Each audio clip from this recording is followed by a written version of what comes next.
Here,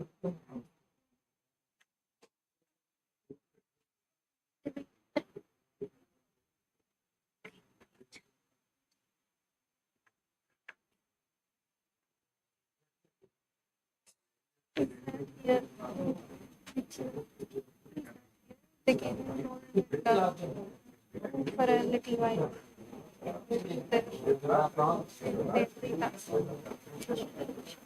Come. Is there someone there?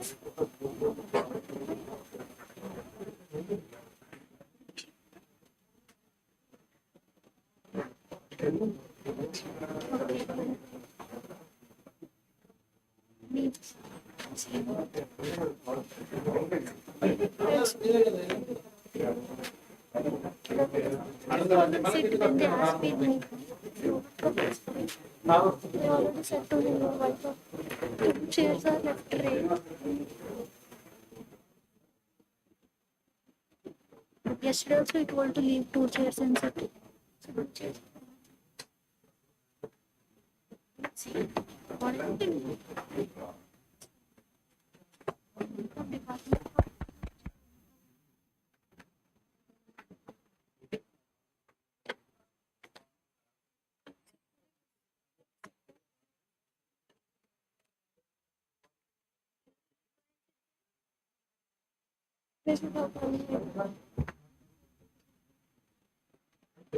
Then shall we go sit there? Yes. It's time to get it. I know.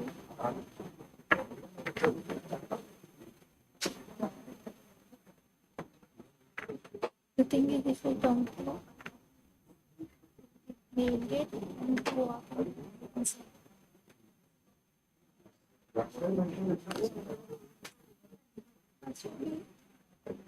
Yeah, I did not shave my head. Waited. Already they gave me that to now. I got a lift in between. Today Rasgopals again, isn't it? Perfect. Nice.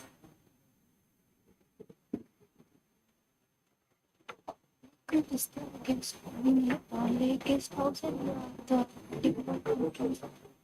1.9 kilometers.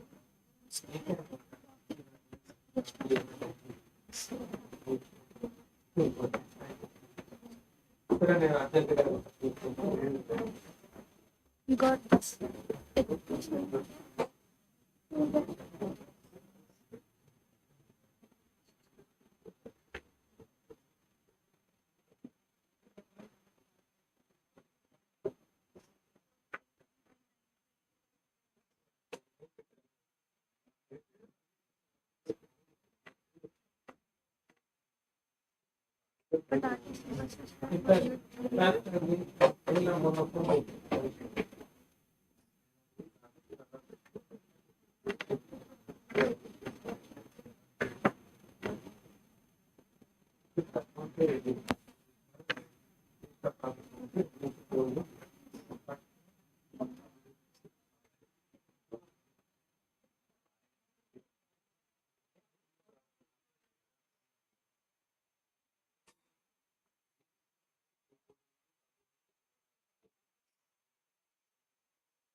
How was the dog in after it?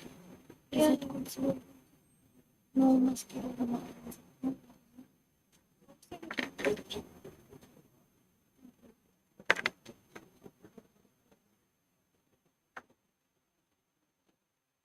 Did all the guest houses get empty yesterday, like from evening to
There are some formalities. No problem. Yesterday's most current PPT.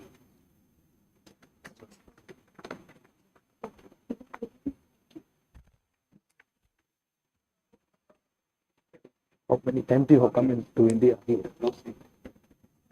Fifth time. Very nice. Always here. Always here. Okay. Good place to visit. Yeah. Nice.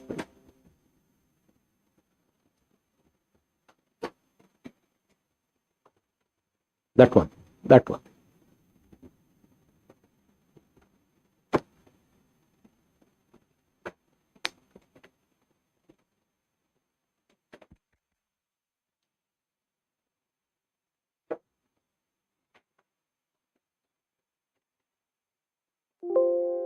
You have time to go around Yeah, this one. because there are a lot of things to see here. Yeah. Good morning, everyone. I welcome you all to the Chloroplast Biogenesis and Engineering workshop. We are joined here today by an inspiring group of people who have made this workshop possible. Our Honorable Vice Chancellor, Professor B.J. Rao, the Dean of SLS, Professor Anand K. Kondapi, the Head of the Department, Professor Srinivasulu, are the convener of the program, Professor Rajagopal, R&D Director, Professor Sabat Samrat, and our foreign faculty and special guest, Professor Yuichiro Takahashi, along with our department esteemed faculty members from all across places. I extend a warm welcome to each and every one of you. So, over the next few days of this workshop, we will be learning a lot about chloroplast biogenesis and engineering, from the basic to advanced concepts. The participants will also get a real hands-on experience on major photosynthetic related experiments. So, To all the participants, stay curious, ask questions, make mistakes, and learn from them. Professor Rajagopal and his team will be with you every step of the way. And when you're not in the lab, please take a stroll around the campus, soak in the greenery, and breathe in the fresh air, and enjoy your time while you're here. So, to set the tone for this workshop, I'd like to begin by inviting the convener of the event, Professor Rajagopal, to brief about the program. Thank you, Shreya. Honorable Vice Chancellor, Professor B.J. Rao Garu, Dean, School of Life Sciences, Professor Anand Kondapi, Head of the Department, Professor Srinivasulu Garu, and the foreign faculty, Professor Ichiro Takahashi, and Wakayama University from Japan, and faculty colleagues, participants, dear students.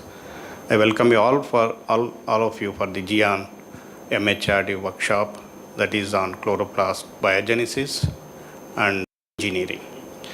This is a very specialized program and very focused also in especially the photosynthesis and engineering. What are some of the genes how you can engineer that in any way.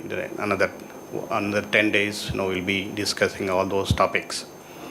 Just want to tell you some things that, we have started this journey applying for a GIAN in 2019. So it's almost like 6 years. And there was a lot of COVID has come, then they asked us to resubmit, then change something portal now. So almost 6 years later, we got this, the workshop approved. And these workshops also very highly competitive. It's not that someone apply, they'll get it. So it's like a pride for the university, getting these workshops and bringing international faculty here. So you can see the program here. The program is well designed. There are 24 lectures and 9 tutorials where you will be hands-on experience. You will get real hands-on experience of all the techniques coming from physiology to biochemistry to molecular biology, and also a little bit more on biophysics related to chloroplast biogenesis and engineering tools. So I welcome you all again for this workshop, and thank you for joining. With this, you hope you will have a very good time. And I would like to thank the Vice Chancellor for coming here and gracing the occasion, and Dean, and our especially the foreign faculty all the way is coming and spending 2 weeks with us, almost 2 weeks with us, and head of department of faculty colleagues joining this meeting. Welcome you all for this workshop. Thank you.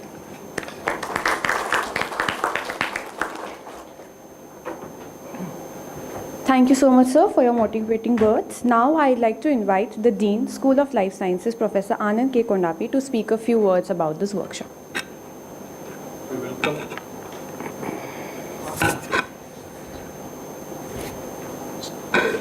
Welcome all participants to this workshop, and I thank him for coming all the way and spending with you in taking this specialized topic. So chlorophyll protein complexes is very interesting. The way they capture photo energy and convert into electrons, and people are working on developing even the cells, solar cells, based on such complexes. So that is other part of application of the materials from chloroplast, and it's a very interesting topic, and that will really help in terms of understanding plants, how efficiently they capture photoenergy, convert into metabolites, and so that you have various process in the plant system will progress, and how you can able to move this message from one plant to other plant system where you want to modify. That's what I think going to be discussed in this workshop, and wish you all the best. And while you are in the campus, I request you go through all whatever activities School of Life Science go through, what are the facilities available in the School of Life Science and also university. If you're from outside university and you're doing a PhD or postdoc, if you need any facilities to use, there is a procedure you can find out, and if you want, you can use it. Wish you all the best.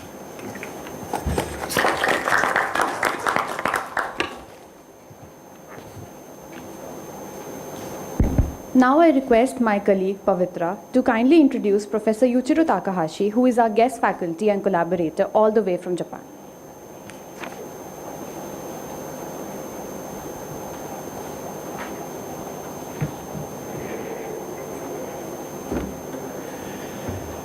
Esteemed guests, colleagues, and my dear friends, today, good morning to all, and it is my honor to introduce Professor Yuichiro Takahashi. He is a distinguished scientist whose research has significantly advanced our understanding of photosynthesis, especially in the field of photosystem complex assembly and regulatory mechanisms. Professor Takahashi is currently a specially appointed professor and emeritus professor at the Research Institute for Interdisciplinary Science, Okayama University. His academic journey began at the University of Tokyo, where he obtained his doctorate, and over the year he has held several leading positions at Okayama University, including serving as director for the Institute of Interdisciplinary Science. He has published nearly 200 plus articles in the field of photosynthesis in well-reputed journals, with a major contribution in photosystem 1, supercomplex assembly and regulatory mechanism. Beyond his research, Professor Takahashi has served the scientific community through leadership roles such as professor, mentor, and through committee work for Japanese and international societies focused on plant physiology and photosynthesis. Please join me extending a warm welcome to Professor Yuichiro Takahashi. Welcome, sir, and thank you all. Now, Professor Takahashi will talk a few words. Thank you. Thank you very much. Kind introduction. I'm very pleased and I feel very honored to be invited to this GIAN program to give you the lecture about photosynthesis, particularly biogenesis of chloroplast. So this is my probably fifth visit to Hyderabad, and every time I very much enjoy the staying this wonderful city and also university, and also I'm very enjoy to discussing very excellent and ambitious student here. So this time again, I'm very I have more time, about 2 weeks, to exchange the information and also communicate with many colleagues and also students. So I'm very glad to be here again. Thank you very much.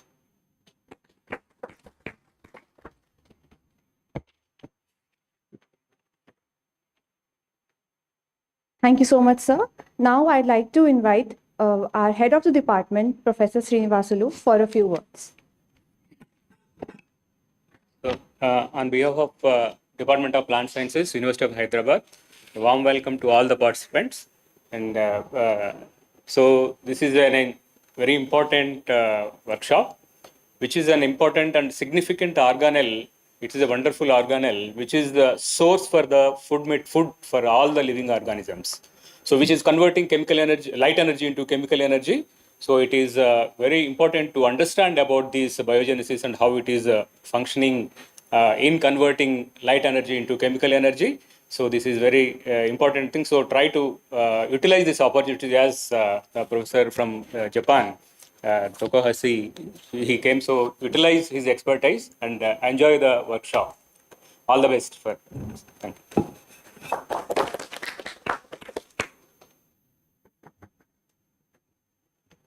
Thank you so much, sir. I now invite our Honorable Vice Chancellor to kindly felicitate Professor Takahashi.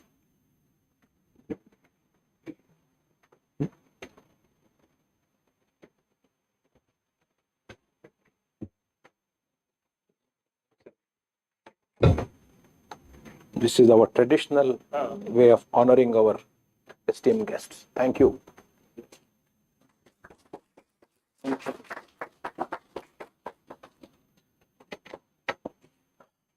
That's second. Little. Oh, sorry. Okay. Okay. Thank you. Let's also give an important gift. This is a good, beautiful, fresh flower. Thank you. Very much. Thank you. Thank you.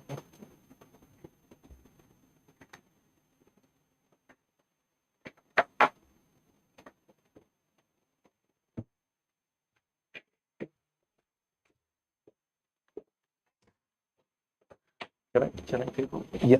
Sure. I again request Take it our out. Vice Chancellor to unveil the protocol book and distribute the copies. Is the one?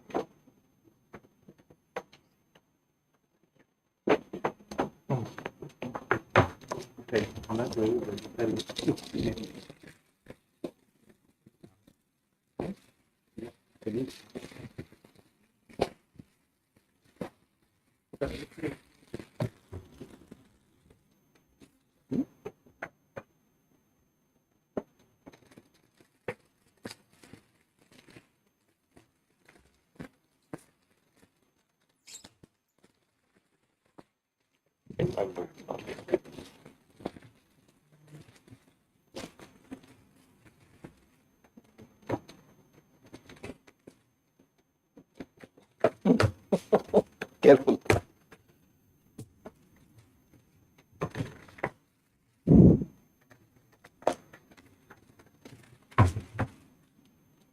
Takahashi ji.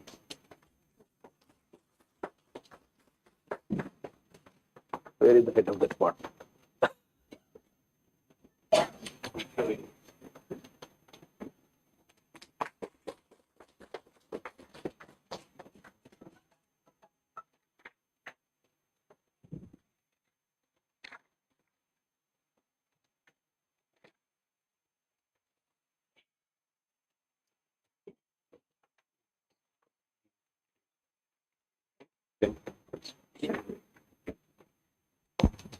Now I request our Dean, Professor Anand K. Kondapi, to kindly introduce the Vice Chancellor, B.J. Roy, for his talk.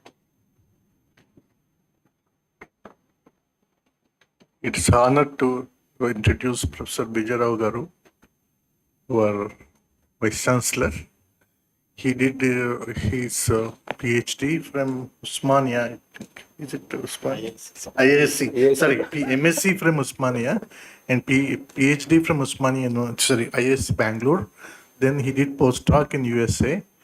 And I know his work on recombination, where he worked in CM Rading's lab.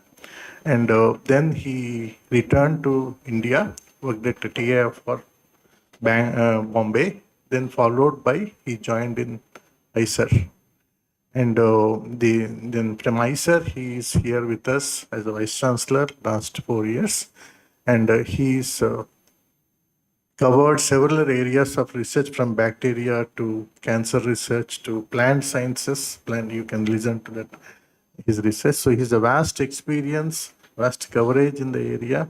And then he's very experienced and highly regarded in the science in India. And I request Professor Bijay Rao Garu to give his talk. Thank you.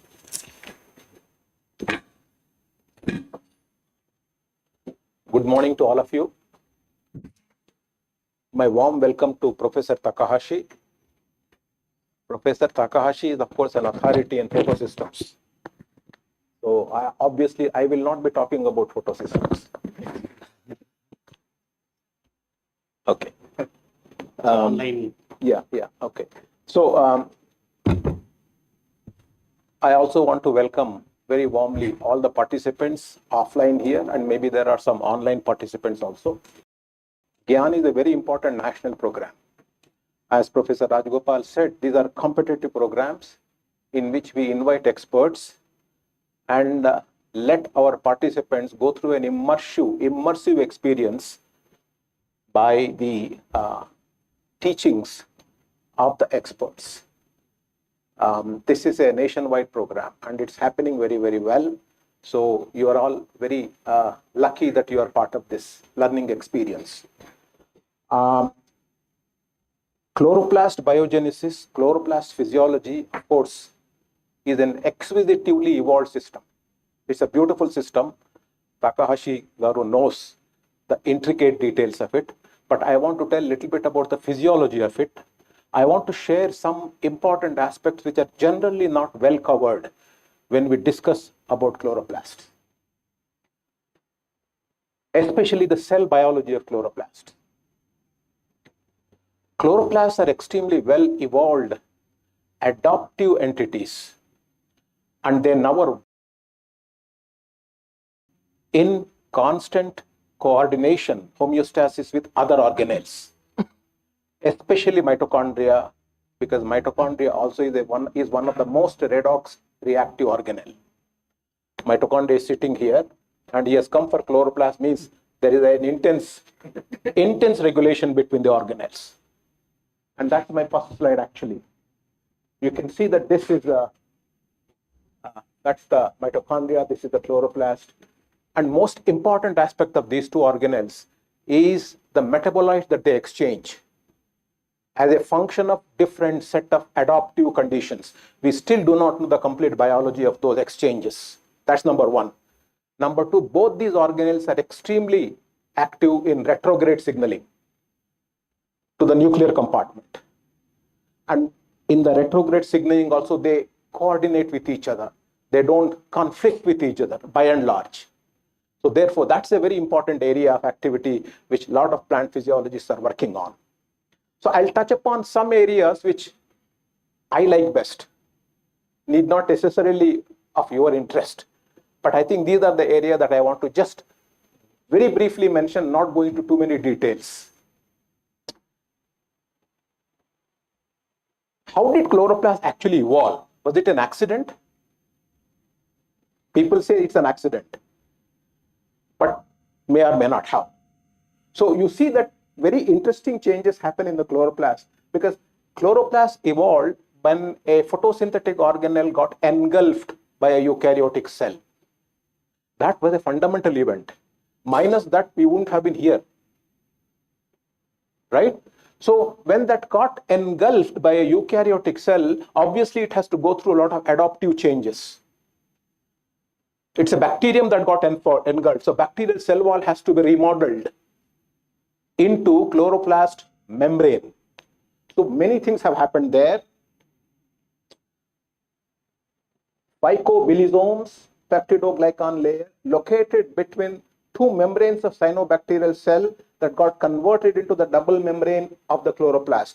A very important adaptive change that happened when the bacteria got metamorphosed into an organelle.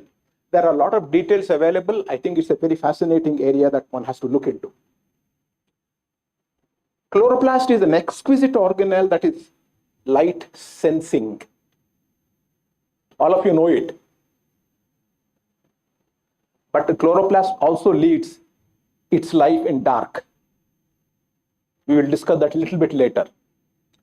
So when the plant cells are exposed to light, differentiation of protoplast to chloroplast via intermediate etioplast. When etiolated, I'm reading this because reading is important to convey certain points. Etiolated seedlings sense light and switch to photomorphogenesis. There is activation of photoreceptors which activates photosynthesis associated nuclear genes. This is the heart of the issue, because a lot of nuclear genes are photosynthetically relevant, and these genes are activated when light is switched on, and this is done by undoing negative regulation. Who are the negative regulators? There are negative regulators here which are undone by inactivating negative regulators of photomorphogenesis like PIFs, COP1, SPA, etc., etc. This list is not exhaustive. So this is a very important trigger point when light is switched on, activating nuclear genes related to photosynthesis. I really want to read this text, if you don't mind. Chloroplasts are the organelles where oxygenic photosynthesis occurs and are therefore the enablers of autotrophy in plants. Beyond this well-known biological function, chloroplasts can also produce an array of pro-defense signals, including calcium waves, reactive oxygen species, and defense phytohormones such as SA and JA, salicylic acid and jasmonic acid. In recent years, accumulating evidence has indicated that chloroplasts not only function as environmental sensors and central signaling hubs. This is the most important part. It's a very intense signaling hub, but also acts as immunity-related motile organelles at infection sites. This area has to really become much more active now. A connection between plasma membrane and chloroplast during plant immunity mediated by protein trafficking has also been described.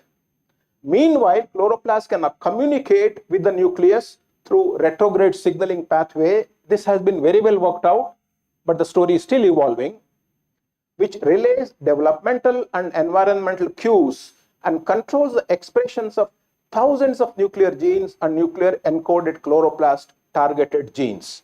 So this essentially sums up very important functions of chloroplast. Chloroplast stromule formation functions in plant immunity. I want to emphasize my youngsters that plant immunity is a very important area that you should look at in the context of chloroplast functions. Stromules are thin tubular extensions of the chloroplast formed in response to certain pathogenic stimuli that are believed to mediate the movement of chloroplast. Movement of chloroplast is very important. These are directed movements towards the nucleus in the initiation of immunity. This cell biology is a fascinating cell biology. I want all of you to really get into in future, if you can. Although findings over the past decade demonstrate that stromules are induced due to plant defense activation pathways and play a role in cell death, the question of whether stromules are directly required for immunity remains unanswered even now. Advances in this field were hampered by the lack of genetic systems. The genetics of stromule biogenesis is just becoming uncovered now. It's a bright area to get involved into. Chloroplasts are key hubs for plant signaling, acting as environmental sensors and communicating with the nucleus via diverse mechanisms.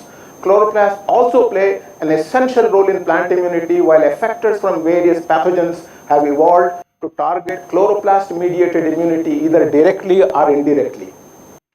Despite that, our understanding of the role of chloroplast in plant defenses has deepened in the recent years. Plethora of questions await further investigations. I am reading these sentences because to me these sentences make a lot of sense, and I want to communicate more accurately the import of these sentences. For example, are all chloroplasts in a cell involved in mediating effective immunity? Is there a lot of diversity within the chloroplast community within a cell? Unanswered still. Are chloroplast-derived chemicals actively translocated to the nucleus during defense responses? If so, who are they? Do all compatible pathogens suppress chloroplast immunity? Very important question in the context of pathology of infections in plants. Answers to these questions will not only contribute to our understanding of chloroplast biology, but also propel the fields of plant immunity and plant pathogen interactions forward, potentially laying the foundations for generation of pathogen resistant crops, which is what we need. Thus decreasing crop losses, we certainly need this, and improving the crop productivity in the future. So very important problem areas get opened up. This is a very simple cartoon diagram. I'm sure in the GIAN program you probably will discuss this. I've already discussed about it. It's a very important protein pathway where chloroplast, by its design, has transferred most of its important genes to the nuclear compartment during evolution. So therefore, it has to import the nuclear encoded proteins into the chloroplast. That is what is that nuclear gene transcription is under heavy control. And then protein import happens And of course, chloroplast generates its own protein products. So the coordination between the translational products within the chloroplast and the imported translational products from cytoplasm, this coordination is exquisite coordination that generates lots of photosynthetic complexes that Takahashi Garu has been studying. So it's a very intimate coordination. No one can go out of stoichiometric range, right? So there is a lot of that, and there is very intense retrograde signaling to instruct the nuclear genome at the transcriptional level, how much to be produced at what time and how not to produce, how much is to be prevented, etc., etc. So that I'm sure all the details you will learn in the GIAN program. This slide I really like. There is a multi-level reprogramming of gene expression. What do I mean by that? Why do we need this? We need this because sometimes the coordination is not so exquisitely modulated. Therefore, some proteins which are to be imported into the chloroplast, nuclear encoded proteins which have to be transported into the chloroplast, accumulate because the stoichiometric problems arise.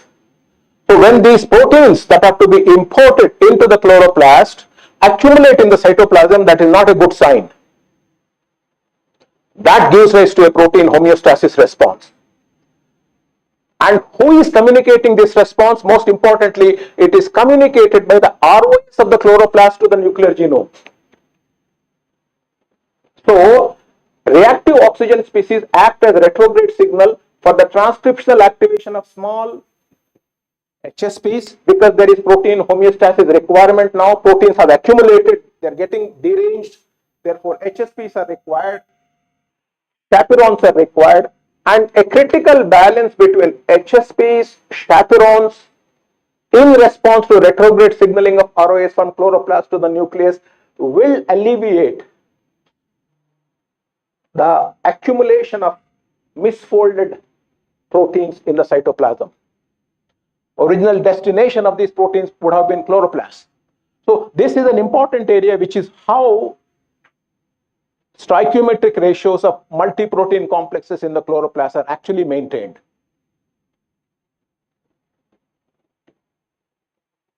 This slide is very dense.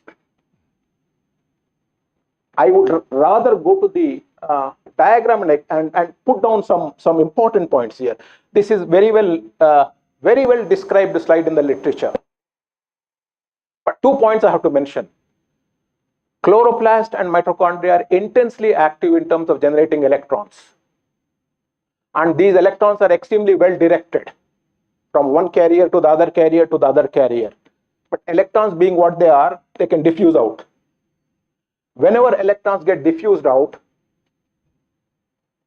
one of the important consequences would be generation of reactive oxygen species.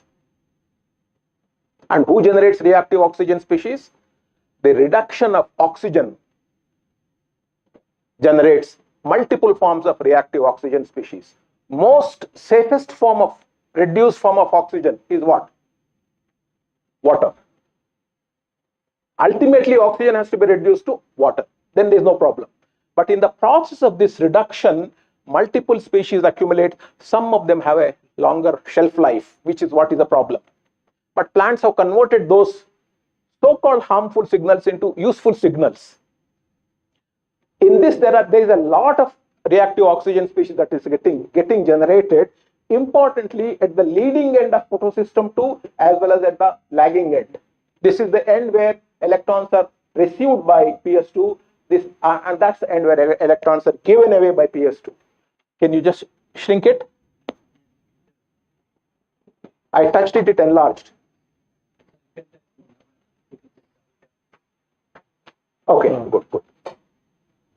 2 important points I want to make.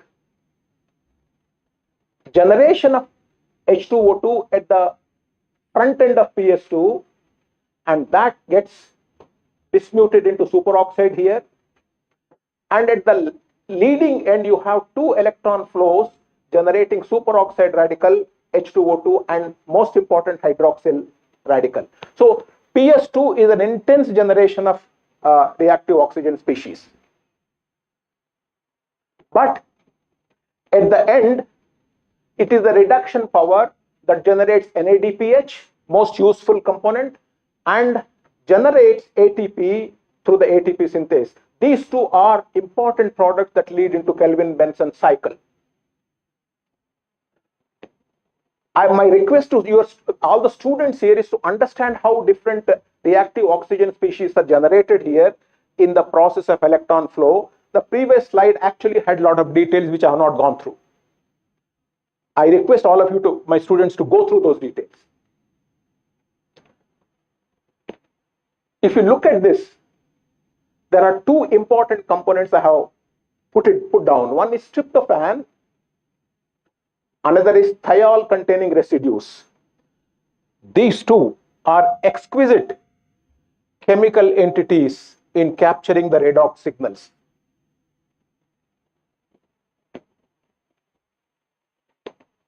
Tryptophan goes into multiple states: indolyl radicals, hydroperoxide. You can see the chemistry changes exquisitely. I do not have time to go into those details, but multiple forms of tryptophan redox states exist. And all these happen on the protein surfaces, not as free tryptophan. We still do not understand different states of tryptophan redox states as a function of protein complexes in chloroplast systems.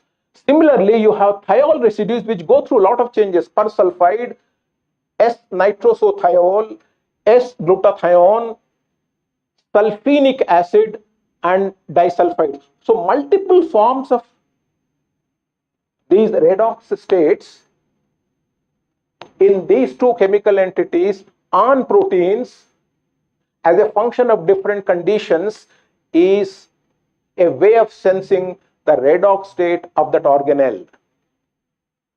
And this in turn would lead to gene expression modulation at the nuclear compartment.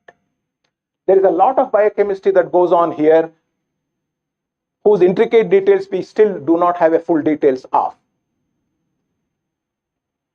Now this, I just want to summarize a little bit. Neither chloroplast nor mitochondria are static entities. They modulate with each other. Some of these things we looked at. Gunjan, my student, is sitting here. Gunjan essentially looked at how these two compartments in Chlamydomonas reinhardti coordinate as a function of diurnal cycle. You know the diurnal cycle, 12-hour light, 12-hour dark. Is there any coordination between the output of these two organelles? And Chlamydomonas reinhardti is a very good system to study because there is a single chloroplast, cup-shaped, in apposition of which is the mitochondrial compartment, in physical apposition of which. So we measured the output of both these organelles as a function of diurnal cycle, 12-hour light and 12-hour dark, in a time course series. And what we observed, which is published recently, is this: both photosynthetic activity as well as the mitochondrial activity, as a function of time during daytime increase, the output increases, and as a function of time in the dark phase, the output drops. Concordantly, both organelles actually go concordantly with each other. We measured a lot of photosynthetic and mitochondrial activities. They go hand in hand together in light and dark dependent manner. We still do not know whether there is a mutual coordination between them. However, when we study exactly the same thing in TOR kinase mutant cells, the trend is observed, but the trend is suppressed significantly. Both these oscillations, output oscillations, get dampened in TOR kinase mutant system. We do not know the molecular mechanism. We are trying to look at it. Perhaps the metabolic signals feed into these and try to give the level of regulation that the system requires.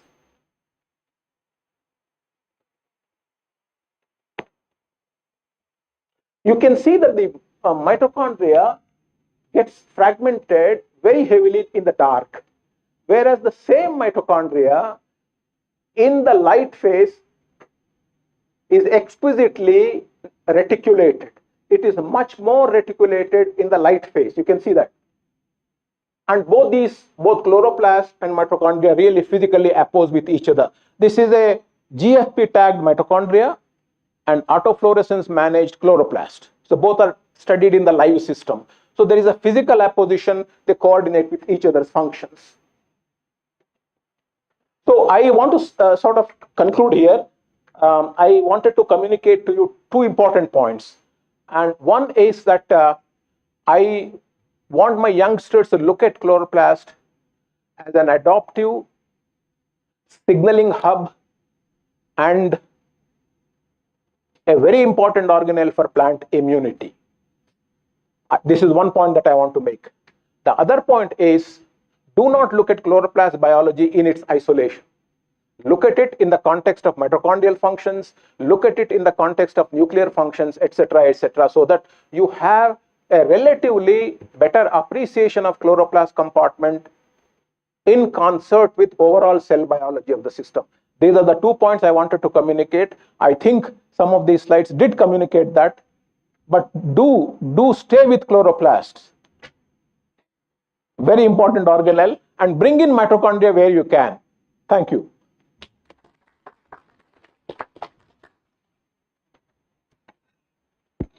Thank you so much, sir, for this great talk. I'm sure all the audience members have been left inquisitive with all the unanswered questions with this talk.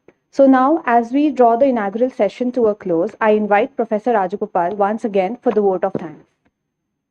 Yeah, sir, thank you for an excellent talk. So I agree that, both this chloroplast is not really isolated, both mitochondria, not only mitochondria, many other things. There is communication between chloroplast and mitochondria and cytoplasm, where we have been discussing with Nanesh. You should collaborate with chloroplast with mitochondria. I think it will happen soon. He smiles but doesn't help. So thank you so much for your really eye-opening the discoveries also. Many discoveries have happening. As I said, now the photosynthesis is not only for food. It is have many other applications, biological, medical applications. So many things. You can do a lot of engineering in chloroplast and do a lot of even the people are using for now biotechnology application, energy applications, hydrogen production, and several other things that we'll discuss in the class. So there are 30 participants now from Orissa to Kerala from north. This it's not only located only to the Hyderabad. Many are from different parts of India. So and also I'm happy to say that I'm conducting the 4th GIAN meeting. So it's almost like 16, 17, 18, and then now 25, I hope. But it was very difficult to conduct these kind of meetings, coordinating with the funding body, university, with all participants. So anyway, thank you all for the best joining. part is to invite people like him. Yeah. That's the best part. Yeah. So now I would like to thank our again Vice Chancellor for giving his time and giving an excellent talk where the interaction between chloroplast and mitochondria, where also put his some of his research work. And also again I would like to thank Professor Yujiro Takahashi for coming all the way and spending with us. And you will hear all the talks on photosynthesis and engineering. And Dean School of Life Science Anand Kondepi Garu, and head of the department, and faculty colleagues, participants, and other students, my own students, those who are actively involved. And also recently I have contacted some Professor Tripathi is joining for the biogenesis, chloroplast biogenesis. He is going to give a few more talks. And other resource persons, I would like to thank everyone. And finally, I would like to thank MHRD for sanctioning this GIAN, and also our finance department.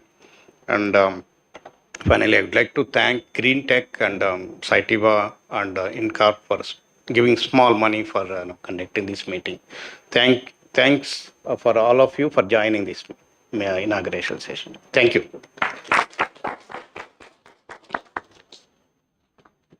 So with this, we conclude the inauguration. Please step outside for tea and informal interactions. Have a great day. And I would like to thank especially the photographers, our own students, SN School, who is always supportive. Thank you.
Yesterday I checked.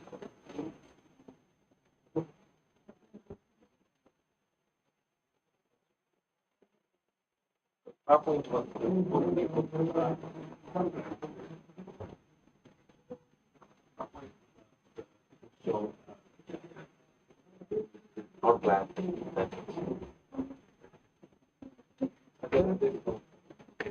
I got this thing.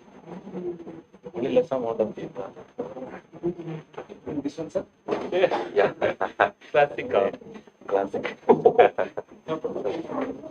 Is it okay? Yeah.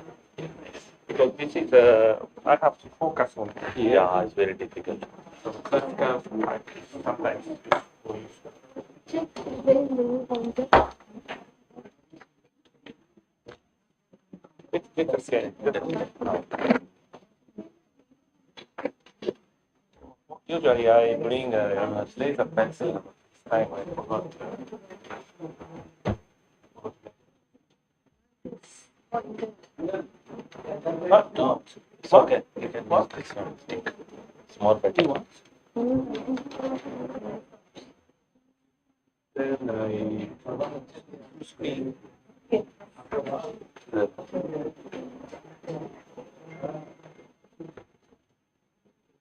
Okay. But if you are comfortable with this better. Is easier. Yeah, yeah. You can use this. That's nice. We can see. Can see that's beautiful. Great. Also strong.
I thought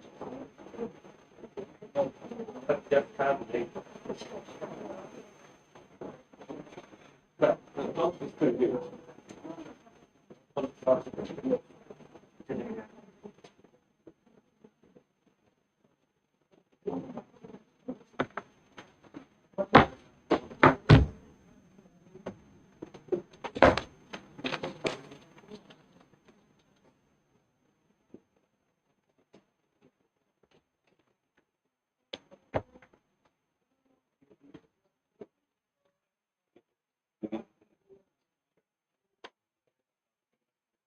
Okay.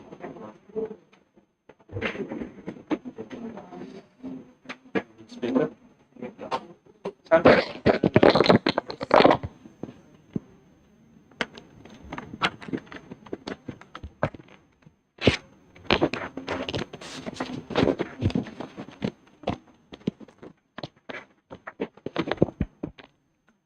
Maybe it's where's the best position? Yeah. Or sometimes I hold.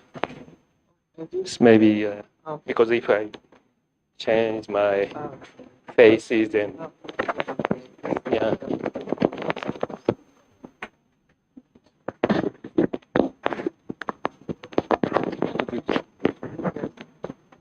Okay, so it works.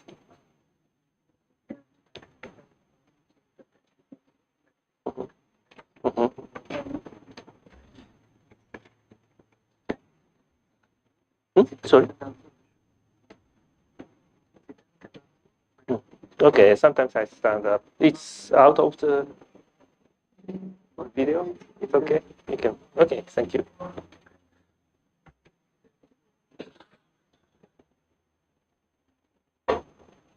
Or plate is no. Or no.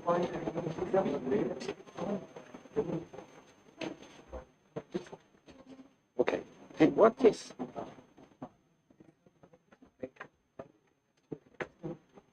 You. Yeah.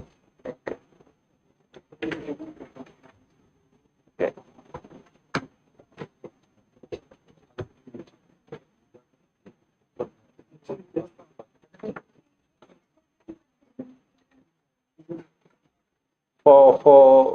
For audience, for students, which you prefer? Which is better? Think it's better for you to see. The same thing is better to do. Okay, sure. That's the same thing, right? Hmm? Sure. Sometimes I want to specifically show because this is a kind of not easy to fix the issue. But I will try anyway. Sure.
Mm-hmm. How are you?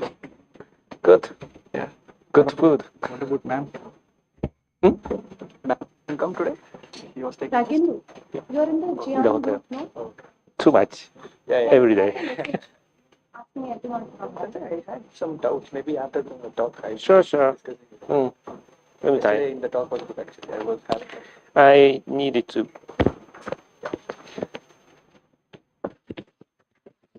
go back to prepare. Yeah. Sure. So you'll be locked.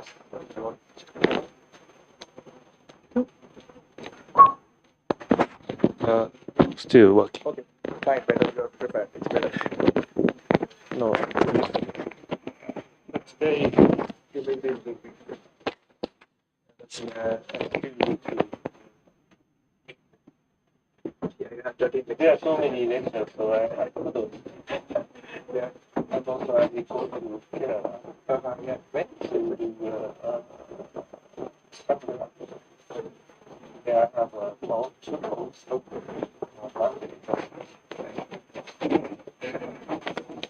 That makes me a little bit easier. Yeah, maybe one day something daily when you are free regarding my work also I have to Sure. we'll fix some appointment and be free. Sure, sometimes After your afternoon. Today or which one? Maybe afternoon. Not today, not maybe you'll be busy. When you return back from Kerala. No, I have maybe tomorrow is Perfect. better for me.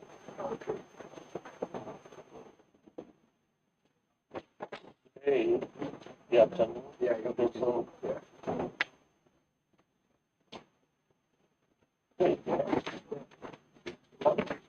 it will be quite long. Yeah, maybe for half an hour. My colleagues are in so that we can. I want to maybe complete these two photons. Okay. Okay, then maybe Tuesday or next week we'll. But anyway, tomorrow is good. Tomorrow, back it up. After the. Yeah, okay, everyone's here. Welcome back, everyone. I now invite Professor Yuichiro Takahashi to give his talk. Okay, thank you very much. Yesterday I talked about lecture 2, but I couldn't finish everything, so just starting in the beginning of the rest of my talk, and then move to lecture 3. So this is just to remind you of chlamydomonas cells. So mainly, I will present you some our data using the chlamydomonas as a model organisms.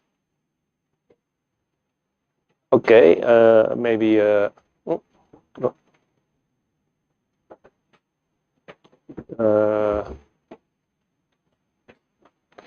So this is I talked yesterday sexual mating.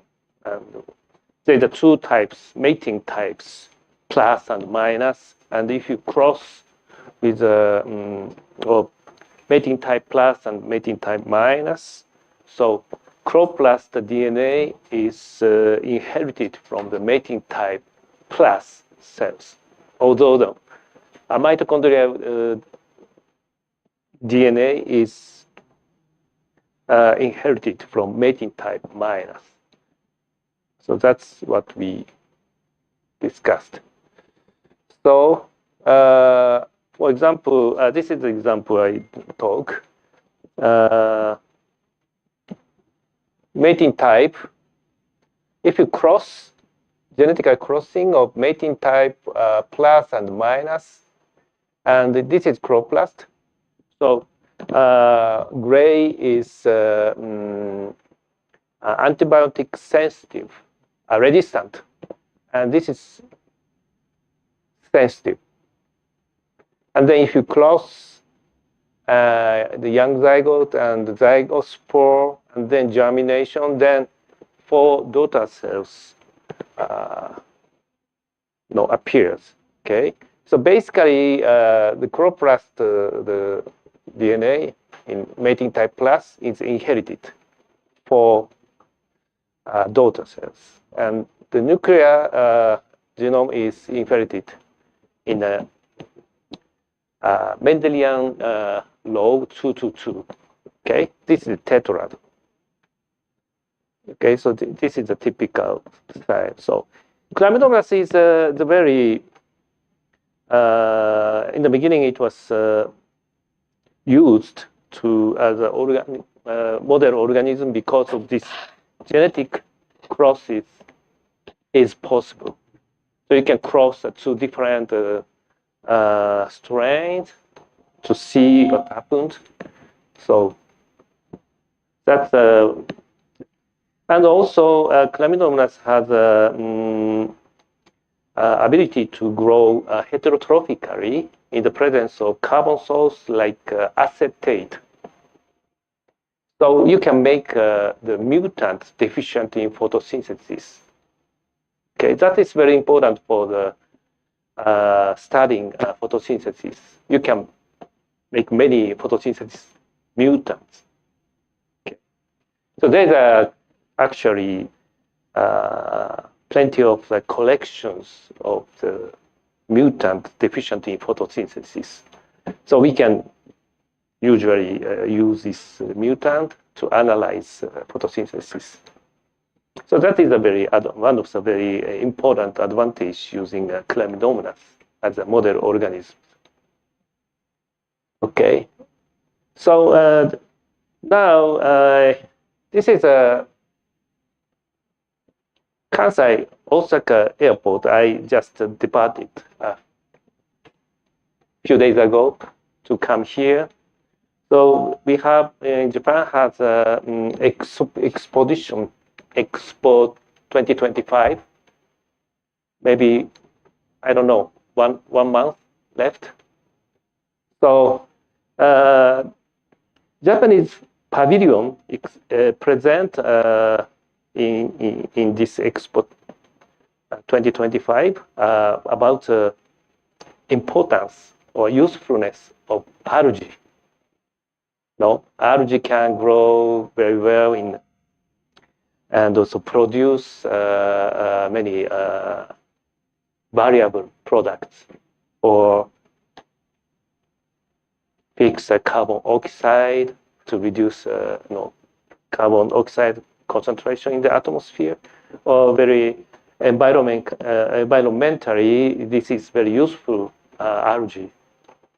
Not only Chlamydomonas, it's green algae or other brown algae or red algae is very useful. So Japanese pavilion appearing this, and they show some character of this Chlamydomonas. It's maybe misleading that Chlamydomonas look like animal, but actually this was made from designer crossing algae and Hello Kitty, that's cat. Okay, so this is genetic crossing between the Chlamydomonas, you see, and also kitty. Of course, this is impossible, practically, right? So this Hello Kitty is evolved from the Miffy. Okay, the rabbit. So it's taken from the idea, but commercially successful kitties. Okay, this is just the end of lecture 02, and I move to lecture 3. So biogenesis LHC, light harvesting complex, and expression important membrane insertion and assembly with Chrome 4. So in this limited time, I mainly focus on this import membrane insertion.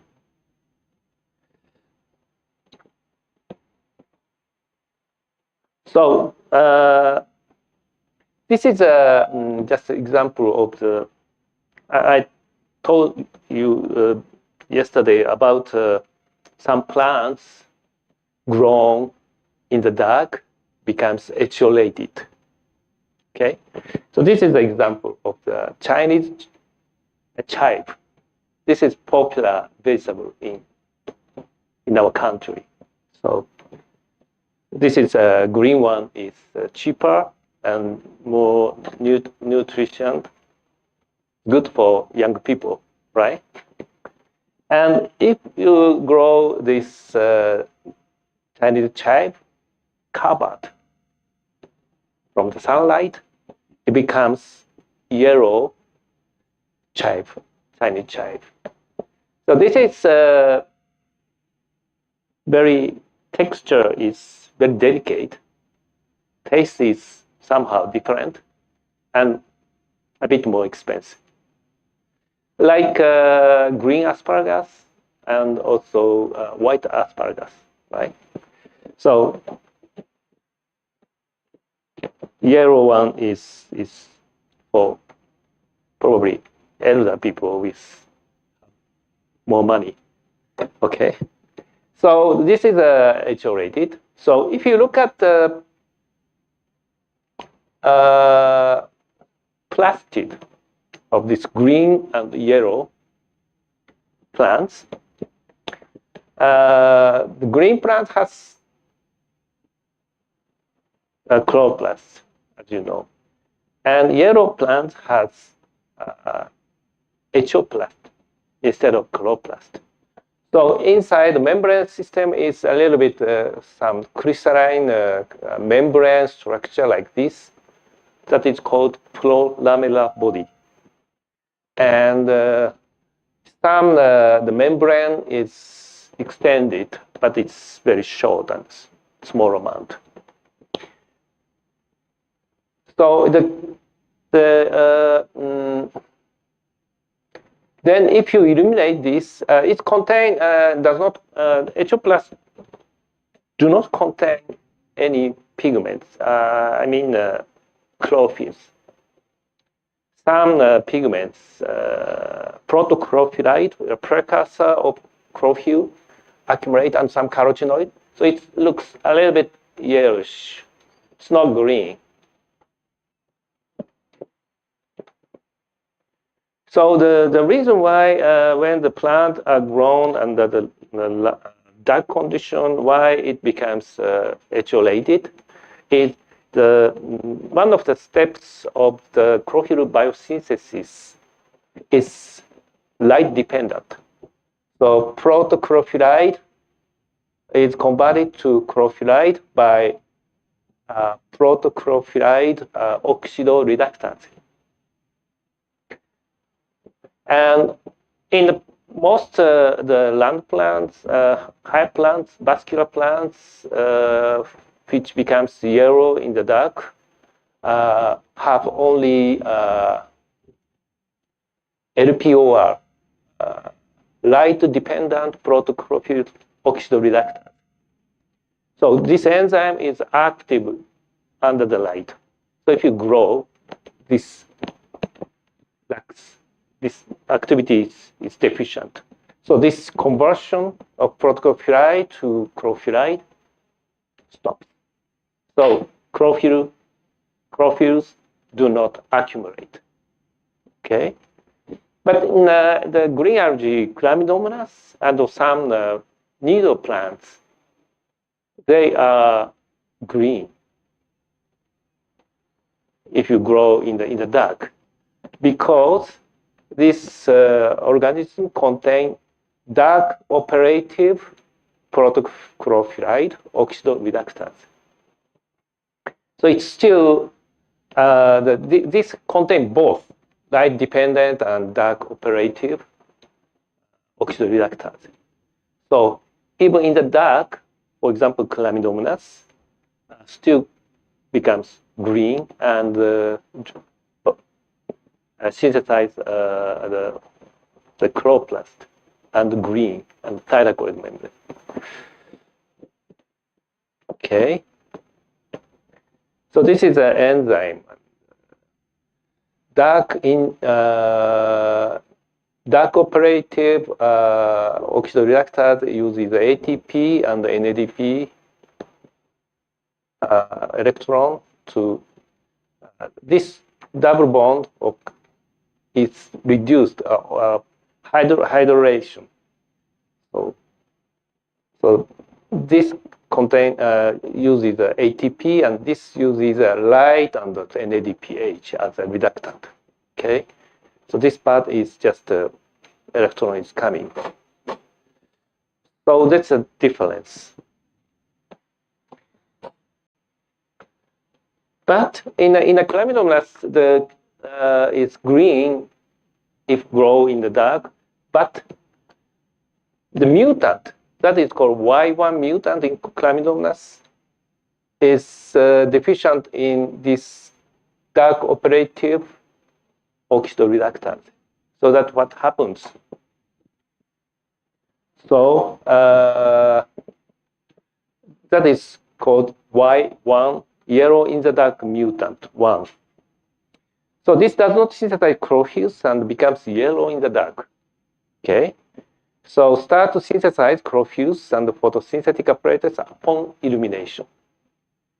It's like vascular plants most. Okay. So if we grow the cells in the dark, it becomes yellow. The chloroplast becomes etiolated, HO+, and then doing illumination, it turns to green, yellow-green, full green. So protochlorophyllite, it becomes chlorophyllite in the dark, in the light dependent reductase, and then chlorophyll A and B are finally synthesized. So the cells grow in the dark, and then harvest the cells and extract the pigment from the cells with, for example, methanol, organic solvents. Because the chlorophyll are very hydrophobic molecules, so you need to extract the pigments, chlorophyll and carotenoid with organic solvents. So methanol is very good solvent to extract the chlorophyll directly from the cells. So the color is like this, the yellow, not completely yellow, but it's a slightly orange yellow. Okay, because the carotenoid, some carotenoid are yellow or some orange. Then you illuminate the cells from 1 to 10 hours. The color becomes green, like this. So about in this case, about 8 hours later, the cell becomes fully green. It's relatively rapid, I think. In the plant, it takes longer time. So if you in the laboratory, if you work very hard and long, you can finish your experiment in one day. You have to wait 8 hours. And also after 8 hours, you collect the cell and do something. So, but still possible to do in one day. So this is an absorption spectrum. You know, this is wavelength, and this is absorbance. So in yellow cells, grown in the dark, extract the absorption spectrum. Extract is this orange. So this is the 3 peaks here in the blue region. Is typical absorption spectra shape of carotenoids. Okay, this means xanthophylls and the carotene, the mixture.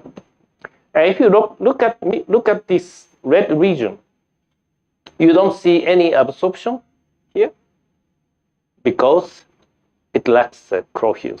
The chlorophyll has absorption of this red region and blue region, but this obviously lacks chlorophyll, A and B, both neither. Then during illumination, the absorption in blue region increases like this, and also red region increases like this. Okay. So chlorophyll also has absorption in blue region, so this increases also very much. But this is from 8 hours. So 10 hours a little bit more pigments because after the cells becomes fully green, it starts to divide. So it starts growing. So this is what happened in the cells. So this mutant is useful for analyze the synthesis or biogenesis of chlorophyll protein complexes because when it grows in the dark and no chlorophylls, that means the chlorophyll binding proteins do not accumulate. Okay. Then if you illuminate the cells or dark brown cells, they start to synthesize chlorophylls and also start to accumulate chlorophyll binding protein. So you can follow how things happen for chlorophyll binding proteins. Okay, so this is a schematic model of the thyroid membrane, and there's a huge multi-protein complexes, mainly 4 multi-protein complexes involved in electron transfer reaction. This is photosystem 2, and this is cytochrome B6F, and this is photosystem 1, and this is ATP synthase. Okay, so do you know the of course, you know the chlorophylls, where the chlorophylls are present in the cell. So it's specifically present in the chloroplast, and more specifically in the thyroid membranes, and even more specifically present in the chlorophyll binding proteins, not in the lipid, in the proteins. Because the chlorophylls are very hydrophobic proteins, so it cannot be dissolve in the liquid aqueous phase. And of course, it's maybe possible to present in the thyroid membrane by lipid bilayer, but that is non-dissociated chlorophylls. For example, if they present in the lipid bilayer, once this so-called free chlorophylls absorb the light energy, do you know what happens? The light energy absorbed by free chlorophylls cannot be used for photosynthesis, so that is very toxic. So this high energy state of the chlorophyll, excited state of chlorophyll, react with oxygen and produce a reactive oxygen species that's also damage to the photosynthesis apparatus and total cells. So that's very dangerous. So free chlorophylls should not be present, should not accumulate in the chloroplast. So the chlorophylls must be present in the proteins that is involved in photosynthesis. So you know that the photosystem 2 associate chlorophylls, photosystem 1 associate chlorophylls, and also light harvesting complexes associated with PS2 or associated with PS1. Also, this light harvesting complex associate many chlorophylls. And also, one chlorophyll molecule are present in cytochrome B6F complex. This is, I think, important.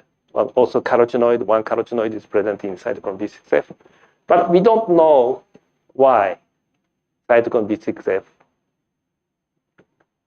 contain chlorophyll A and carotenoid, one carotenoid. Because in the respiratory chain, counterpart of cytochrome B6F is cytochrome BC1 complex, very similar, but in the respiratory chain, mitochondria, cytochrome BC1 complex contain no chlorophylls, no carotenoid. Okay, so we still don't know why.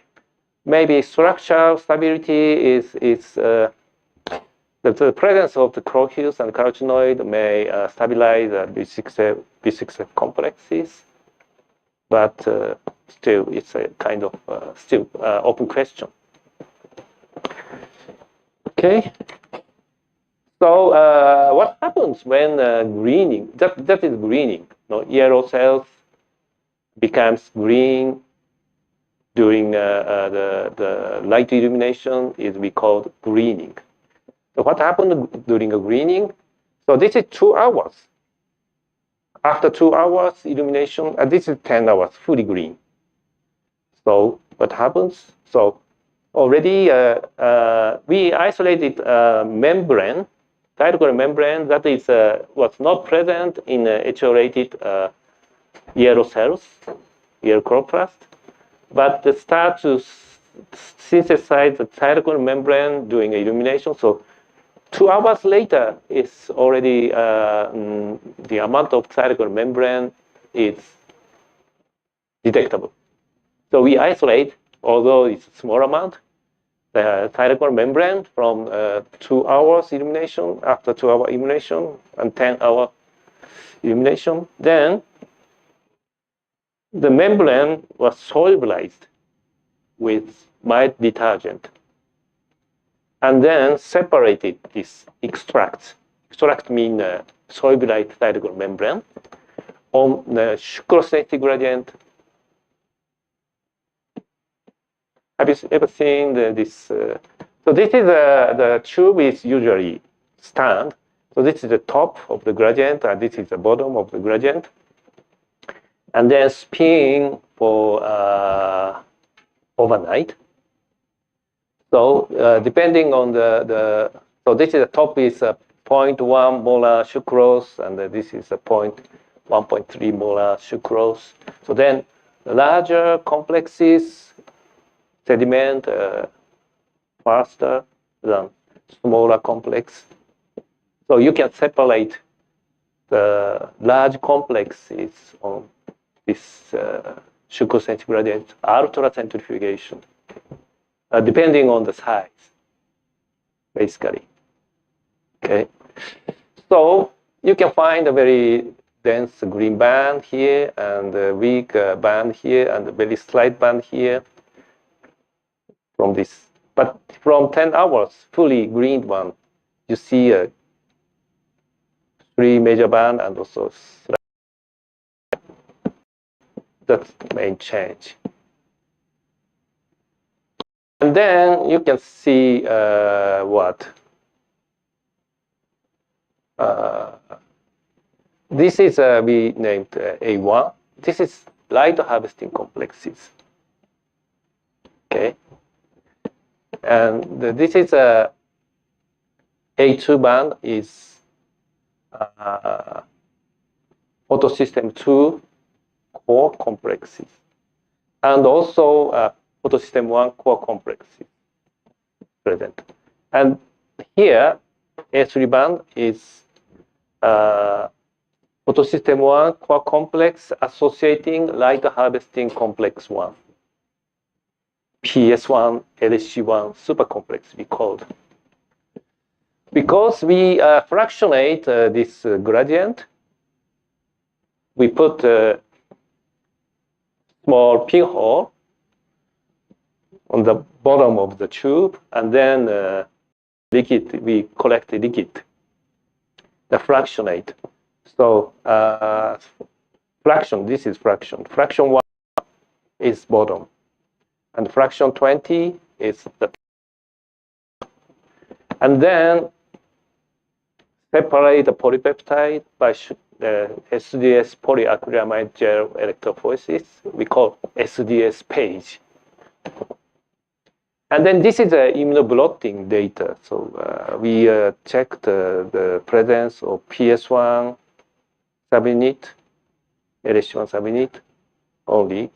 But actually this, so this is LSC2 mainly. And this is PS1 is here. And here, in after 10 hours, this A2 fraction, almost the PS1, it disappeared, and then A3, PS1 appeared. This is super complex with LSC1. So this kind of things is we follow the stepwise assembly of PS1 complex doing the greening. So greening experiment is very useful for this large chlorophyll protein complex. It's how this complex is assembled or synthesized. Okay, so this is a kind of way of thinking of the. Okay, so I talk this data later in the other lecture on the PS1 assembly. So I skip this. So another interesting thing is this is not greening experiment. This is just normal wild type chlamydomonas we used, and also pulse and pulse chase labeling experiments. We're using a radioactive isotope S35. So usually sulfur is 32, so it's not radioactive, but S35 is radioactive, so you can detect this by contacting before the X-ray films. Now it's intensified screening. We can detect the signal. Why this is very useful for? I mean, pulse labeling means the protein containing a sulfur, it's like a methionine or cysteine, is labeled with 35 for short period. In this case, only 1 minute. Okay? So the cells are constantly synthesizing proteins, but you cannot detect, say, the difference between if you look at the proteins, this is already existing protein or just synthesized protein. You cannot distinguish, right? Old protein and new proteins. But if you label the protein with radioisotope, you can detect only newly synthesized protein. Okay? So after 1 minute labeling, you can stop the labeling by adding non-radioactive sulfur, S32, or sometimes you can stop by protein synthesizing synthesis inhibitor. But usually we don't use this because Chase experiment is after pulse labeling, you stop the labeling by diluting radioisotope with non-radioactive sulfur, and then you follow the fate of the labeled protein. Okay, so that's its Chase. The Chase, the destiny of the newly synthesized protein. This is after the 1 minute pulse labeling, and we waited for 2 hours, Chase, and after 2 hours, labeled what happened to labeled proteins? This is the method too. Okay, so this is also after labeling, we isolated thyroid membrane, and also we solubilized the membrane and fractionated on sucrose density gradient. Okay, so this is fraction from bottom to the top. Okay, and the same thing after pulse label and the Chase. So you see at a glance, you can see the difference of labeling pattern between here and here. Okay, then you can know what happened. So after 1 minute, you can strongly see a strong signal of about 33 kilodalton proteins. This is a very famous protein that is called D1 protein of photosystem 2. That is a PSBA genes of chloroplast genes. It encodes these proteins. So maybe I will talk later in other lectures that photosystem 2 is turning over rapidly during illumination because PS2 is very easily damaged in the light, and then damaged protein, particularly the D1 protein, this PSBA protein, damaged and then replaced by newly synthesized PSBA protein. So that's why this protein is so strongly labeled. Okay, and this is photosystem 1 reaction center protein, about 68 kilodalton, and also other small proteins. And here, about 30 to 25 weak signal you can, but it's sharp and clearly you can see. This is light harvesting proteins, light harvesting complex apoproteins. Okay. The after Chase experiment, then what happened?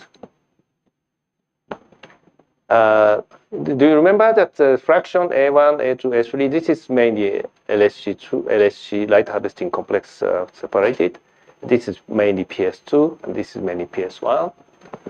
But here, PS1 was not there. The newly synthesized PS1 temporarily stay in A2 fraction, smaller subcomplex. The PS2 is already here, but you can see a smaller fraction, the fraction that separate the smaller subcomplexes. You can see a still strong signal. So probably this is a not fully assembled PS2 protein. Okay, so after separating on sucrose centigrade, you can see how the newly synthesized proteins are distributed. Then after a 2-hour chase experiment, or for example, photosystem 2, this part, smaller fraction, PS2, almost disappeared. Shifted to A2 fraction. So at least 2 hours, newly synthesized PS2 protein is completely assembled and separated this fraction. Okay, and also PS1 here, A2 fraction was more shifted to A3. And the PS1 other peripheral subunit also present here. But this PS1 is still here, but it's not. So assembly process is slower in PS1, but still change. You can see the change in 2 hours. And you can see a stronger signal of light harvesting complexes here. Okay? Somehow. So this is interesting why the LSC2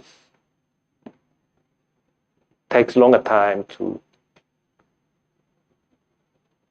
assemble in cytokine membrane. This is a speculation, but this LSC2 proteins is encoded by nuclear genes. So these genes are transcribed in the nucleus, and then the messenger RNA is moved to cytosol, and then ribosome in cytosol synthesize these apoproteins as a precursor.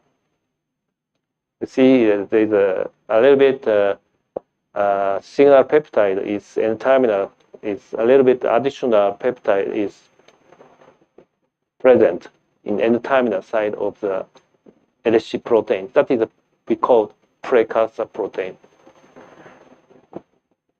But this is already mature protein. So, and then it's translocated to the chloroplast, and then across that stroma, and then reach to the thyroid membrane, and then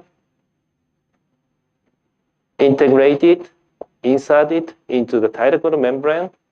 Then we can detect this. So it took longer time than these chloroplast encoded proteins directly translated and directly inserted into the thyroid membrane, but in the nuclear encoded proteins takes a little bit longer time to accommodate in the thyroid membrane. Probably this data suggests this process.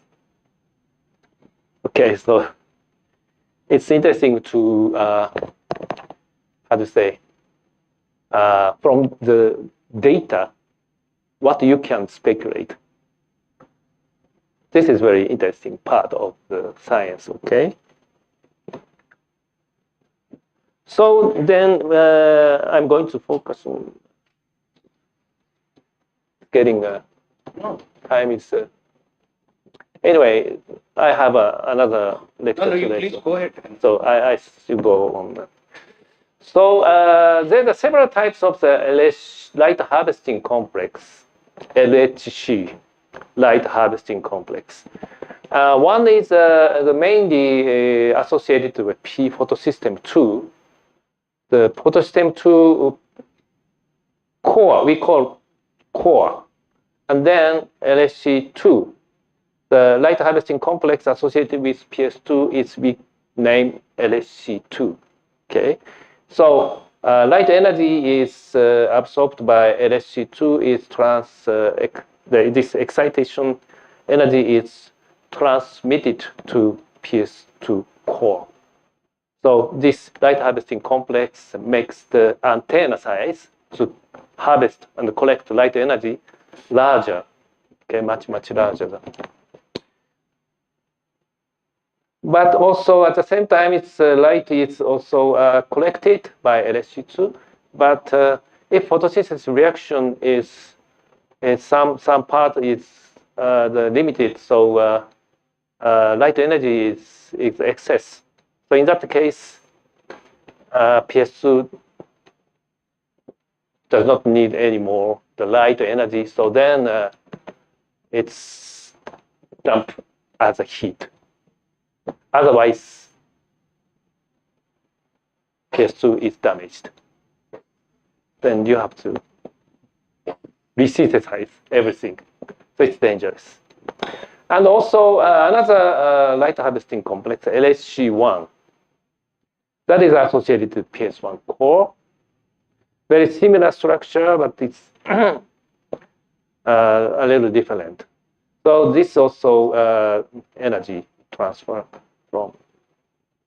to PS1 core to make size of the antenna size larger. So it's not so clear for me that it's some excess energy is also probably dissipated as heat if the light is excess. But this part is this for PS1 is less clear than PS2. Okay, so as I talked before, the LHC proteins, apoprotein, no cofactor like chlorophyll A and B and carotenoid, has a N-terminal extension signal peptide, the precursor proteins, and then from cytosol into the translocated into chloroplast across the two layers of envelope membranes at the site of translocon. Okay, a TOC and TIC. The TOC is a translocon complex in the outer envelope membrane, so outside outer membrane. So TIC is translocon complex in the inner envelope membrane. So these two cooperate and then translocate this apoprotein of LHC, okay, into stroma. And then the protein peptide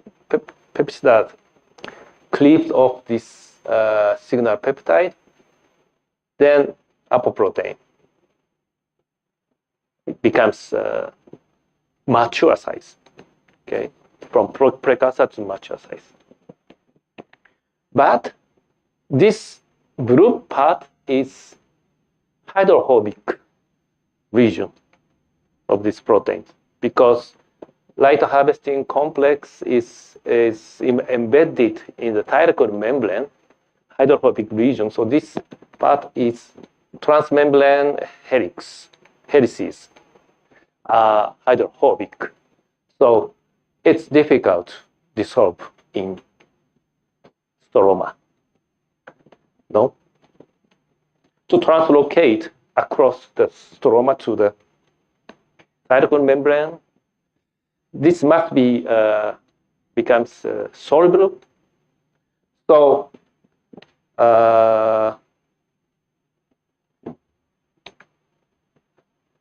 two protein factors, CPSRP, 43 and 54, assist this LHCP apoprotein remain to be solved in stroma. Otherwise, this hydrophobic protein may aggregate between the hydrophobic region to make aggregate. That's very bad. So this is a chloroplast signal recognition particle. So it's associate this apoprotein and transport to thyroid membrane. And FTSY is a receptor proteins of this complex. And then ARB3 is inserted. So this ARB3 insert this apoprotein into the thyroid membrane. Then ARB3, ARB comes from albino. So if this gene is knocked out, LSC cannot be integrated in the thyroid membrane, so LSC complex is not basically synthesized. So the more than half of the chlorophylls are associated with LSC, so the mutant cell becomes less green or very, how to say, the bleached color. So that's why it's called albino mutant. Okay, it depends on the organism. In the plant, it's completely white, and in the chlamydomonas, it's pale green. It becomes pale green. Okay, so I think I continue the next. So I think it's time for questions and discussion. Okay, I hope you understand the basic part, but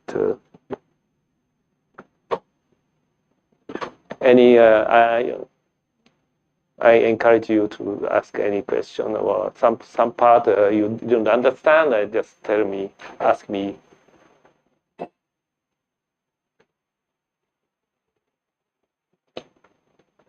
Yeah. Could you use microphone, please? I have some question in sucrose density gradient. Sorry? Sucrose sucrose density density gradient. gradient. Which one? This one? Not sir. Previous one. Previous one? This one? Yes, sir. No, like in the LC complex are there in bottom, right? Here, yes. But in that Western blot, no. I didn't use this in this experiment, the antibody LSC2. So this is obviously by staining. It's obviously we can see easily the LSC apoprotein. So this data was originally we used this data to follow the assembly of PS1. So we are not carefully checked, but it's obviously LSC2 proteins present here. Okay. Okay. Next. Sensei, I have one doubt here. Yeah, here. Okay. Myself. So regarding the pulse and chase experiment, here particularly you are talking about the after pulsing. Regarding the chase experiment, the blots were there, no? So you are telling the LHCs have been formed more in the after 2 hours. So the intensity increases after stopping the labeling. That means how it possible the intensity will increase when you stop the pulse? Okay. That's a good question. Of course, if you compare the PS1 and the PS2 labeling, it's not exactly the same, but it's comparable. But obviously, LSC proteins increases, right? So this is the protein in the isolated thyroid membrane, not whole cell proteins. So we are looking at the proteins, labeled protein, integrated into the thyroid membrane. So if the protein is still in somewhere stroma or cytosol, we just removed during isolating thyroid membrane. That's why it should be the LSC2 apoprotein, LSC apoprotein should be labeled in a similar way. But probably when we isolated the thyroid membrane, labeled apoprotein of light harvesting complex was still in a stroma or cytosol. So yeah. That's why that's my explanation. Probably that's true. Thank you. So it's important to how to say understand the raw data. Okay, usually if you look at the paper, the authors explain what happens.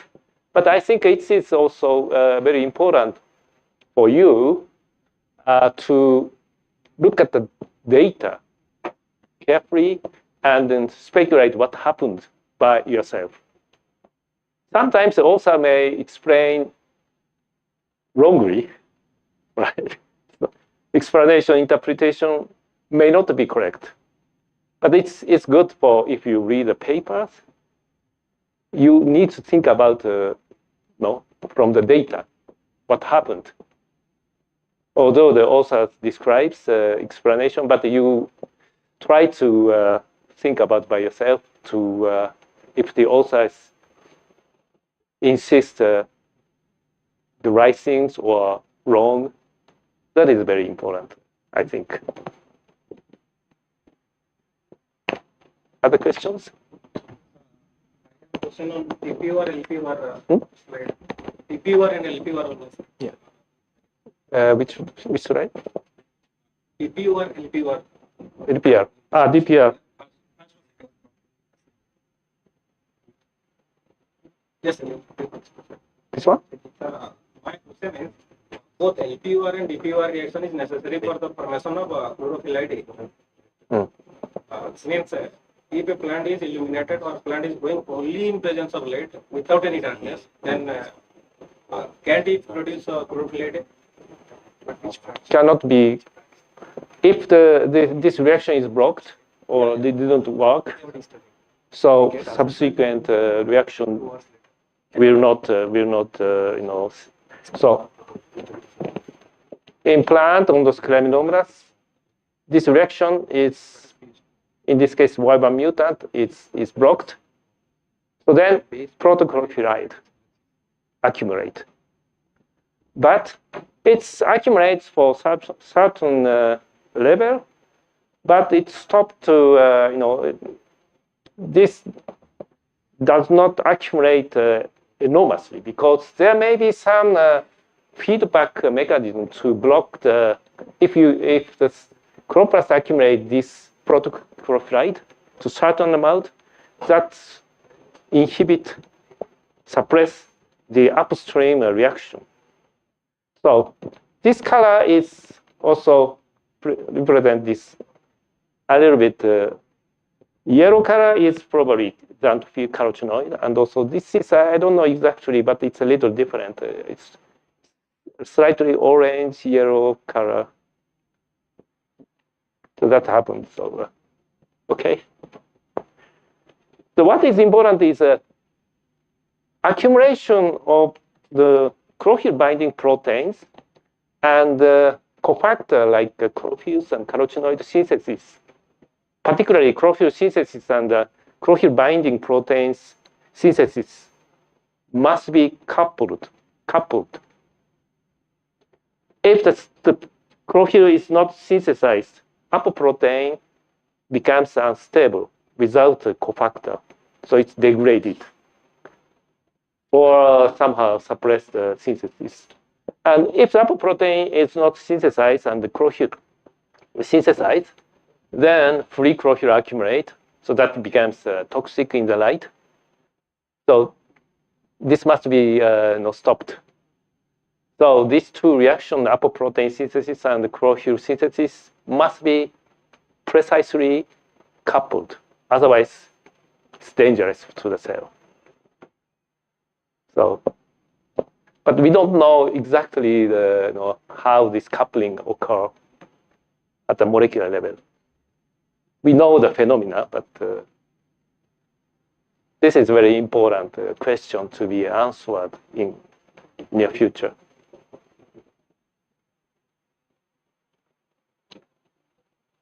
Okay, Just I have a question. It's a long pending. I have one question. Maybe about the assembly.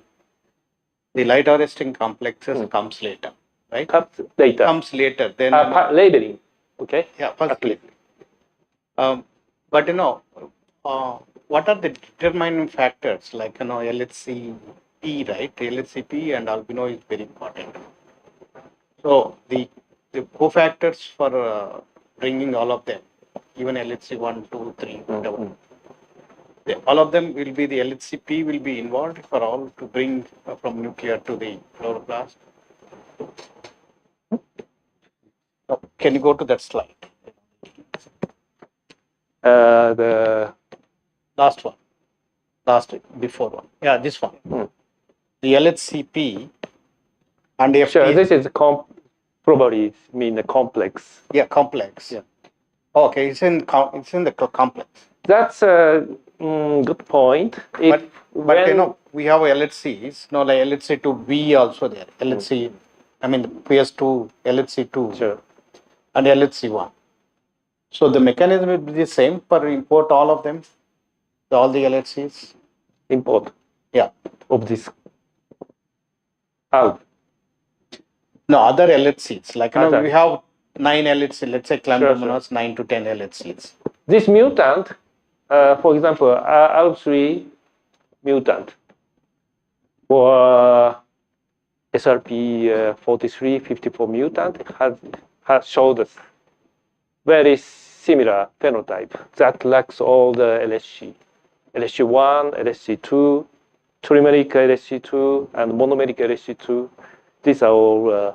This whatever you are showing is LHC, LHC protein. Yeah. In the beginning, precursor. It comes and enter into whatever, to import to the thylakoids, right? The mechanism or, the mechanism is the same for all other LHCs, any other probably very similar. It changes to each subunit. No, I don't think so. It's common. Mm-hmm. But this is only the nuclear encoded LHC protein. Yeah. But there are many, nearly 3,000 nuclear encoded protein in the chloroplast. But this system is only special for light harvesting complex because light harvesting complex is the most abundant, one of the most abundant, but maybe next to the Rubisco large subunit. It's very abundant. So the most abundant membrane protein in this biosphere. So that's why probably the chloroplast developed a specific system to integration of only light harvesting complex. I have one more question connecting to this. So which one will come? Is it a sequence of LHC 1, 2, 3, 4 like that? Or the sequence of importing inside? Will it be sequential, like 1, 2, 3, 4 of LHC 1, LHC 2, LHC 3? Which one will come first? And who determines this?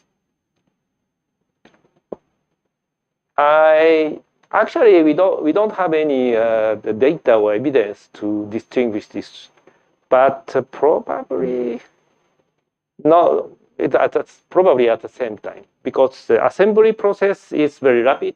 So the cell chloroplast do not need to wait for sequential. It comes almost at the same time. So and then of course assembly order is not exactly the same, right? But we talk about other lecture, not here, but it's once this apoproteins associate the pigments, that becomes stable. But without a pigment, apoprotein is very unstable. So the order of the assembly is there may be a order, but it's there's no regulation to synthesize this one as fast as second, but it's synthesized at the same time, but the assembly order, there's an order of the assembly. That's my speculation. Just query.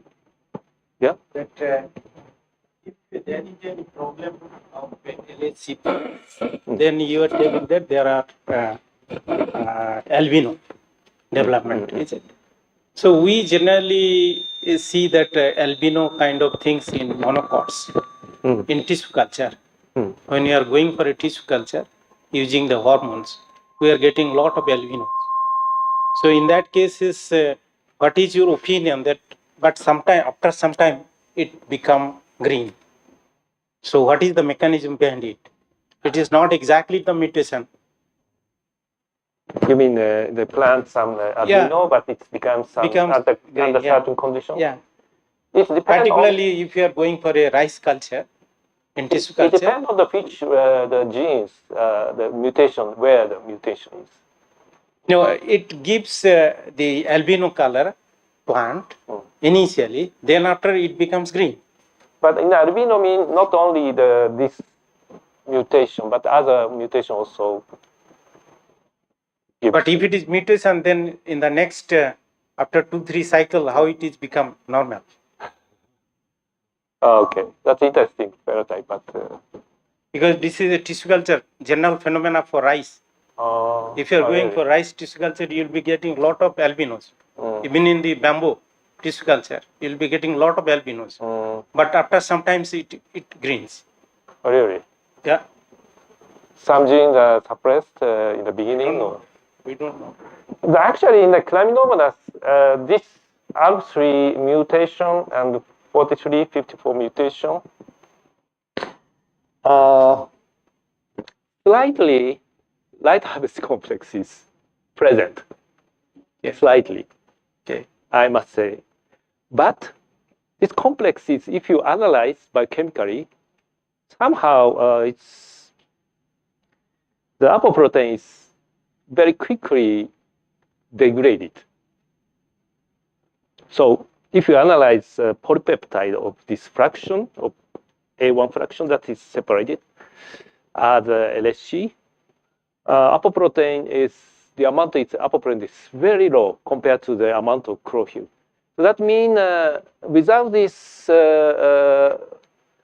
there's another the route to assemble this apoprotein of LHC into the thyroglobulin membrane, but it's not efficient and it's not complete. So assembly process in the end may not work properly. So assembled or light harvesting complex, maybe somehow the structure is not like wild type. So it's probably degraded.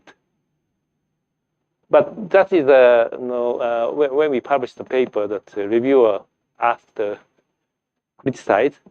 So it's also there's another way route, is a minor route, but that is not cannot properly assembled. So this system is essential. Our conclusion is essential. Okay, so just okay.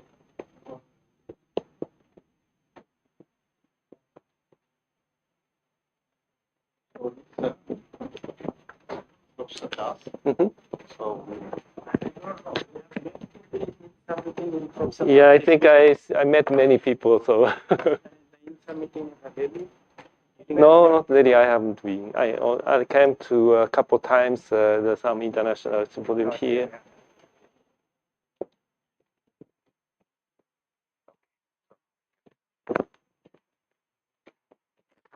So now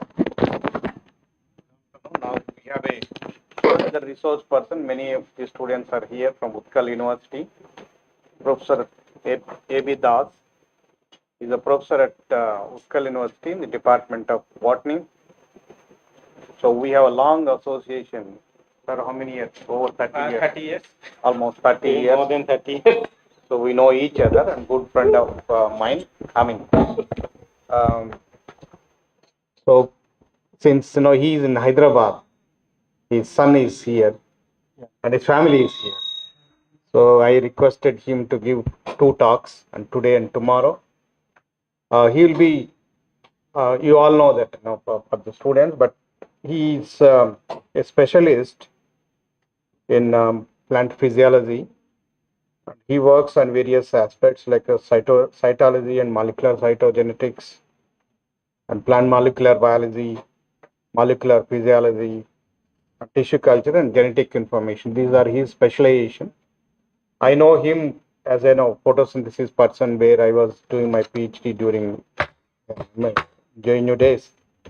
So they were with Professor Prasanna Mohanty. They are also working on photosynthesis, and he worked a lot on biotic stress and especially salt stress, where he has significantly contributed to study the mangrove physiology. You know the mangroves, right? Mangroves who the plants which grows near to the seawater. So they did a lot of work on lot of they have identified a lot of biomarkers to identify especially the salt stress. And thank you, sir. Thank you for coming and agreeing to give to the talks. It is not like and that. now you please interact with the students. It is So my today and privilege. tomorrow you'll be here, and please interact with him. It is my privilege. Yeah, please. Because I am not the expert in photosynthesis, okay? He is the expert, he is the expert. Let's take We are general biologists, okay? Yes.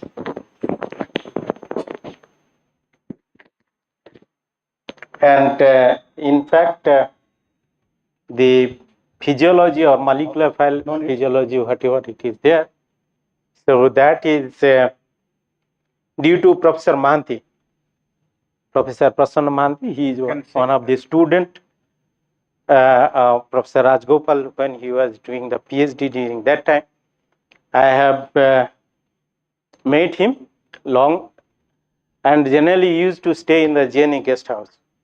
So during that time, I was just imbibed with this physiological part. Earlier, I was a molecular biologist or cytologist, you can say. So that's why today, although the topic is membrane composition, but it is not exact the membrane composition we will be going for. Maybe tomorrow we will be going for membrane composition in detail. Today we will be going for a general discussion that what exactly it is, what is the chloroplast, and whether whenever we will be talking for this chloroplast, whether it can be engineered or not, and if it is engineered, then what is the differences between the chloroplast engineering and the normal genetic engineering. So because nowadays a lot of pros and cons are there with regard to the genetic engineering or GMO crop, and that's why perhaps the chloroplast engineering is coming up very fast and giving lot of what we call emphasis or importance in that particular topics. So in normal cases, because these are the normal slides, I told that I am a teacher of botany, so I am not the molecular biologist or this chloroplast biologist. So most of the cases, if you are looking into that, yes, plastids are, of course, there are the chloroplast, but there are a lot of plastids in the plants, starting from your chromoplast, then chloroplast, leucoplast, amyloplast, etioplast, and so in proteinoplast. So all these plastids, if you are looking to that, yes, of course, there are specialized structures here in the chloroplast, what we are talking about, and Professor Takahashi also talking about, and in a detail, and I also, I think our students, I also discuss these things quite often, that how you can isolate the chloroplast. So Professor Takahashi was talking about that gradient centrifugation, and of course the sucrose gradient centrifugation. And also I simultaneously asked to my student how you can make a gradient in a centrifuge tube.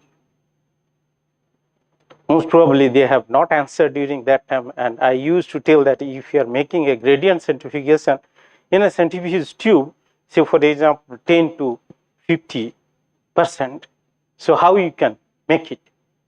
So in a test tube, if you are making manually, then how it could be? So what will be the first solutions which can be dropped there in a test tube? Anybody can say? It is a centrifugation of 10% to 50%. In a test tube we are making, or centrifuge tube we are making a gradient of 10, 20, 30, 40, 50. So how you will make that gradient?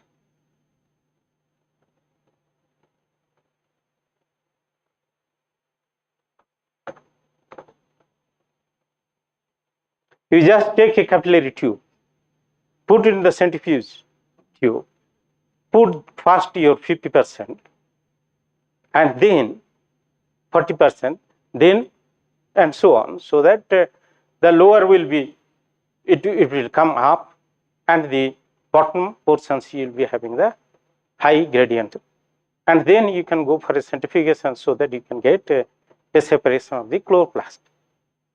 And if you are going to have a chloroplast, say for example isolation, and going for a protein separation with the SDS page, during that time, whether you require a intact chloroplast or it can be a thylakoid membrane. It can be a thylakoid membrane also. So in that cases, can you isolate the thylakoid membrane? Because I think in this workshop they will be going for that how you can make a thylakoid membrane. And initially what Professor Rajgopal was talking about, that we did lot of work in mangroves, and during that time when we isolate the DNA, during that time we have lot of difficulties, that in a cytoplasm a lot of phenols are there, and when you are isolating the DNA, during that time the DNA is black color, so all the phenols are there. So that's why we started a methodology that isolate the nucleus first, so that take out the cytoplasm, so that all these secondary metabolites it can go out, and then the nuclear palette you can go for the isolation of the DNA. And from that I have at least 2 students, they got the PhD as well as got the job also for this particular isolation process, because one is he is a principal scientist in NBRI in cotton. Before that they used to purchase lot of chemicals and what you call your kits from different companies. Then they use this methodology, and one is a principal scientist in Salt Marine Research Institute. So come to the chloroplast and chromoplast, because I will be going for very quickly, because our sir is talking about that 40 minutes is allowed, it already 15 minutes over, and I have not less than 90 slides.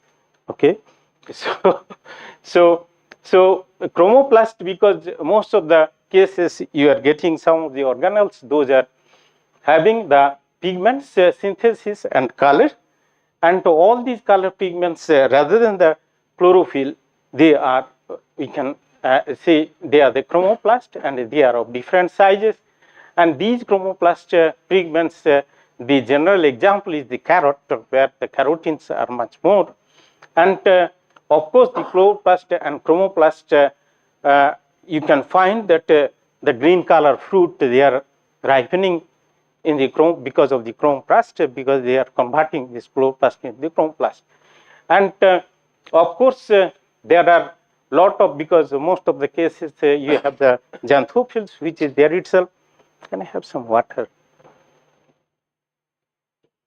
And probably these color fruits and all these carrots colors, they are nothing but the xanthophylls, and of course they can be accumulated in the cells, like in tomato or in the capsicum. You can get lot of colors of capsicums in the market, but later on the chloroplast, they become the chromoplast. and that's why the color is different. And also this pheoplast, they are generally found in the phycoxanthin, which is also is a carotenoid pigment, which marks the chlorophyll A, which is the major chlorophyll in the normal photosynthesis process. So where a lot of algae, they have also this phycoxanthin, generally this brown algae, they have as well as diatoms and dinoflagellates, they have this. Rhodoplast is again a phycoerythrin.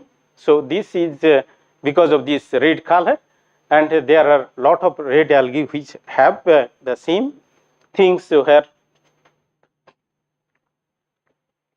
we can have pheoxanthin. So all these and the last but not the least, the chloroplast, which is a photosynthesis, and that gives the foods for the millions of peoples in the earth. And of course, we are going to have a 15 days or 20 days of seminar and detailed discussions about the chloroplast. And in these cases, if you are looking into that inner membrane space is about 10 to 12, 20 nanometer wide between the membrane and the chloroplast are small disc-shaped cells, which is nothing but your thylakoid, which is embedded into the stroma.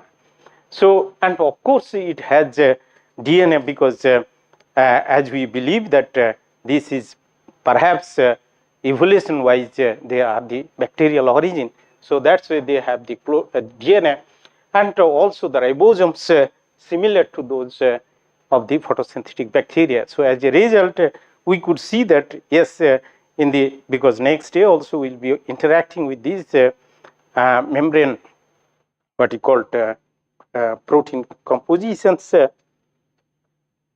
and we could see that there are a lot of similarities between these bacterial photosynthetic bacterial membrane compositions as well as the normal hair plant photosynthesis, your chloroplast composition. So as a result, if you are looking to that, yes, of course, we have a stroma and double layer membrane, this chloroplast, and inside the stroma we have this grana, this stroma are there itself. And can you tell that how these thylakoid membranes, they are stacked, whether it's the inner membrane or it's the outer membrane of this chloroplast? Can you tell anybody? Because the chloroplast is bilayer membrane, so it has an outer membrane, it has an inner membrane also. This, whether this inner membrane is pouching to give this type of thylakoid stack, or it is something else. And what about the inner membrane in case of the mitochondria? Because in case of the mitochondria, it is folded and they become the cristae. But in these cases, whether it is an inner membrane or something else.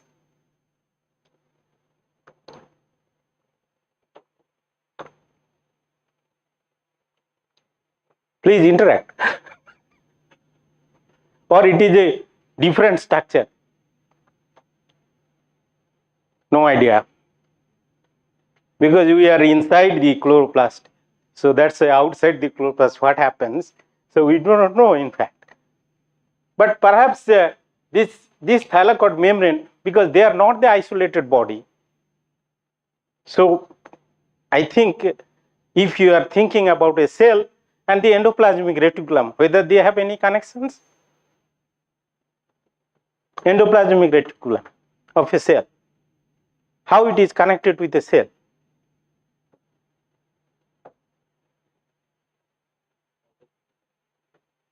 Tell me.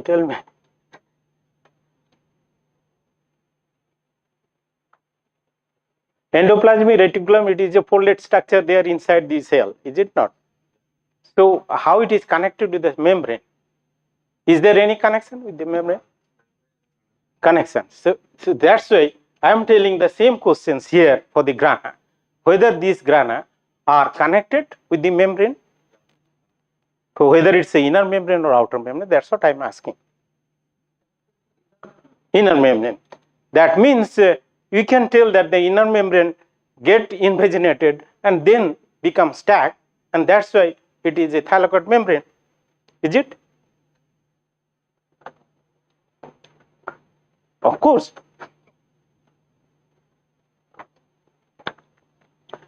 And if you are looking to the angiosperm, that plant species have about 80% of the plastid are strictly maternally inherited. And that is one of the major feature of chloroplast engineering, because maternal inheritance are there itself, there is not any chances of crossing over.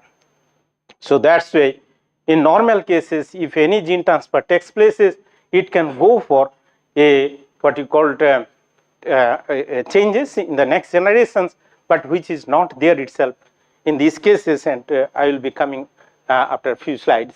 And there are about a particular cell have about 300 plastids in a particular cell, and of course the measurement of each and individual thylakoids is about 2 to 3 micron in diameter, and it consists of large numbers of stacks of thylakoid.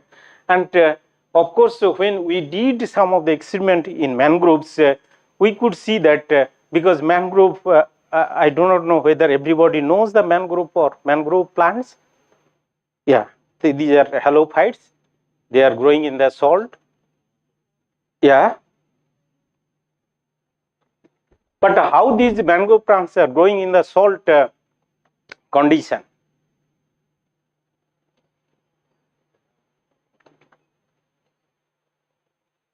And why the salt environment is physiologically dry? Because there are plenty of water, but it is physiologically dry. Why?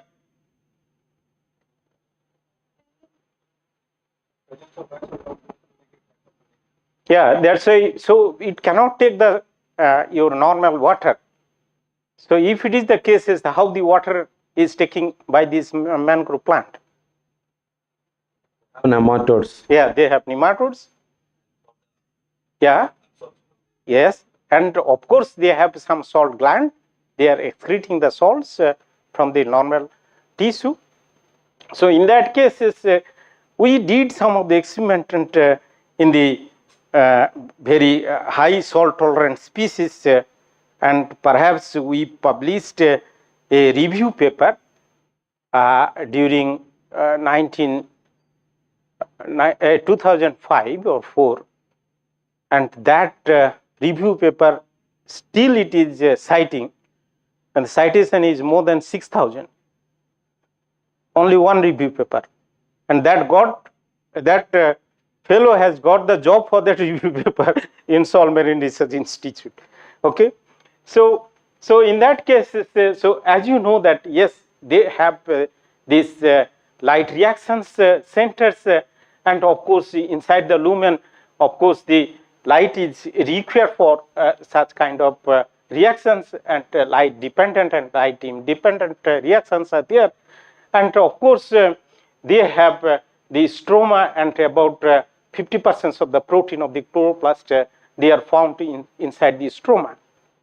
And of course, the grana, if you are looking to that, they are the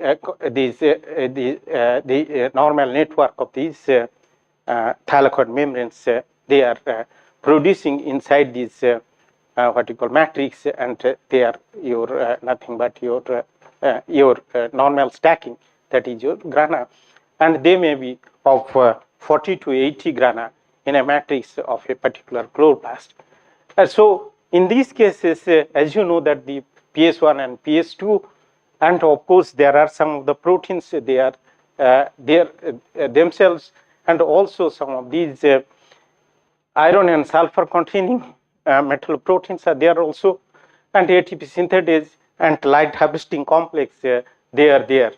And sometimes also when we teach that light harvesting complex, when we are talking about, and of course the PS1 and PS2, and as you know that the Z scheme, which is mostly modified as well as pioneer in Professor Govindji, he is working for a long time with Professor Govindji, and Professor Prasanna, he is no more. But they are, the question is that how this energy is trapped and it is supplied to the PS1 and PS2. Because sir was talking about the light harvesting complex beside the PS1 or PS2. And this light harvesting complex is nothing but he was also mentioned that it's an antenna.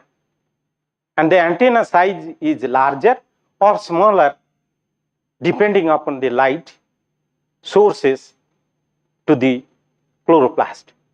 If it is a deep-seated, say, your algae, say for example, which is grown about 20 meters from the bottom, from the top of this sea level. So there the light is quite diffuse light. So in that cases, the antenna size will be more or less. What is your opinion? It will be more, because the disk size will be more, so that it can capture large number of light, and that light can be given to the photosystem, so that the photosystem can be operated. And in the same cases, we have seen, I have also worked sometimes in cacti. So cacti, we had a shaded chloroplast. What does it mean? That on the top of the cactus, there is a different color. Inside, we have green color. So as these cactus are grown in a very normal condition, high temperature, high sunlight, so during that time, they have camouflaging this chloroplast, or they are just maintaining the chloroplast in a normal temperature as well as light regime, and top of the chloroplast, they are putting some other color, carotenoids. So these carotenoids are penetrating less amount of your energy, and that is trapped into the chloroplast, so that chloroplast remain intact. So when we did the high amount of your salt, in case of the mangroves, we could see that there are the chloroplast structure or the thylakoid structure, they are get separated out or they are diffused. That means that tightness of thylakoid stacking is generally dismantled. In normal cases, if you are putting high salt or high stress or any high amount of light or even drought or even heavy metals, if you put much more, you will be getting that kind of phenomena. And of course, all these phenomena, when we are talking about that, because it will be covering this lipid part in the next day. So if you are looking into the composition of the chloroplast membrane, yes, of course, we have about 35 to 50% of the protein. Lipid, we have about 20 to 30%, and where the fat and sterol and wax and phospholipids are there, and the carbohydrates, also variable carbohydrates, we can get chlorophylls about 9%, carotenoids about 4.5%, nucleic acid and DNA and RNA, we can have there itself inside these chloroplasts. So in that case, if you are looking to the chloroplast and your mitochondria, then we can have a differences of, because the matrix, which is nothing but your stroma here, the thylakoid is your inner membrane of the cristae, and of course the ribosomes are there, and of course the inner membranes and outer membranes both have, and the size wise they are very much smaller as compared to the chloroplast, and of course the origin of this chloroplast and mitochondria, they are nothing but your bacterial origin perhaps, because whatever the molecular evidence what we could get. And energy transductions, if you are looking into that, yes, the chloroplast structures when we will be having that, yes, photosystem 1, photosystem 2, cytochrome B6, B12, so ATP synthetase, and all these protein complex, they are embedded into this membrane. So in that case, if the membrane is completely intact, and then only you can get all these proteins in a good form, so that the energy transduction can take place and energy is going from one to another, and finally the PS1 can some of the electrons which can be going from this PS1 to PS2, PS2 to PS1 system, or sometimes only one, it is going to the NADPH. So in these cases, all these complex, when these protein complexes are there, and of course these lipid bilayer membranes when it is there. So in these cases, these lipid formations are quite essential to hold all these proteins in a harmonic manner. Otherwise, these will be the functions of the electron transfer will be disrupted, so that the photosynthesis, net photosynthesis will be hampered in any cases. So maybe the next day we'll be talking about these bilayer membrane, how it is producing, what are the components of the lipids, and what are the factors which can actually assemble this one. And if you are making some of the mutants, you can see that yes, if you are hampering this structure, or your membrane structure, automatically the stability of these proteins may be hampered, and finally you can have a less your photosynthetic efficiency and PS2 to PS1 efficiency. In these cases, because as I know that you will be getting exposure here for the OGIP analysis here, or you have got some of the OGIP analysis. During that time, that machine can give you the electron transfer system of each and individual protein, your component. So component wise, you are getting a theoretical knowledge that how the electron is moving and where this protein complex is getting damaged. So if any type of external influence, if it is there itself, automatically they can damage any of these part, and automatically the electron flow can be blocked, so that the PS1 may not get that much of electron which is required for the normal photosynthesis. Or if you block this one, only the PS1, if it is operated, so during that time also you will be having a less amount of electron flow, so that the NADPH which is produced there itself, and of course the NADPH is the major things, as well as some of the ATPs which is there itself, which is produced, they are required for the next cycle in the dark reaction. So as a result, what happens that if any of these complex, if it is getting damaged by any of the external factors like the environment or the high temperature, or what you call high salt or high metal, so automatically they can be having the problems. And of course the chlorophyll molecule, those are there itself, because this is the normal structure, as you know, and they have 4 nitrogen bases, and all these nitrogen have the magnesium there itself, and these head portions are nothing but much more of chlorophyll A and chlorophyll B, which is there itself in the head. So if anyhow, if here, and can you imagine this structure, and our we have a hemoglobin structure. So hemoglobin structure also similar here, only the changes here.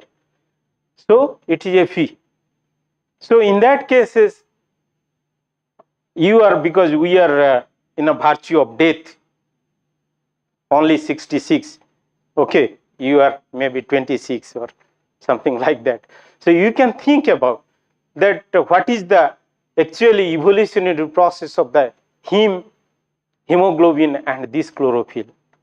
And my guru, as well as Professor Subramanian's guru, Professor Prasanna Mahanti, once told a story that one of the PhD scholar has given a topic that whether the chloroplast can be used as a battery for the pacemaker or not. That is the topic. So if it is, then the solar cell can be implanted in the heart, and so that normally you can move around and they can give the pulses so that the heartbeat can starts instead of the pacemaker or the battery which is generally used there itself, but that was not successful, okay.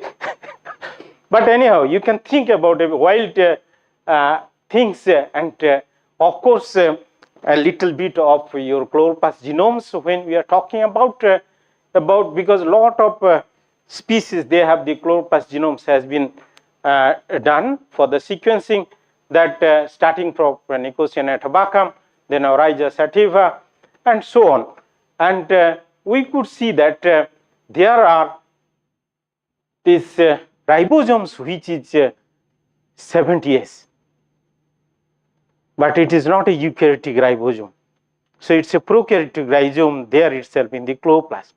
So that's why we have also another evidence that might be this is a origin, and also consists of two ribosomal RNAs, the 23S rRNA and 16S rRNA, and also the amino acyl tRNA and amino acyl tRNA synthetase and methyl tRNAs are also found in the chloroplast, and size wise generally about 120 to 217 kilobases. Of course, there are some differences in different organisms, but most of the cases we could see that 95% of this cpDNA in the corn chloroplast has branched and linear size of your DNA. But in normal cases, we have a concept that it is a linear, not a linear structure, it's a circular structure. So instead of that, we could have even in the dinophytes algae, they have a genome which is broken up into about 40 small plasmids, each of 2000 to 10,000 base pair long.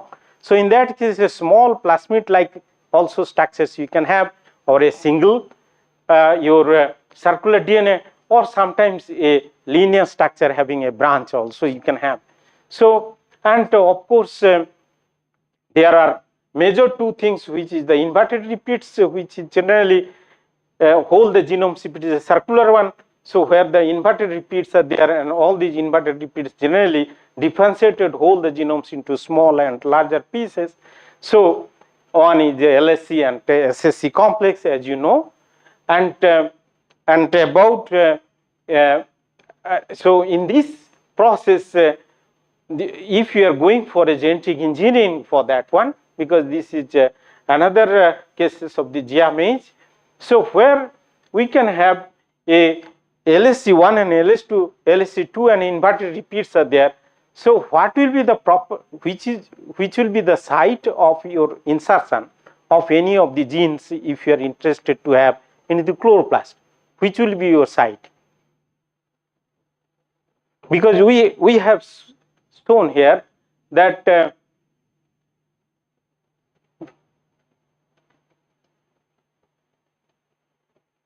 how it is going back. Yeah. So for example, it's LSC1, LSC and SSC, and we have inverted repeats here, and of course some of the genes which are generally very much common in case of those are very much conserved in nature and which is used for the normal DNA fingerprinting for any of the chloroplast. So my question is that if this is the inverted repeat, this is another inverted repeat which is separated this genome into a large and a small one. So where will be the site of insertion of new genes of your interest?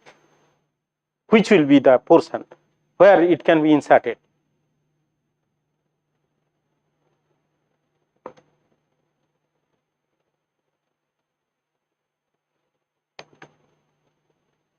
No idea. Okay. Think over, and next day you just tell me where can be. Okay. So in these cases, if you are looking into this chloroplast genome, then of course there are about, because in Arabidopsis about 1000 to 1700 generally number of copies, because this is also one of the advantages of the chloroplast engineering, because in triticum species about 50,000, it is not 1500, 50,000. Okay, and so that's why the chloroplast is unique for the as a transformation tool, because the sequences of the carbon productions and this synthesis of the amino acid, fatty acids, and the pigments, and generally they have the sulfur and nitrogen metabolisms also there itself, and this chromoplast, this pigment synthesis and storage is another factors, and also the leucoplast generally monoterpene synthesis generally occurs there, high protein level and feasibility of expressing of the multiple proteins, and polycystonic mRNA are also found there itself, and there is no any chance of your cross pollination or what you call your F1 or F2 generation segregation. It is not possible there, because no crossing over generally takes places,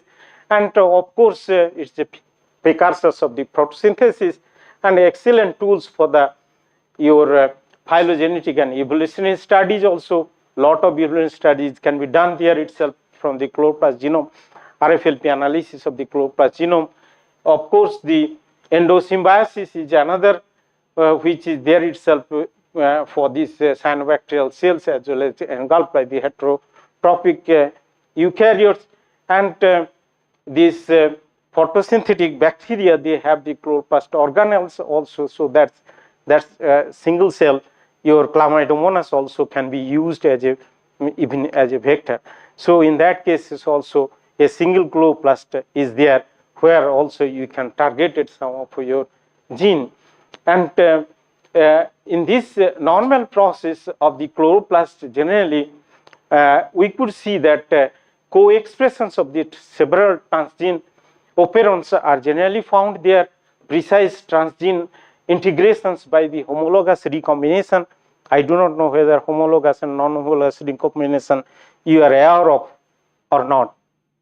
Homologous recombination and non-homologous recombination, and feasibility of the expressing of the multiple proteins from the polycystonic mRNA, which is there itself, and regenerations of the crop plants with higher resistance and higher abiotic and biotic stresses for the molecular farming. It is possible to have this one, and also easy process to stack a lot of operons together, and also foreign protein accumulations up to 40% of the total soluble proteins, and in tobacco we could see that about 70%, and absence of position effect due to the lack of compact chromatin structure, and efficient transgene integrations by the homologous recombinations we could find in the chloroplast, and so that if we are comparing this chloroplast transformation and nuclear transformation, we could have, because there are a lot of reservation as well as in our country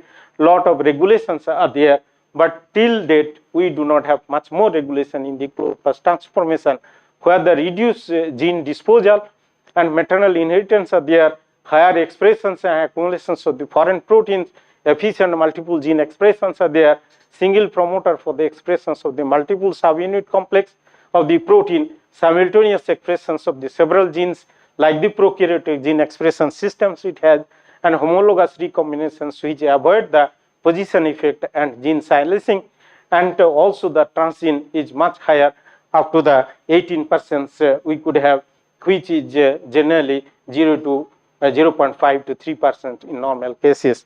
And also here in one thing I could see that that if you are inserting one of the gene into the normal nuclear transformation process, so in that cases if it is a diploid species, then how many positions this gene can be inserted? A single gene you are inserting into a nuclear genome and a chloroplast genome. So in chloroplast genome, in one position is more than enough to have this expression. But in case of the nuclear genome, so if it is a diploid species, in how many positions at least it should incorporate, if it is expressible? diploid genome. How many sites? At least 2 sites of a 2 chromosome, at least. Okay? So that the segregation can take place. If it is 1 chromosome, 1 site, then it may not be 50%, next generation, the 50% will be eliminated, where there is no any transgenic or transgenic information, or in the next generation again 25% will be out. So in that way, after 2-3 generations, everything will be out. So that's why, if that type of things which is not possible here in the chloroplast transformation. Of course, chloroplast transformation is a bit tricky in nature, because isolation of the chloroplast is one of the things. But nowadays, lot of people, they are using the plant and your particle bombardment, where the particle of your tungsten or gold particle, they can be encoded with the plasmid DNA, and then after this particle bombardment can take places, and then regenerations of the plants it can. Or you can use the protoplast fusion type of things, isolate the protoplast, then inject the gene of your interest and into the chloroplast, and then it can be. So in that cases, the chloroplast to regeneration systems you have to develop, otherwise it is not possible or feasible. So that's a lot of examples we could see that, so plasmid, if you are looking to the chromosomes in the plastid genomes as well as the nuclear genome, if you are comparing that, about 60 copies of the single plastid per chromosomes we could have, and genes per chromosomes, a lot of genes are there, but in case of these only very few genes, about 120 to 150. Arrangement of the operon transcription genes, each gene is a separate and individually transcribed, whereas many genes are transcribed together. So polycystonic conditions are prevailed here in the plastid system. And we could see that there are a lot of milestones starting from 1988, and we could see that everywhere bialistic, then page bialistic. So page polyethylene glycol, so nothing but the isolation with the chloroplast, then you are fusing this chloroplast, where the Nicotiana tabacum is one of the examples where high level of the foreign protein expressions, and of course the photosynthetic competence, the selection process also, spectromycin or kanamycins, they are generally used for isolation of the your transgene. So which is the selection methods, where in the media itself you can use some of the your spectromycins or kanamycins for the selections process. So in that cases, we should have, because the process of, from listening itself, we could see that it's a very, very robust technique, or it's a very critical technique. It's not like that. It's only you grow the plant, then after you isolate your DNA of your interest and go for the bialistic, and of course it is not a target oriented, because every cell cannot be, but some of the cells can get inserted of your gene of interest, and they can go for the plant regeneration system. So where lot of plants can be regenerated, where some of the plants are transformed in the chloroplast, some are not. So in that cases, because there are a lot of examples where we could see that bialistic and page generally it is used, and where the selection methods are spectromycins and kanamycins, which is there itself, and also because the key conditions for that, the efficient selections of the your transplastomes or your plastids, which is very much important, and a robust method of DNA delivery into the chloroplast, that is very much important to have. And of course, all these things can be done in a aseptic condition, and the presence of active homologous recombination machinery in the plastid, that enhance your capability of the productions of that particular protein of your interest, and ability of the high efficient selections and regeneration protocol, that is very much important to have. At least if you do not have that protocol, then don't go for that type of chloroplast transformation process. And where the gene gun, mostly it is used for that, and generally the leaf cards or the normal leaves which is grown there in the normal conditions. So then after that these exposed leaf materials, they can be used into the antibiotic conditions, into the media, and or in the biologistic conditions also sometimes polyethylene glycol can be used for the treatment of the protoplast for the DNA delivery. And in that case, space technique generally it is fuse the chloroplast there itself, and also sometimes microsyringe also used, femtosyringe can be used to where the DNA delivery can be done. And sometimes also some of the papers we could see that simply if you are cutting the head of this stigma head and then pour the DNA, then that DNA also can go into the ovule, and that can go for the fertilization process. So in these cases, the microsyringe also can be replaced with the help of such type of techniques in later stages. So there are ample of examples there itself. And gene expressions wise, if you are looking into that, Chlamydomonas and Nicotiana tabacum and Arabidopsis thaliana, so they have a lot of genes which is generally introduced there itself, having the expressions there. And of course, the gene delivery systems, this normal ballistic which is generally used for that, where generally we could have a helium gas where tungsten or gold particles which has been coated with the plasmid DNA, and then after it is bombarded into the tissue in aseptic conditions, and then that tissue can be put into the selective media, and then you can go for the plant regeneration, and these plants can give you a normal plant which can be a transgene plant where the chloroplast can be transformed. So these are the normal handgun which is used for normal leaf where you can also put your DNA. And also the femtosyringe also sometimes instead of nucleus you can put into the chloroplast there itself. And also page methods are also there itself, and there are several advantages and disadvantages are there. Of course, the successful rate is quite low in case of this and random integration of the foreign DNA into the genome, which may be a unstable, produce an unstable track. And list of transcriptomics plants which is generally found where a lot of genes has been already introduced and get the successful result. Of course, there are some your LIC genes or GFP genes, they are normal genes which is generally inserted there itself and got the results there. And say for example, TIG40 his genes, Arabidopsis thaliana, it has been incorporated there itself in the chloroplast, or in the GIAN, the mannose 6-phosphate isomerase also has been introduced. So in that cases, and these are the normal process of your chloroplast transformation process. This is the theoretical aspects where we have to have a gene of interest, and of course we will be having a selectable markers, and also the plastid expressions.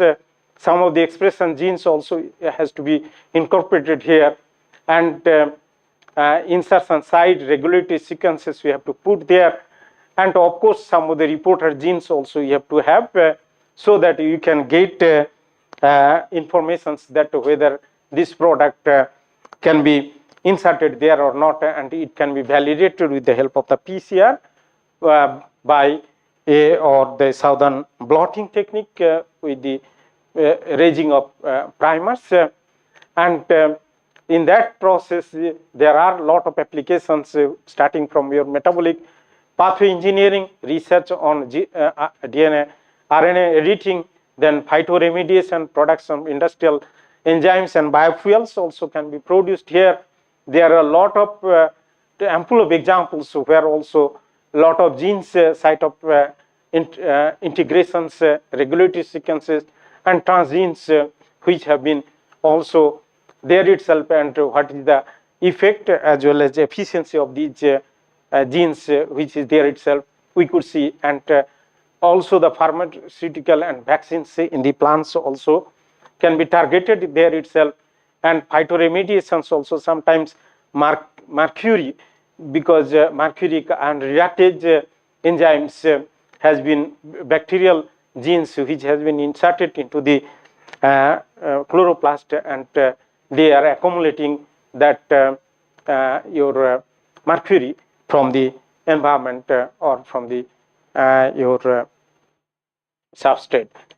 So, and also some of these enzymes like hydroxybenzoic acid, this PHBA, that also can be also produced, and also some of these PHB also, it can be also produced there itself in the normal plant, where it can be there itself. So as a whole, if you are looking to that, of course you can target a chloroplast where gene of interest can be inserted, and then selective media you have to go for, and theoretically it is nothing but you targeting a single chloroplast, then this chloroplast is multiplied there in the next generations.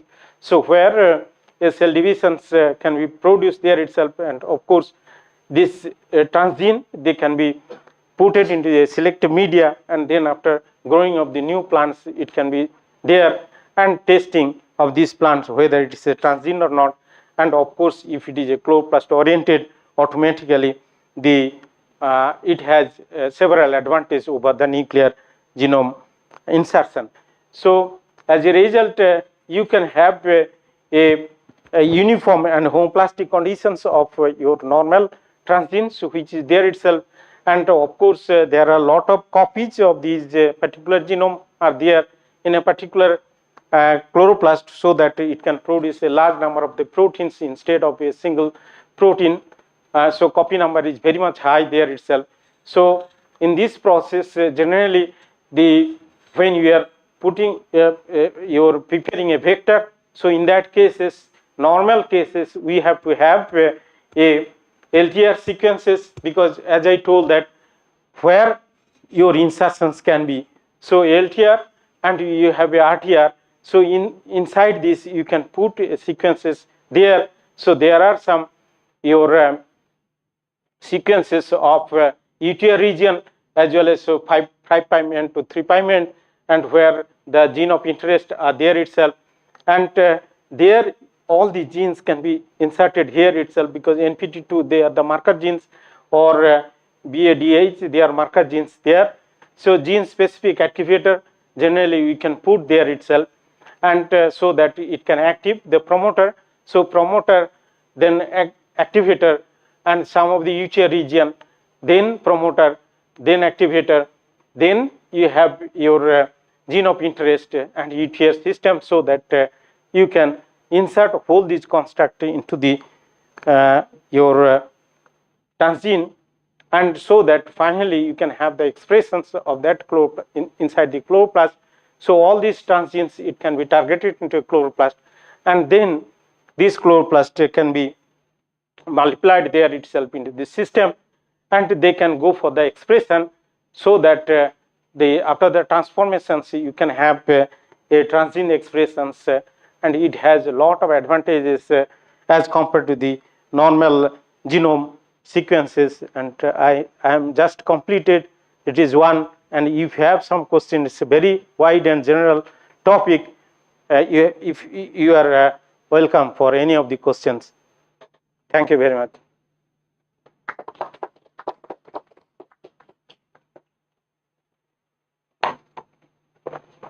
Any question? Or yeah, please. Yeah, PHB engineering already, because I have given this one, and it is there along with your system. You can take, because I have just skip very quickly. But PHB you can have, because in the synocystis generally PHB preparations generally it can. So that is there. Phytoremediation, mercury, already it has been established. Anything? Sir, when we're talking about the orientation of the photosynthesis component in the thylakoid, orientation of the photosynthesis component in the thylakoid membrane, This it is like PS2, cytochrome P6F, and PS1 and ATPase synthesized. But there is any different orientation or always in same orientation? As far my knowledge goes, it is the same orientation. Okay. The previous slide it saw like something else. Is it like that? I don't know.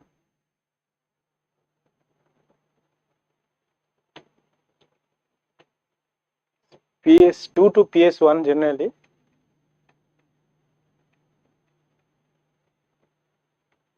This one?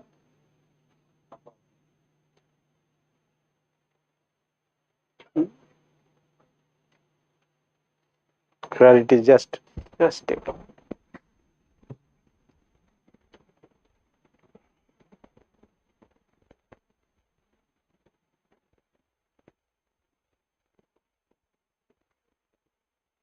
Yeah, just yeah, tell me.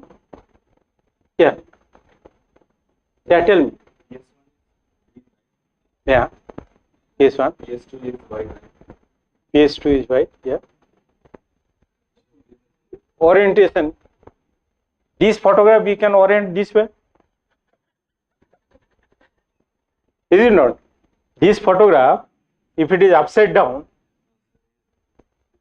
yeah, yeah, PS1, PS2, if you are upside down this way, just reverse, then it will be your answer. Is it not? You just upside this one, this photograph is just upside down. Okay. Then it will be your first one, will be your 2 and then 1. Because the next slide is 2 and 1. The Z scheme generally 2 to 1. Anything? But good thing, at least you have pointed out that one minutely. Good. Anything? No, sir will be here for more time. Thank you, sir. Thank you for. Oh, thank you very much. Thank you very much for everyone. Yeah, sometimes actually, very frankly speaking, I am going for a lot of interviews for the biotechnology student. And even I ask whether the rice is monocot or dicot, I am not getting the good answer. So that happens sometimes. When we are entering into a system, we are forgetting the outer system. The outer system you should keep in your mind what exactly it is going on. Then the inner side, it's of course the detailed things, it is very much important for your PhD program. But after the PhD program, you will be going for job. So during that time, you have to correlate the inner thing and outer thing, the wide thing, because if I am a bureaucrat there, sometimes you will be getting a lot of bureaucrats in the interview board. They will be asking very general question, and it is out of your syllabus even. So that's why you have to be you have to cross the bumpy road so that you can tackle very well. Just I have tackled the question of this gentleman. Okay, thank you very much. Thank you very much. Yeah, thank you very much.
Okay, shall we start? Okay. Just I continue. Okay.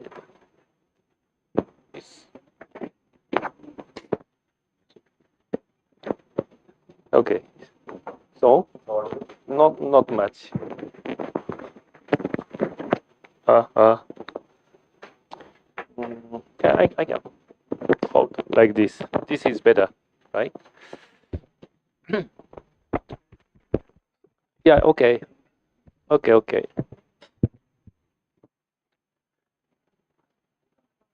So just before I English.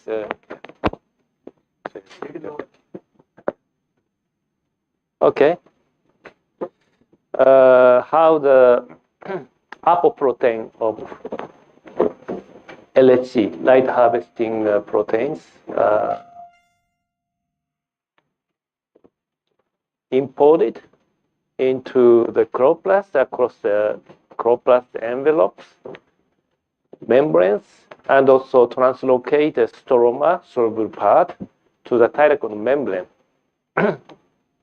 So according to this proposed model,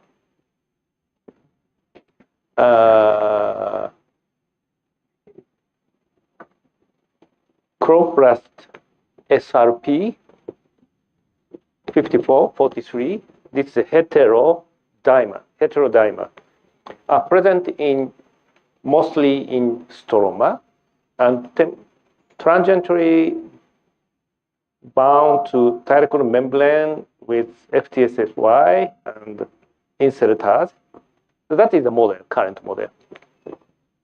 Okay, this model was based on the experiment using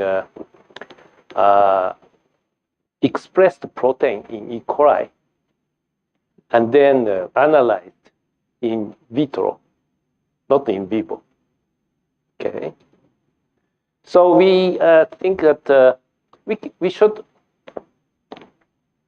analyze this model in vivo. Okay, that's the main difference. So so far, for example, signal chloroplast signal recognition particle is a heterodimer of SRP 54 and 43.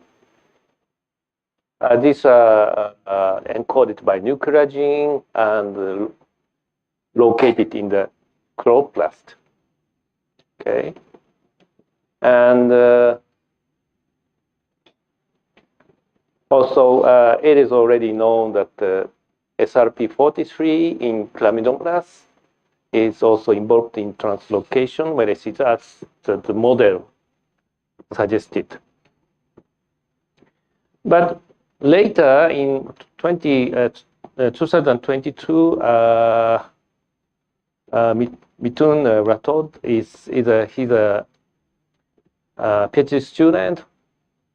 After finishing a master course in Hyderabad, he came to my lab and then started this project to purify ALPS3. In a chlamydomonas, there are the two similar ALPS3 protein. The one is ALPS3.1, the other is ALPS3.2, but the concept ALPS3 concept with plants is ALPS3.1. ALPS3.2 is specific in chlamydomonas, so you don't find in counterpart in plants. So he analyzed by introducing a HA tag to the ALPS3.1 because we have a ALPS3.1 deficient mutant. So we transformed the gene of ALPS3.1 and at the C-terminal side of the sequence, we introduced a HA tag amino acid. We tagged and then purified this ALPS3.1 from the complemented strand, with this HA tag. Then affinity purified using this tag. Then we found that this RF3.1 associate 43 and 54. So it's possible that we just isolated this complex. But most of this, but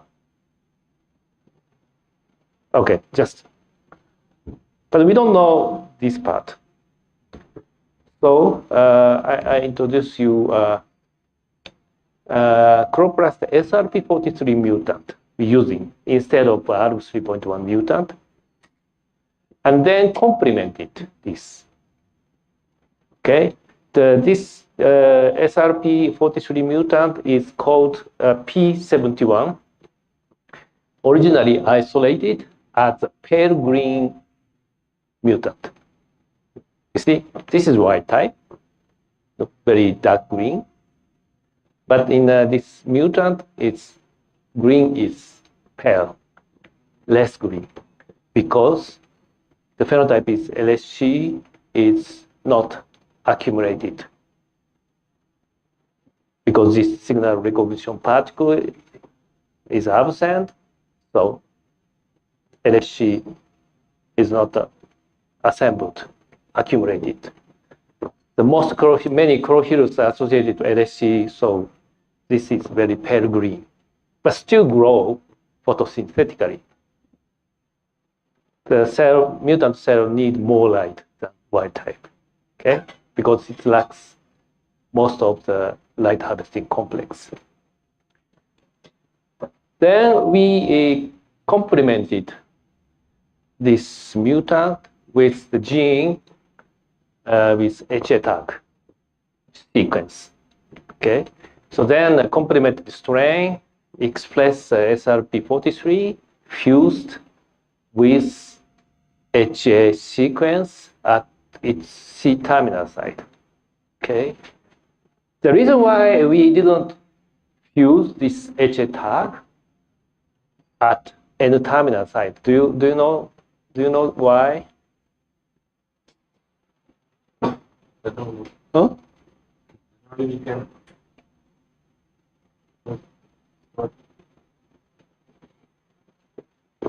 I show that in the nuclear encoded chloroplast proteins has a signal peptide at N-terminal site, and after translocation to chloroplast, this signal peptide was clipped off and lose this. So if you tag HA tag at N-terminal site, it's removed. So you see, you have only wild type SRP43, so you lose the HA tag. Okay, it's always nuclear encoded chloroplast proteins. If you want to add some tag, we must insert it at the C-terminal site or internal sequence, internal region of the protein, not N-terminal. So, of course, if you fuse HA tag, sometimes this addition of a sequence may prevent the protein, the inactivate activity, right? There's a possibility. But if you look at this, it becomes fully green.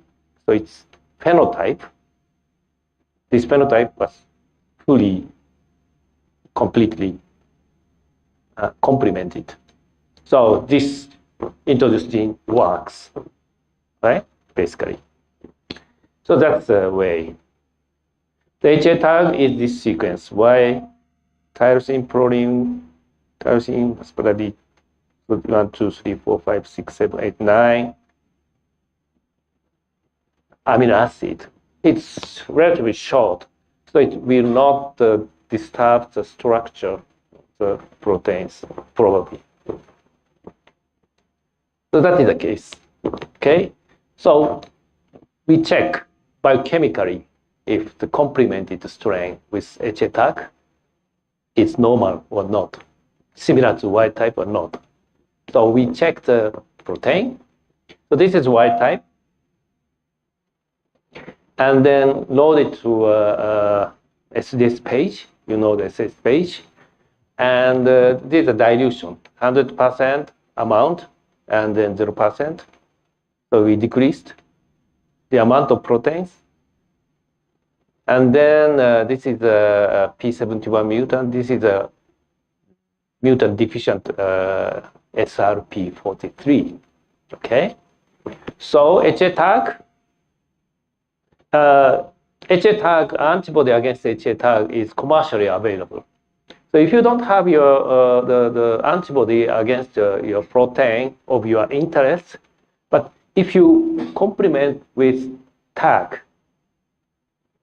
the mutant, then you can easily detect immunologically, right? The antibody is sometimes takes time and difficult, or sometimes difficult to make antibody. But if you fuse with HA tag, you can buy HA tag antibody. It's not cheap, but it's possible, right? So there's no signal here, wild type and mutant, of course, as expected. And this is a PS1, just internal control, okay? And this is a LSG1, the light harvesting complex associated with PS1. Is present in the wild type or is the dilution, you see decrease the signal, okay? And this mutant, a little bit signal.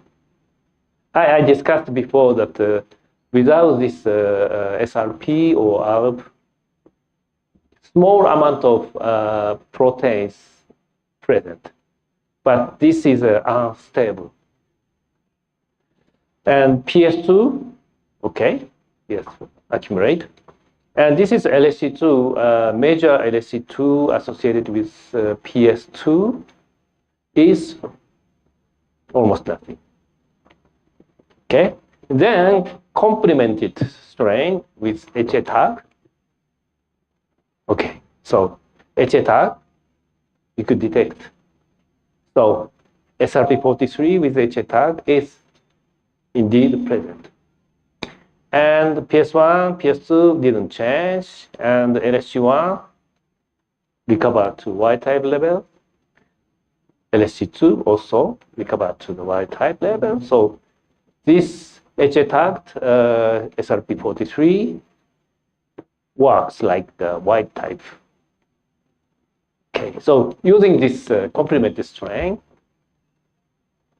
we can purify SRP43 using HA tag affinity purification. This affinity purification kit is available, commercially available, so we can purchase. So it's kind of antibody against the HA tag is fused to beads. So the protein, HA tag protein is the bind to these beads, and then wash.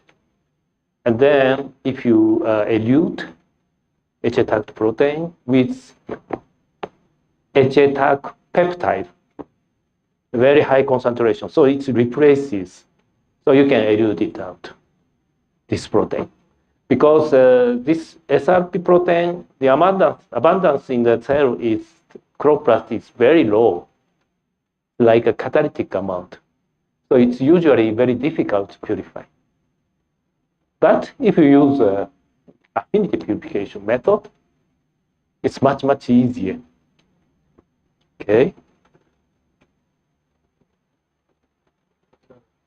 The first, before purification, we analyze the localization in the cell, because most experiment was done in vitro, overexpressed protein in E. coli bacteria, and then using this expressed protein, they mix the protein in vivo, right? Then if they they just concluded the SRP 43 and 54 form heterodimer, of course. But they don't show any interaction of ALP3.1, ALP3 or FTS. Why? Because it's in vitro. They didn't use in vitro system. Okay, so first localization we could do by this complementary strain localization using HA tag antibody. First, we purified, well, this is total cell, okay? And then we broke the cell and then separate the membrane fraction and the soluble fraction, roughly, okay?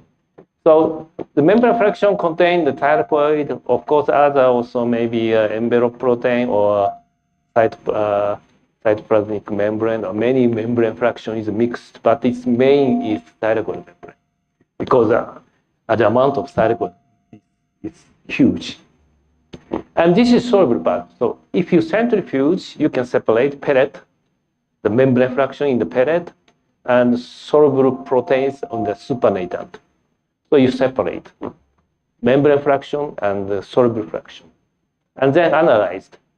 The photosystem 1 is present in thyroid membrane, so it's recovered in the thyroid membrane, but not in soluble fraction. And RBCL, the Rubisco, is the enzyme in carbene-Benson cycle. This is mostly present in the stroma, right? So it's a little bit see a signal because this antibody is so strong, but mostly soluble, okay, as expected. Then if you hybridize with HA tag antibody, so the cells, you see signal like this, and membrane fraction, you see signal. This is unexpected result for us. And then soluble part, we couldn't detect. Okay, that's one of the interesting the moment for us. The most fun. It comes from the results that is different from the model, published model. Okay, this is a different, okay, small discovery, right? Not big discovery, but it's, so if that is the case, if this is the case, we would expect most SRP are recovered in soluble fraction. Only small amount of SRP proteins are recovered in fact, because this must be transient. But that is not the case. We couldn't detect, clearly detected the signal here. Almost all proteins were in the thyroid membrane, the membrane fraction. So mostly these are associated with thyroid membrane. So that is interesting. So different from the, and also we wanted to know how stably these proteins are bound to the thyroid membrane. So we took a membrane fraction and then treated. This is no treatment, and this is just a phosphate buffer saline. That's phosphate buffer with some sodium chloride, okay? And this is a high sodium chloride, and this is sodium bromide. This removed the extrinsic protein. That is some proteins loosely bound to the thyroid membrane. You can remove this with this treatment. And this is a little bit more stronger potassium thiocyanide. And this is even stronger, alkaline treatment. Okay, so look at from this LSC8, this LSC1, one of the LSC1 that's sure is membrane proteins. those three transmembrane helices tightly bound to the cytochrome membrane, so didn't change. This is urea, okay? And LHCP2, that is PS2, LHC1, LHC light harvesting complex also didn't change. This is an ATP synthase, coupling factor 1 subunit. This is, as you know, CF4 is in the membrane. CF1 is, it's exposed to the stroma. So this is tightly bound to F4, but it's relatively weakly bound. So this treatment is gradually removed. Okay. Particularly the alkaline treatment is very strong to remove. So SRP43, it's still present in washing with a high concentration of sodium chloride, so it's not really weak ionic interaction. But sodium bromide, thiocyanide, and completely removed. So it's not very strongly bound to the cytochrome membrane, but it's but stable under the physiological condition. This is non-physiological condition. So it's really associated with the membrane weakly, but it's stable, but it's not so strong. Okay, so then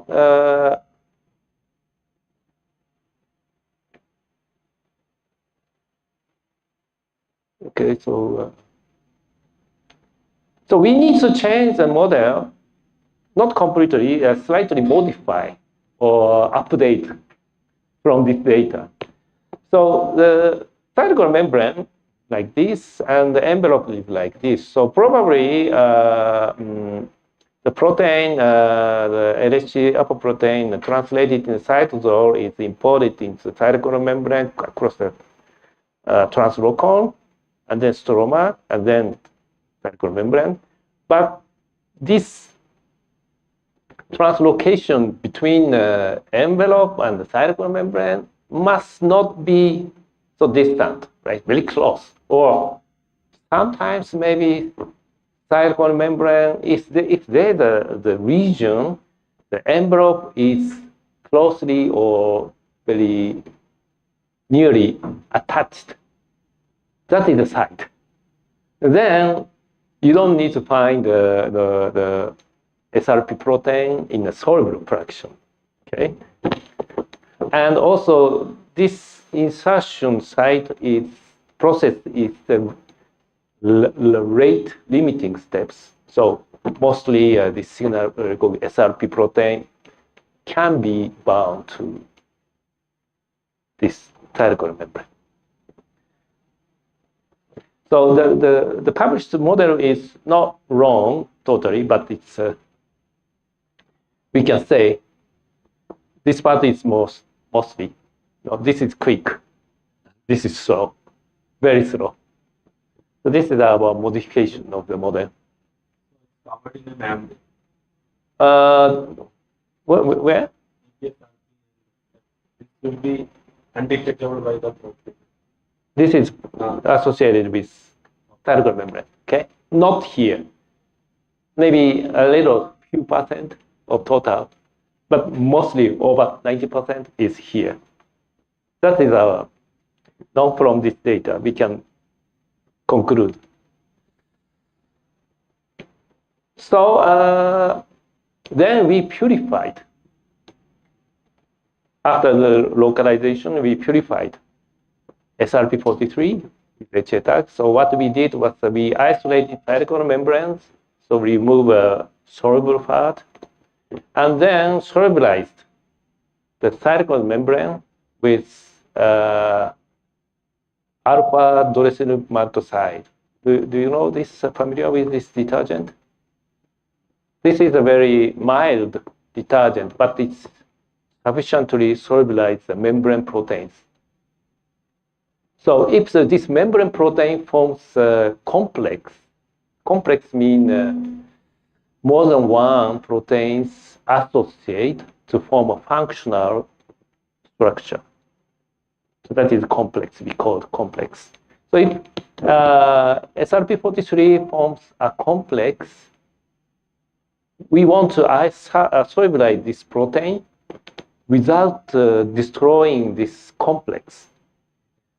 Then, if we purify these proteins by affinity chromatography, then we can identify interacting protein. Okay, right? So that is a method too. That is also called a pull-down experiment or co-precipitation or something like that. So if you want to,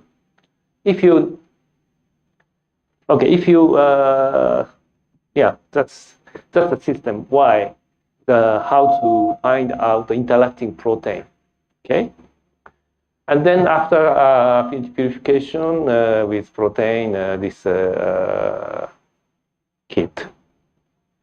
So we purify it and then analyze the protein to assign the interacting protein. Okay. And then analyze the interacting protein by mass spectrometry or something. So this is the results. We have two HA-tagged strain, Chloroplast SRP43 and also L3.1 HA.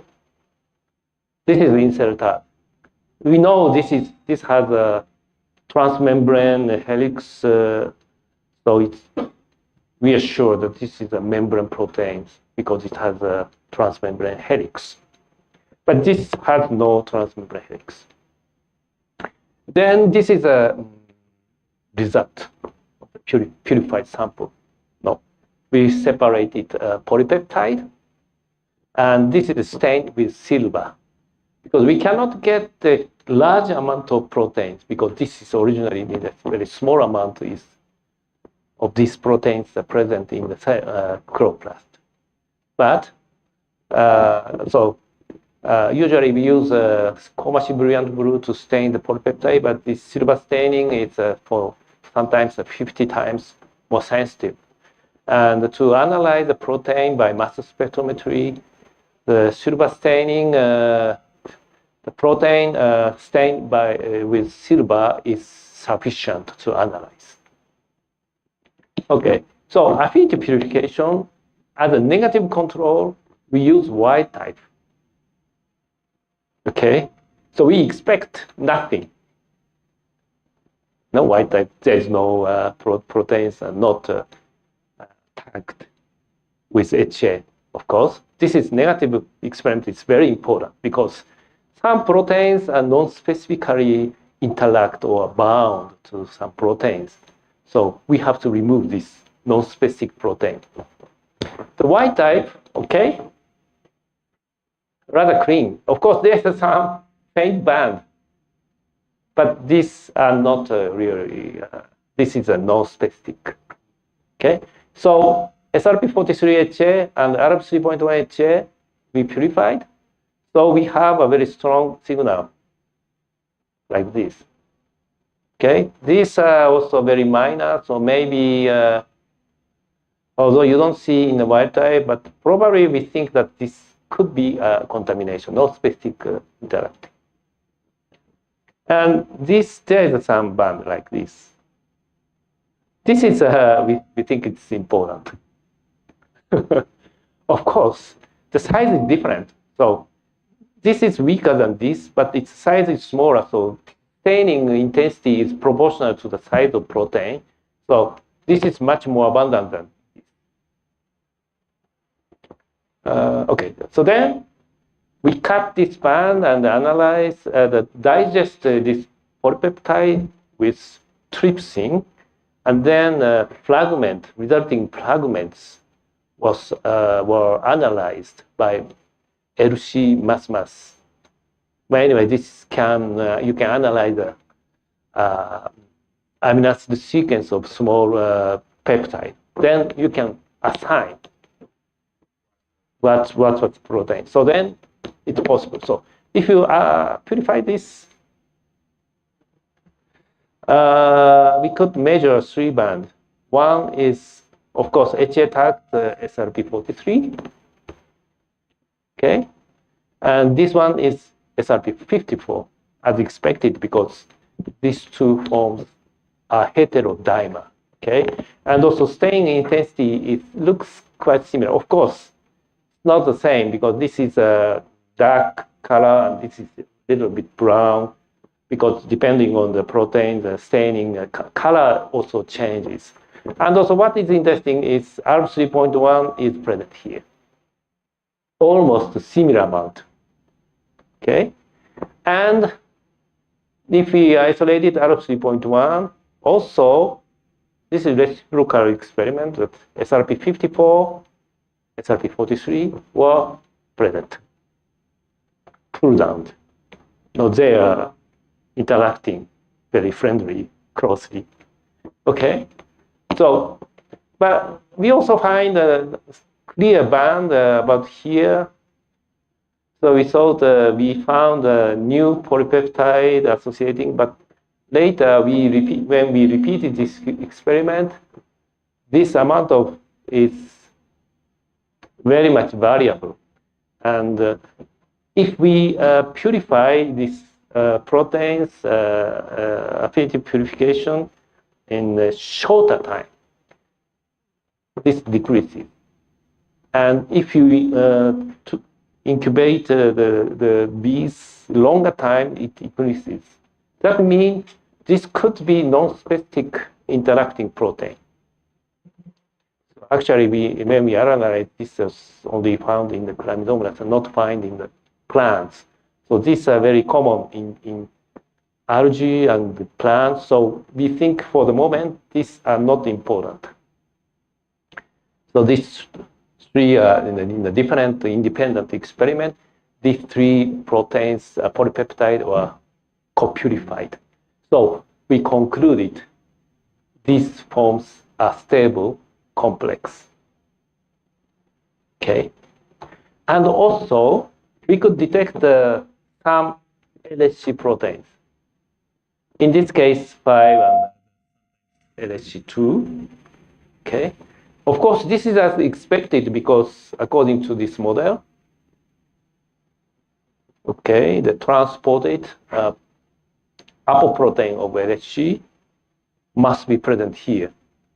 Okay, so this is not the presence of this LHC protein is not the artifact, we believe, and this is a more transiently associated, so it's easily lost.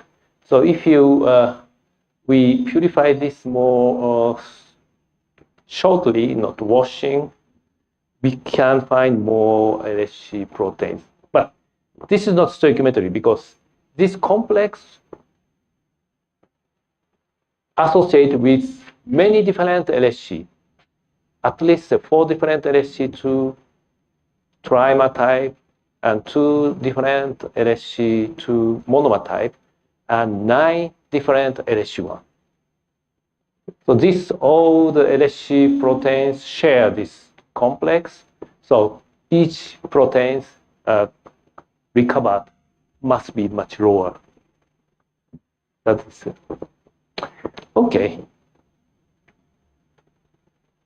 So we also checked the antibody SRP54. This is really easy.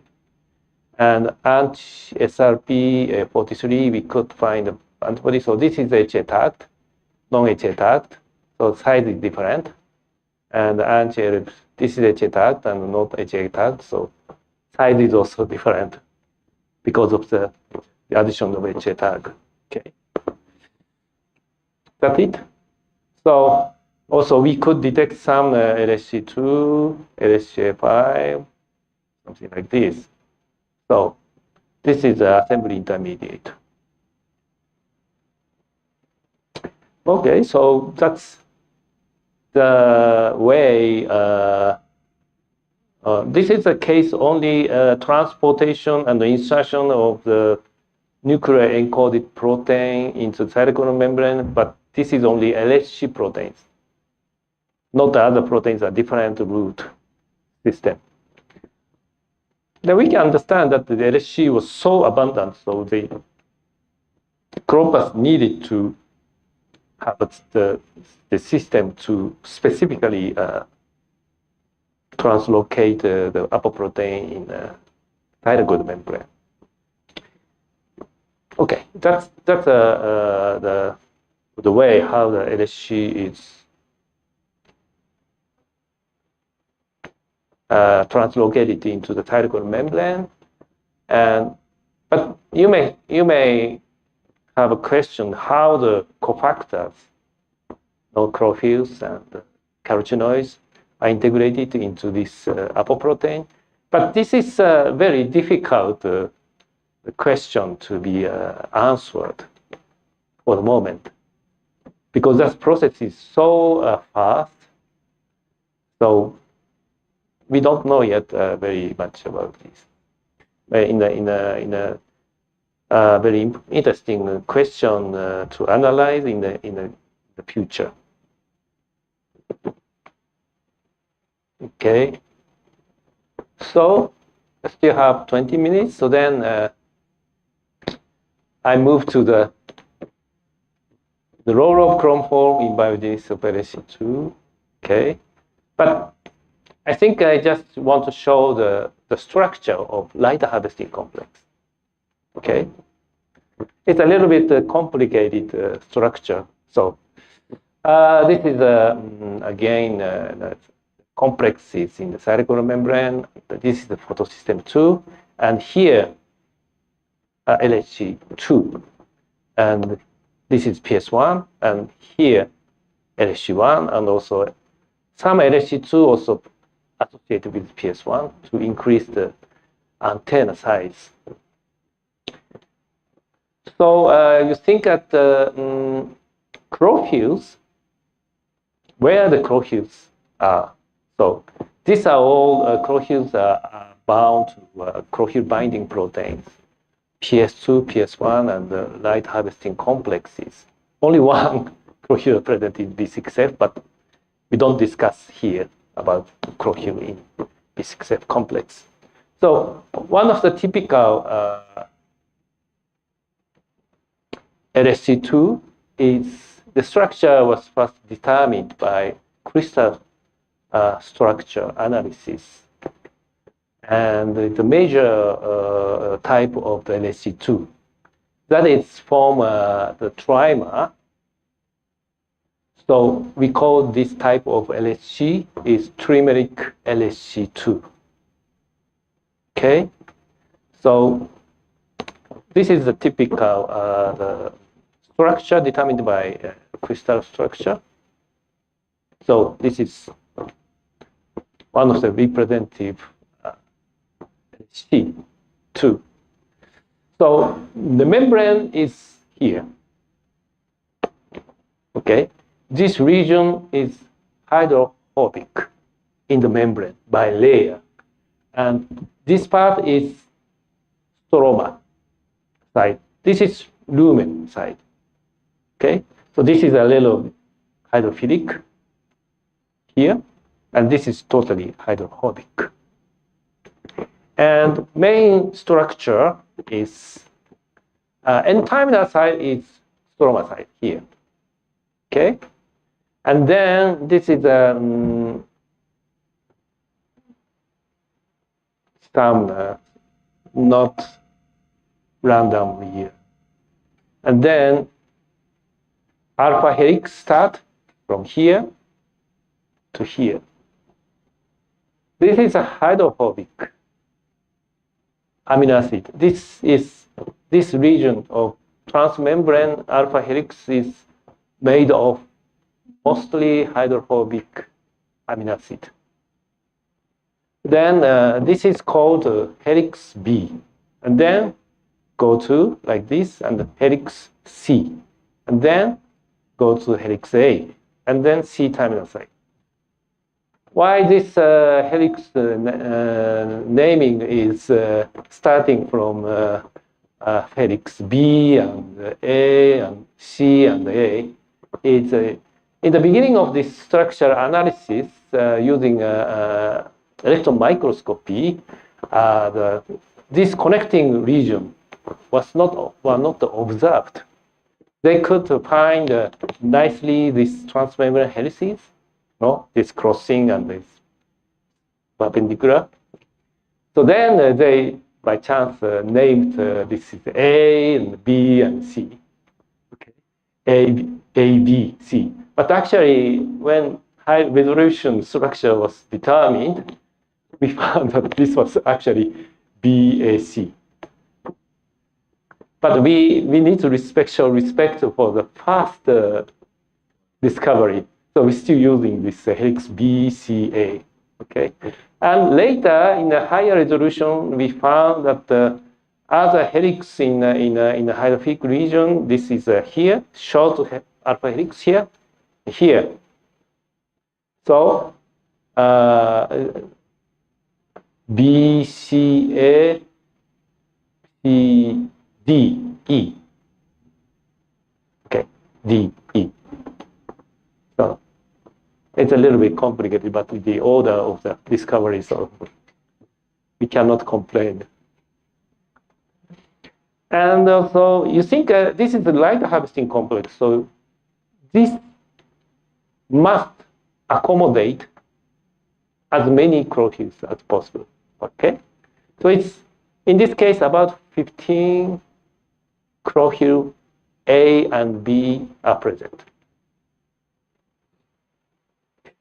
So if we assume that the chlorophyll molecular weight of chlorophyll is about 900, and the size of this protein, apoprotein, is about 25 to 30 kilodalton.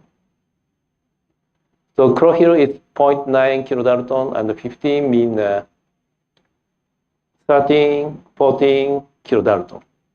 And also, it contains 1, 2, 3, 4 carotenoid. So the amount of chlorophyll as a molecular weight is about half of the total protein. So it's, I should say it's a huge amount of chlorophyll are bound in limited protein size. So that's enough. More chlorophyll may be difficult. And as the crystal structure was determined like this, mean this helix and the pigments are fixed at the same position. It's not moving, right? If it's moving, you cannot determine the position of the pigment. So these are very much fixed inside the complex. And this is very important because to efficiently harvest light, and also after harvesting light, the excitation energy is transferred efficiently to the PS2 reaction center. So for that, the pigments must be organized in a fixed angle or fixed proper distance. Excitation energy is very unstable, so two pigments are separated too much. So then when the light, one pigment absorbed light contact, the excited state, but if it cannot translocate this excitation energy to a neighboring pigment, it's decay to the ground state and emit fluorescence or heat. So the light energy absorbed was inefficiently not used for the further reaction. So if you look at the chlorophylls in this sheet, the dark green is chlorophyll A, and light green is chlorophyll B. Okay. Then, if you look at carefully, it's complicated, so it's difficult to know for you. But This is stroma side. This chlorophyll's located stromal side, and these are located luminal side. So in the center, less chlorophyll are present. So to accommodate, to arrange the chlorophylls with close enough each other, so it's better not to disperse chlorophylls evenly, but it's better to locate in some concentrated way. That's very much nicely designed. Okay, so this. Now, of course, you may think that how the photon absorbed here can move to this way, but maybe not this lecture, the later. I say that this even PS1 and PS2 chlorophylls are located on the specifically located, separated on the luminal side and stromal side. So everything like that. So somehow that is the way that chloroplast managed to use efficient light utilization. Okay, so this major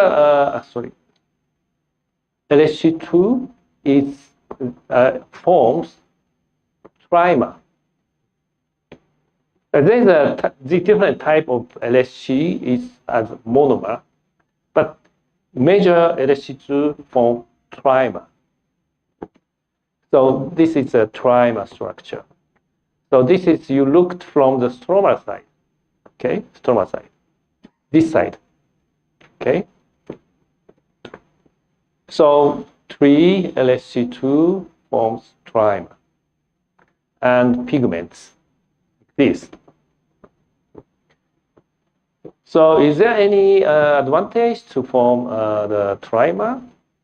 I think yes. If you locate the chlorophyll molecule on the stromal side, see, there was the 2 layers, stromal side and luminous. I located this only stromal side pigments. So there, in the trimer structure, there are 2 circles. Okay, in a circle, these chlorophylls are closely located in trimer. You may look like so.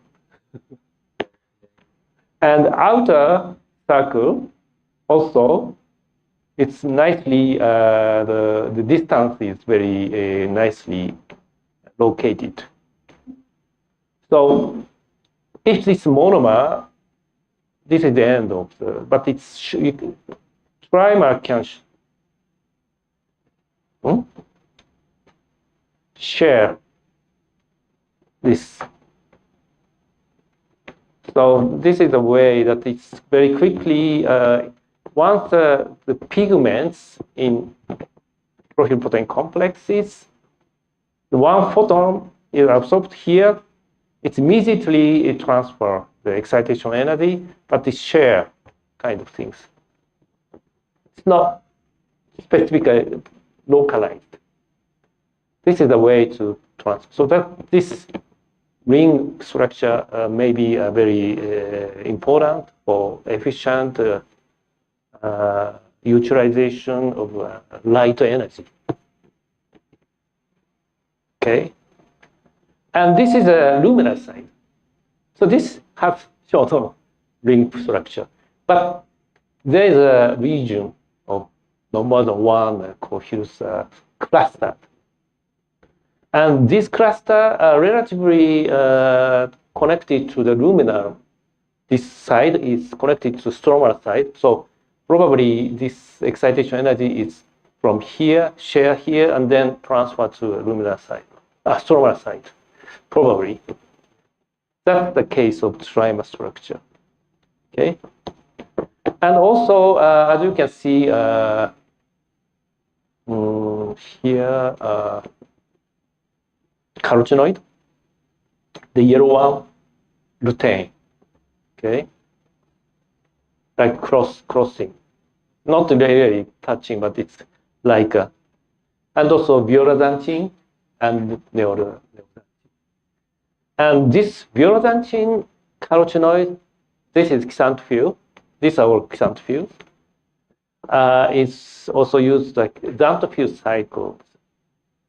And vioraxanthine, zeaxanthine, anthraxanthine, it's reversibly converted. So this is a site when the excess light is absorbed in this complex, and this excess light energy is not used for photosynthesis. This carotenoid dissipate excitation energy to heat, to protect photosynthetic apparatus. So carotenoid is not only used for light harvesting, but also protect from the excess light by dissipating excess light energy to heat. This is a safety valve. So in the beginning, we thought that the photosynthetic researchers thought that if we can modify the photosynthetic organism to use more efficiently lighter energy, we can ask plants produce more product. But actually, they are trying not to be damaged by adverse environment. So that is, I think, it's becoming more and more important to, if you want to modify or engineer the plant to produce more photosynthetic product, because natural environment is changing. Light energy is changing a lot. Sunny days and cloud days, light intensity is more than 10 times different. So it's difficult to adapt to both conditions. So excess light needs to dump. So that is very important. How efficiently the photosynthetic organism changes, how to say, from the harvesting light to dumping excess light, and dumping excess light mode to harvesting light. This changes, how rapidly it changes, makes the plant productivity higher, I think. So I think one of the interesting, promising approach to produce, to improve the plant efficiency is changes enhancement and suppressment mechanism of photosynthetic organism. Okay, it's now a bit longer. Thank you for your attention, and I welcome your feedback, questions.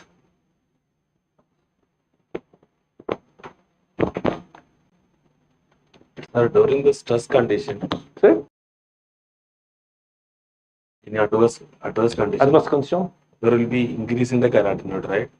Increase in carotenoid. And at that time, where will be the... But this amount of the carotenoid associated with LSC is fixed. You cannot change very much. No, this position is difficult to change. Even there is any adverse condition, there not any change. There will be... Of course, there is many different mechanisms to adapt to the adverse condition. If the light is too strong, of course, the plant can decrease the amount of light harvesting complex, but it takes longer time. But changing a vioraxanthine to zeaxanthine here, this is the edge of the, so enzyme can access to this and the change. Then it's immediately in a very short time to discard the excitation energy to heat. So this is a very rapid. But if the plant is growing the strong light constantly, of course, they economize energy to produce electricity too. So they can reduce the number of LHC, of course. And there are so many different systems to protect the photosynthetic apparatus from the adverse condition. Particularly, light is one of the most dangerous, okay? Because it has energy. Energy is useful and also dangerous to kill the apparatus. So, but how I should say it, although this is dangerous, they're taking a risk, okay? If modest plant, I like to stay in the shade. It's safe. Of course, we cannot produce much, but it's safe, no danger. This is one of the way of plant life. But one aggressive plant was, I want to go to a very strong light position, taking the risk, but it's high risk and high return. That is a different strategy, right? So, okay, so I don't know why which you want to take, high risk, high return, or live in like a shade plant. That no, depend on the philosophy of your philosophy. Any other questions? How this we get this much precise structure by cryo-electroscopy or? This is in the beginning it was a crystal structure. It took a long time, but now most people use the cryo EM. The cryo EM, the resolution of peripheral region is lower, but it's getting better and better. It's improving. Technology is improving. So for the crystal structure, if you cannot crystallize the protein, it stops. But cryo is, you don't need to crystallize. So that is one of the most difficult steps of the structure determination. But cryo is amazingly now useful. And also, maybe sometimes I also tell you that the crystal structure must be the same. If the structure is not the same, you cannot crystallize. Okay? But cryo, if some proteins show two different structure, slightly different forms, cryo electron microscopy can pick up the same structure and then average. So at the same time, you can analyze more than one structure. And then some proteins, some flexible part is moving, you can analyze. No, directly you don't see moving, but you can determine 2 or 3 different forms. Then looking at the structure, the difference, you can speculate, oh, this protein is moving like this to show the function. So that is one of the very powerful way of powerful point of the cryo-electron microscopy. I think I will shortly tell later about B6F complex structural changes. That's very interesting. Maybe not today, but later sometimes. Okay, any other? It's okay? I need some feedback because I don't know. I'm talking too slow or to talk too fast, or my no, I'm not non-native speaker, so I think I may have a very strong.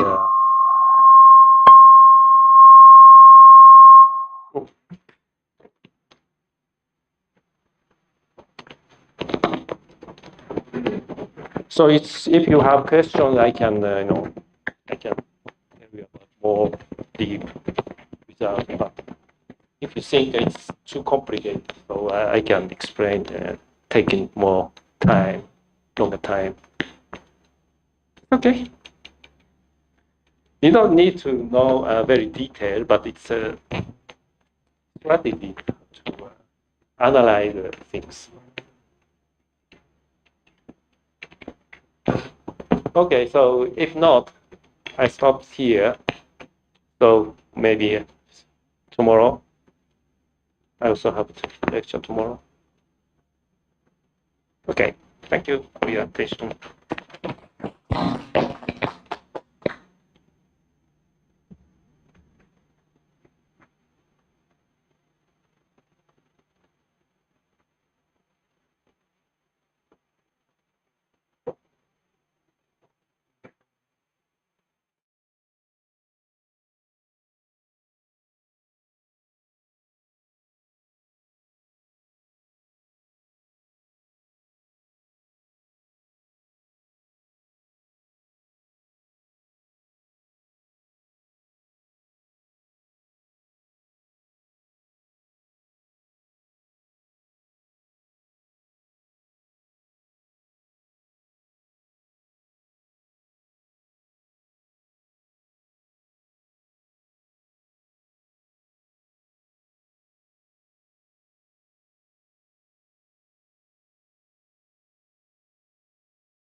So yesterday we learned NEP measurement.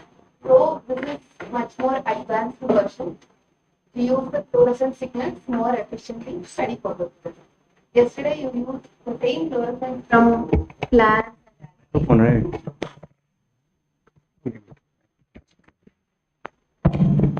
Okay. So yesterday also the NEP measurements which you use is basically the fluorescence emitted by algae or whatever the chlorophyll molecules, whether it is plants or algae. You use the fluorescent signals from them to study how the photosynthesis is going on. So here also same in PAM also we use the fluorescent signal only. The signals which emitted from the photosystems we use to study how efficiently it is working. This is the basics of all this kind of biophysical techniques we use, which is differed only whether it is we are using the fluorescent signal or the absorbance. That's it. So PAM basically we use PS2 fluorescence to study, but for PS1 we use the absorbance. Why? Because for PS1 in room temperature PS1 fluorescence is difficult to detect. It's negligible. Like in PS2 fluorescence it's the largest. So the one which is from PS1 will get overlapped and you won't be able to detect PS1 fluorescence when there is PS2 fluorescence. So in room temperature it is not possible, but we will learn another technique called 77K fluorescence, which is like low temperature fluorescence. You use liquid nitrogen temperature, there only you can detect PS1 fluorescence. So here you will be learning PS2 fluorescence to study the photosynthetic efficiency. I will show few slides.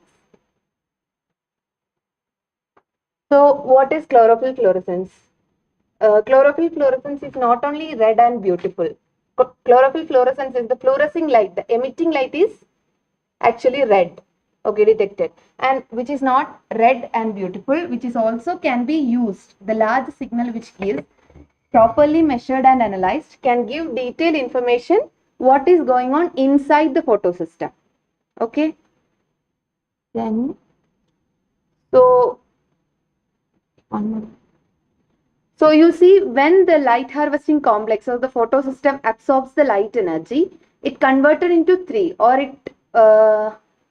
it can go to as fluorescence, it can be done photochemistry, and the remaining can go as heat. So this is the three and the sum should be 1.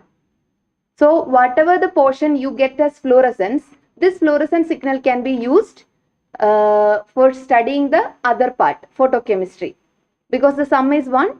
So whatever the light is absorbed, which will be either fluoresce or it should be photochemistry, the part which we are learning, the electron transport and final ATP and NADPH. Otherwise, if it's excess, it will be emitted as heat. This is the 3 components. So we are going to use the one component which is fluorescence to study the other components. Now coming to dual PAM. So which is pulse amplitude modulation. Why it is called pulse amplitude modulation fluorometry? So basically there are 3 light components in dual PAM. One is measuring light, which is basically the modulated light, or you can say it's a very weak light. You can say like 1 micromole Einstein, very weak, but this will be continuously probed. Understand, there will be a probe to emit the light. So this emitted light will be pulse amplitude modulated. Why it is called pulse amplitude modulated? This will be continuously emitted like 1000 pulses per second, you can say. So which is like a frequency it will go. That's why it is called pulse amplitude modulated. And this high frequency, which is like per fraction of seconds, thousands of pulses of small weak light will be continuously emitted. For what? This light can excite the chlorophyll molecules, which can only get fluorescence. They can't do photochemistry, which is very weak. So this light cannot be used for a photochemistry or electron transport or anything, which can only excite just fluorescence. So this will be the probe, or you can say for every experiment we will have a baseline. So this will work as a baseline for the system itself. So this will be function as a reference, you can say. So this is called measuring light. So that's how PAM detects the signal which is coming from the plants or whatever the system we are working with. That's why it is called pulse amplitude modulation fluorometry.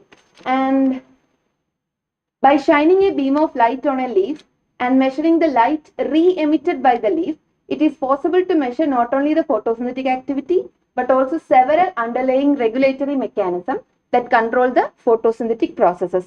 So doing a lot of mathematical expressions within the system using the single large signal from the fluorescence, it can tell you a lot of parameters. Not only yesterday you must have studied only Fe by Fm, F naught and whatever the OGIP, but here it will tell kind of quenching, non-photochemical quenching, different kinds of quenching, zeaxanthin based quenching. You can say the acceptor side limitation of PS1, PS2, what is happening its acceptors, what is happening it's in the donor side. These all kind of parameters you will be getting from a single measurement. So I told there is 3 components. I only explained measuring light because which is the basic for dual PAM. That's why it is termed as PAM. So now coming to the second. So I hope you understood what is the measuring light component. So whatever experiment you are going to do in PAM, measuring light will be on. This frequent signal can only be detected by the PAM detector part. So next one is, so we call measuring light as the probe, and the second one is actinic light, which is like the worker. I told you measuring light can only give you the fluorescence from only the chlorophyll fluorescence.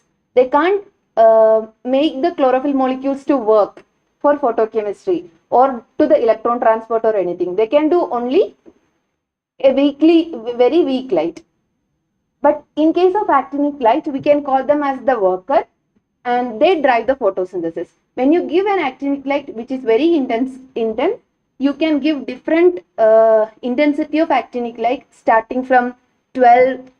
Right now you will see down how it is working. We are giving from like 12 microeinstein, you can go up to 1000, or if you want to go more, you can go more, with an interval of time, like 20 seconds, 30 seconds. These all you can program. So giving this interval 20 seconds or 30 seconds, you increase the actinic light, they will start photochemistry. So measuring light is already giving a pulse. Now you will give intense highlight, not highlight, like increased intensity of light, which is called actinic light, and they start photochemistry. This opens and closes the PS2 reaction centers by exciting the electrons. And also before giving the actinic light experiment, you give a dark adaptation also, so that all the PS2 reaction centers will be closed and directly you are going to saturate them with slowly increasing the light intensity. Now coming to the next light component is the saturating pulse. The name itself is saturating pulse. What does that mean? It can completely saturate at a time. It will be very high intensity light. Normally we give here 3000. You can go up to, like, I don't remember the exact range, but usually it will be more than 8000 micromole photons. And this is a momentarily close of PS2 because you are giving a very high light intensity. So for a momentary, the PS2 reaction centers completely get close, and you get like temporarily stop the photochemistry because you are giving a very high intensity of light. Everything is saturated now. You are giving that much high intensity everywhere. Everything is saturated. That's why it is called saturating pulse. And this stops the photochemistry, and at that pulse, which you just imagine all the light harvesting complexes are ready, you're giving a very high light intensity, they just absorb the light and the electron transport happens. Everything is saturated. So you just get one peak and then everything is closed. So this is the maximum fluorescence PS2 can give you. That's why you use a saturating pulse. Okay. So depends on experiments, you will use these lights according to your need. You want to do it like the complete PS2 reaction center, you just want to see the maximum fluorescence, or sometime you do some kinetics also. Like not only this, you can do like what is basically kinetics means, how the electron transport is going. If you again give a saturating pulse, what will happen? These kind of experiment also you can program according to your purpose. So there are a lot of options within dual PAM you can use. Today we will only cover basic light curve, which will give you a lot of parameters. You will see that. And you see, I was talking about the saturation pulse. The graph itself says F naught will be, you are now familiar, I guess. So it is the initial fluorescence. In a measuring light, F naught signal will be in that. But you are suddenly giving a saturation pulse, you get the maximum peak, and that will be the maximum fluorescence you get from PS2. So these light components are clear, or you have any doubt, you can ask. Anything needs to be repeated? Okay. So now what is the, we are not going to use dual PAM, all the parameters and everything. You can use different probe. You can study individually cytochrome B6F. You can study the kinetics of PS2. You can study kinetics of PS1. Then you can study ATP synthase activity. These all can be done using dual PAM if you have the proper probe. Why? For cytochrome B6F, you may need a particular wavelength. Everything gets excited in a particular wavelength. If you have the probe, you can do all this experiment. So basically we work with P700 probe, which is for PS1 kinetics and all we do. Then normal PS2 fluorescence we use. And also we have P515, which is like to study electrochromic shift. Basically carotenoid spectrum changes we study, which is bit deep we do. But today we will be discussing about light curve. So I will be only discussing light curve, what you are going to study. So in a light curve, or it is called a rapid light curve, in dual PAM measures how photosynthetic electron transport and fluorescence parameters change as actinic light intensity stepwise if you increase. I told you 12, you can increase to 20, 30, 50, whatever, and you can go up to whatever you need. And which always start with a dark adapted leaves, as you did with handy P, you keep for a dark adaptation. And usually why you are doing a dark adaptation, because you will get the F0 also, and just giving a saturation, you get the maximum fluorescence also. And the instrument increases, already I told, with a period of short 30 seconds, 20 seconds as per your program. And these will be predefined steps within the system, and you can give the actinic light increase from 0 to 1000 micromole. In some papers you will see more than also. According to your organism you can change this programs as well, either 1000 or you want to go up to 2000, whatever you can do. And during the entire sequence the measuring light stays on to record the steady state fluorescence, because the dual PAM instrument always measure the measuring light signals, not from the actinic light, not from the saturating. Why? Because you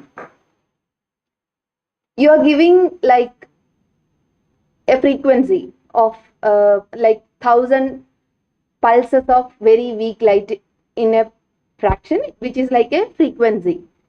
And this frequency will be fixed in dual PAM. In the we showed you the part. If you see the part here, this one, dual PAM. So this is the signal detection part will be happening.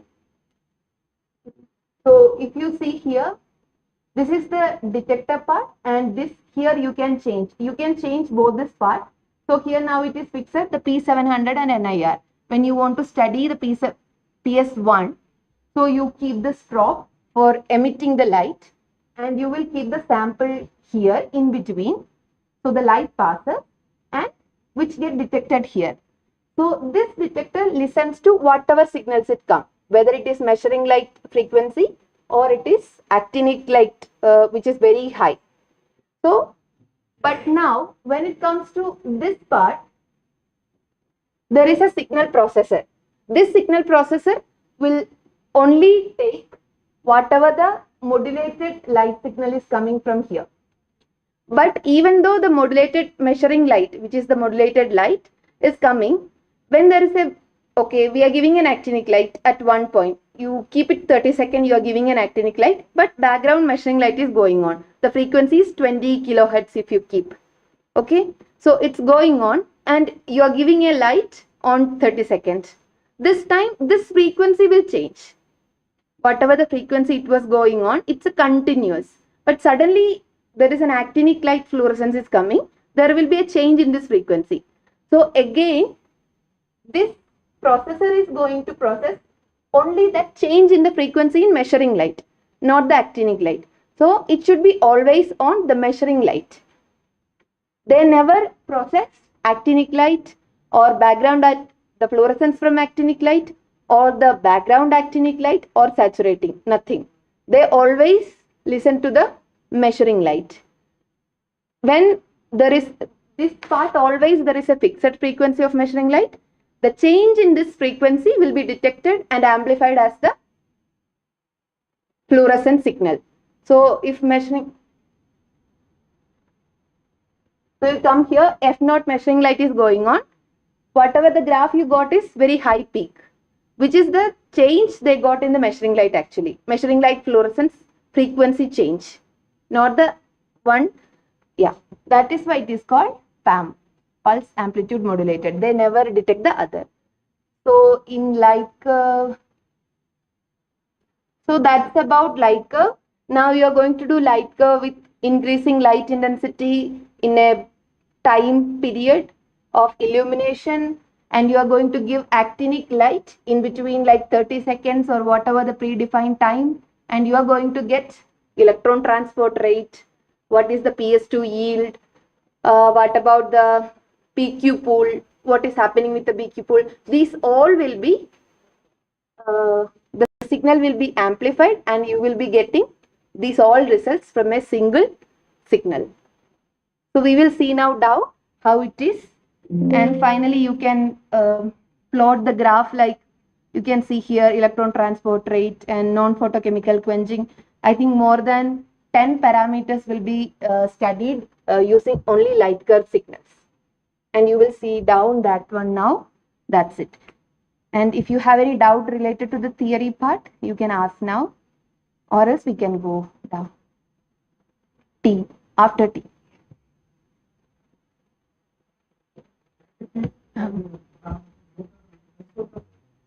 Principle is basically fluorescence. The fluorescence signal they can detect, but here they can process it in a more advanced way so that we are getting more accurate and more parameters here.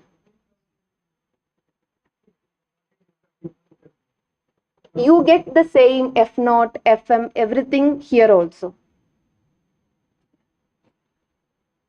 As I said, even in this frequency, very minute changes also in this frequency. Yes, but in handy P you can't. In handy P you can't do PS1. Yes.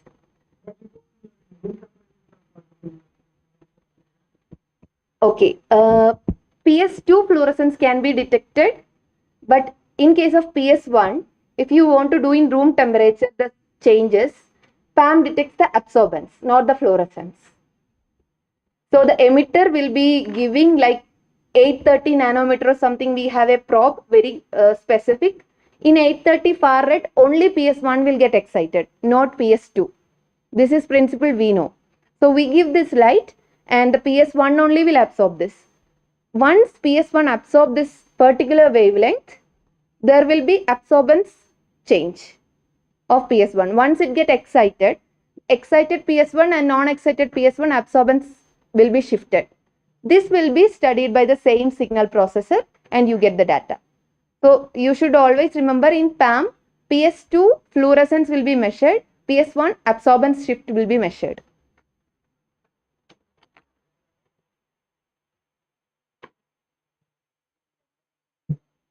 You need this PPT or you can just type dual PAM or else I will share. If you need this, I can share. Or else there is handbook, all the details will be there. What are measuring light, what are components, everything. We can share that better than this.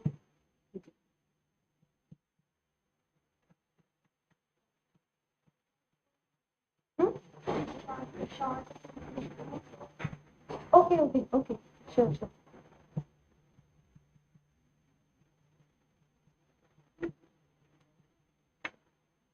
Even if it is very small thing also you can ask, because first if you don't understand some very basic thing, then you won't understand what we are going to do further and all. So even if it is very small thing you can ask.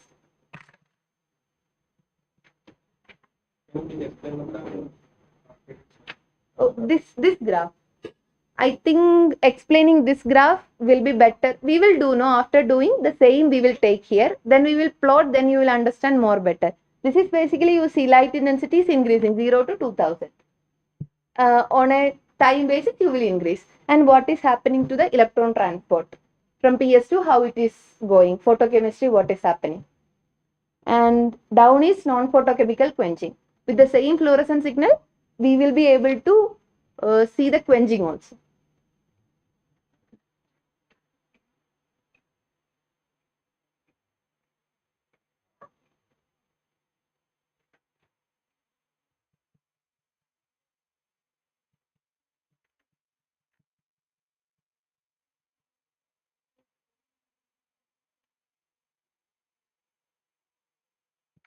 Ready? So we'll go for tea then. Or else we can discuss down also when we are doing, you people will understand more.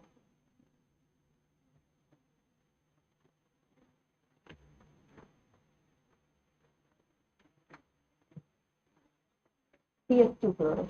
On what conditions you are growing, what stress you are doing. Sometimes there may not be change in donor side and acceptor side limitation. That means the plant's electron transport is in complete harmony. The amount of electrons that is passed on to PS1 to PS2, and that much electron, it's again going to the downstream process. So it's not giving too much, but just know the basic structure will be this way. Right, so YND and YNA is dependent on your PS1 as well as Y1. Y1 means the yield of the PS1. So yield, you see, this is the yield. Just consider, don't consider this point. Start from here. So if you see the yield, it initially is from this region and it is dropping. Why the yield drops? Limitation increases. No. Why this? What are these points exactly? If you want to go. So basically it is running around 1400 microingstein, right? The last actinic light was around 1400, this point. You see, x-axis is PAR. PAR means photosynthetically active radiation, microingstein. So around 1400 or 1401 or 2 might be there some point. So this is your last actinic light intensity. This will be your lowest light intensity. So under saturating pulses and if you increment the light intensity to a higher point, then the plant's yield will drop. Any plant's yield will drop because 30 seconds you are giving time. In that 30 seconds, with a saturating pulse, every saturating pulse, you are closing all the reaction centers. Then again in the actinic light intensity, in the lower actinic light intensity, some of the photosystems are again they are opening. Opening means again there is like oxidation is there. So if a higher actinic light is given along with the saturating pulse, the amount of reaction centers that are going to open may be less. You got it? So under lower conditions, lower intensity light conditions, the actinic because suppose you start from maybe 30 light PAR, okay, 30 microingstein you started. Now comparing with 30 to 1400, under 1400 it's like how much times? How much? 3 times? 3 or 4, whatever it is. So 1400 3-4 times it is higher. So under 30 microingstein and under 1400, and also the plant's adaptation is only 30 seconds. We are not giving enough time for the plants to adapt that to that particular light intensity. Only 30 seconds. You can also go lower. 30 seconds, 10 seconds you can go, depend, but average protocol is 30 seconds. So after 30 seconds, again a saturating pulse to record a point, then a higher light intensity for 30 seconds. So increasingly you are incrementing the PAR intensities, and with that PAR intensities, your reduced reaction centers quantity is increasing. Got it? And if it is increasing, the performance will be low or high? It will be Lower, because I already told you, if a photosystem's reaction center is in already reduced state, can it accept any more electrons? It cannot.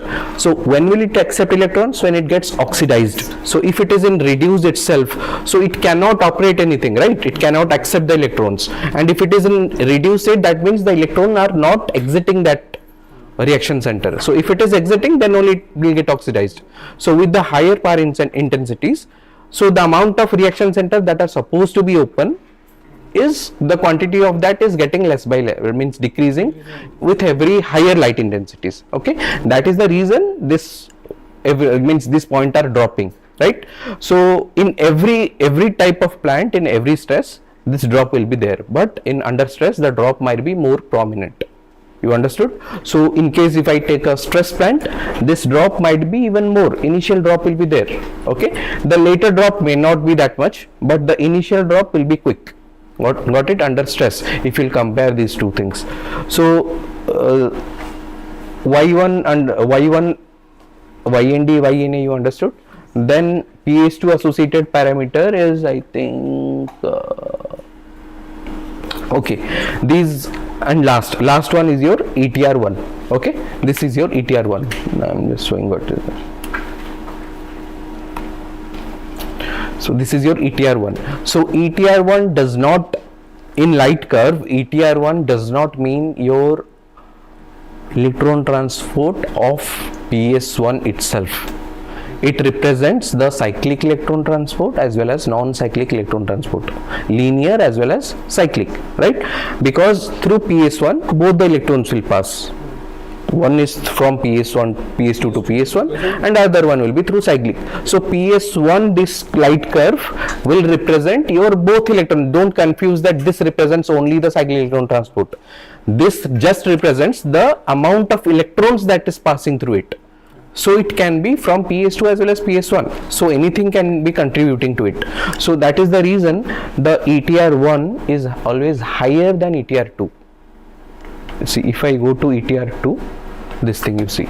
So why ETR2? Because ETR2 is only passing your linear electron transport electrons. Initial charge separation will be there. After the charge separation, PQA, PQB, then cytochrome B6F plus to cyanine, then to PS1. Got it? But PS1 will be coming first. PS1 will be getting electrons from PS2, the same cytochrome B6F pathway, and other one will be through cyclic electron transport. Again, it will be returning back. So it's getting two kinds of electrons. One is through linear, one is through cyclic. So both of these are combined. That is the reason always the ETR1 is higher than ETR2. It should be that way. Okay, ETR1 should always be higher than your ETR2. So don't confuse that. ETR means it's representing your cyclic electron transport. It represents your how much electrons it's passing through the ETR1. Got it? It does not differentiate between cyclic or non-cyclic. So this one is your ETR1. Got it? Also these four parameters like Y1, YND, YNA and ETR1, all these four parameters are you related to PS1. So rest other parameters, the basic parameters I am explaining first. Other parameters, one is your ETR2. ETR2 I already explained, that is just a linear electron transport.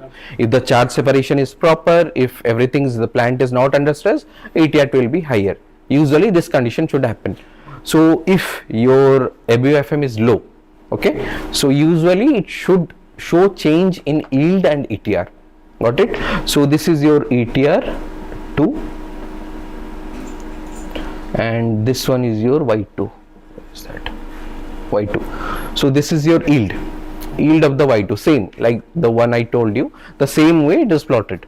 Y2, Y1 the same way it's plotted, ETR2, ETR1 the same way it's plotted. Okay, only the ETR1 will be higher than ETR2. So this is Y2, then comes your YNPQ. Now already that day I told you heat can be dissipated in the form of YNPQ, but there is another way of heat dissipation, that is YNO. Okay, so YNPQ is a form of regulated form of heat dissipation. For example, if a plant is performing properly, you are then suddenly giving some kind of stress. Now if the plant is kind of adapting to that kind of stress, it will try to dissipate that energy in the form of YNPQ. Now if the stress is too much for the plant and it can't handle that much amount of stress through its YNPQ, that amount of energy will be taken over by your YNO. YNO is a kind of non-regulated form of energy dissipation. Got it? This is non-regulated way. You cannot regulate it. If the plant is not able to regulate any kind of stress, that stress energy will be taken over by your YNO. So just by looking at your YNPQ, you cannot for sure say that the plant is performing good or bad. You have to check with your yield. Yield means Y2, right? Y2, YNPQ and YNO. Got it? Y2 is your yield. If the yield is dropping, then there is some change, and if YNO is increasing, usually YNPQ and YNO are inversely proportional. If YNPQ increases, YNO drops. If YNO increases, YNPQ drops. If a plant is having a higher YNO and it is having a lower YNPQ and the yield is low, so is the plant under stress or not? I am talking about higher YNO, non-regulated energy dissipation is high, yield is low, and third one is your YNPQ. YNPQ is low. Okay, so what condition, what can you infer from this? YNO is better than plant is under high. Yes, under stress. So now because I included Y2, you may infer that it is under stress. Now if I remove Y2, if I just say if your YNO is higher than your control and YNPQ is lower than your control plants. Control plants means non-stressed plants. Okay, so in your non-stressed plants, the control is in your non-stressed plants, the NPQ is higher. Under stress plants, NPQ is lower. And under non-stress plants, I am talking about stress, non-stress, but if I just give you two plants, one is having higher YNPQ, one is having lower YNPQ, one is having lower YNO, and other one is having higher YNO. That means which one is under stress? Higher YNO. So always remember, YNO is higher means it should be under stress. If YNO is not higher, YNPQ should be higher. The YNPQ is higher means the plant is efficiently dissipating the energy. Got it? So under too much stress, that YNPQ energy, if it is not able to dissipate, if the YNPQ apparatus itself is already damaged, that energy has to be taken over by YNO. So YNO will increase, that will take over the energy from YNPQ, that will increase. Okay, and because of that energy taken over by YNO, YNPQ now will drop. Got it? So just by looking at YNO, YNPQ, you cannot tell that it is under stress or not. You have to check with Y2, YNPQ and YNO. Got it? So usually these three things are combined, and if you will go to any good research journals, usually the YNPQ plus YNO data plus Y2 data equals to 100% or unity. Okay, here it's 100% because we take it 100%. So if you calculate each points, YNPQ, you take this point, some reading will come. This is your not it here.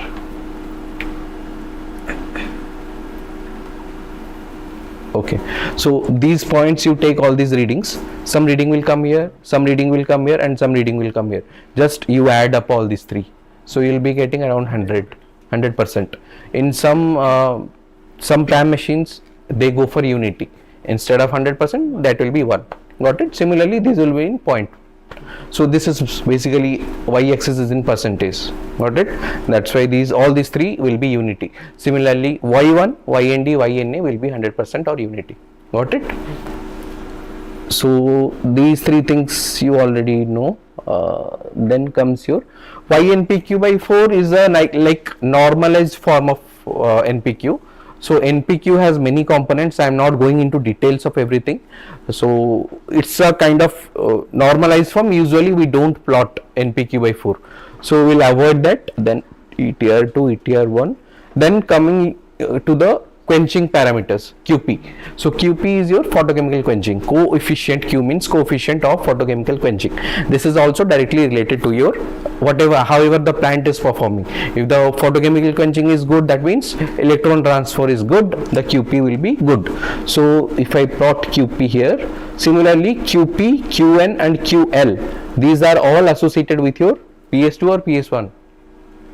PS2. Okay, so PS2, what parameters are there? One is Y2, second one is YNO, third one is YNPQ, then comes your QP, QL, QN and NPQ by 4 and ETR2. NPQ by 4 you usually don't plot. So if you go to keep QP, this is your photochemical quenching, coefficient photochemical quenching. It will be, the plotting will be just like your yield. But usually this is used in a supplementary data. If you are giving the yield, just to make sure that you are giving it right, these graphs are plotted in your supplementary data. So QP, let's see, there are two types of photochemical quenching. One is depending on the scientist who did, one is lake model, one is pool model. Got it? QP is through pool model, QL is through lake model. So if the photosynthesis systems like LHCs are properly interconnected, normally for higher plant systems, usually higher plant systems, they take QP, pool system, right? And for algal systems, some like marine alga, or depends, some people also take QP for plants, the algal systems also. QL is also kind of photochemical quenching, but that is through lake model. The calculation is different. Lake model has a different calculation, for then pool model has a different calculation. You don't need to stress over that this software will directly calculate and plot. So if you are taking, you can either take QP or QL, no need to take both. Got it? So QP and QL, you see both are almost same, but depending on the calculation type, the numbers are changing. Then comes your QN. QN is your what? Coefficient of non-photochemical quenching.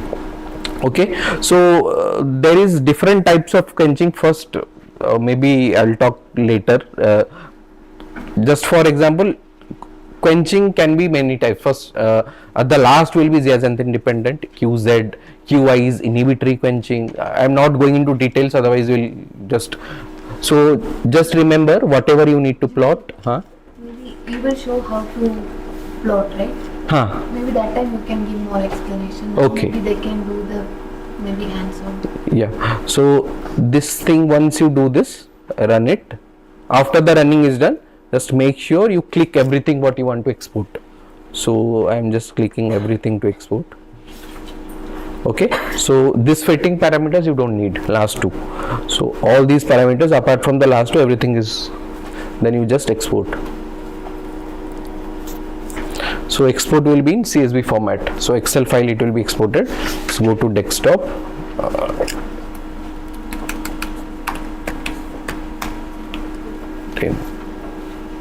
Okay, now it is saved. Now if you want to go for a second leaf, just go to here, file, go to new report, go to yes, got it. So it will override whatever the readings were taken. So anybody wants to do? Can you explain the algal system? Yeah, algal system, the basically everything is same for algal systems. The only difference is that because these are cultures, in liquid cultures, you have to use a cuvette. Okay, so minimum 1 ml is fine, enough you can take. These two systems will be fitted over these two regions, that's it, nothing else, nothing will differ, only the algal culture you need to put, just because it's algal culture to dark incubate you can do directly, place on it, and this two will be fitted on this one tighten it, and the running procedure will be exactly same. Got it? In algal culture you may not get P700 because if some cultures are growing in salt media and all, there will be some signal changes. So but PS2 will record very properly. Got it? So anyone wants to do light curve?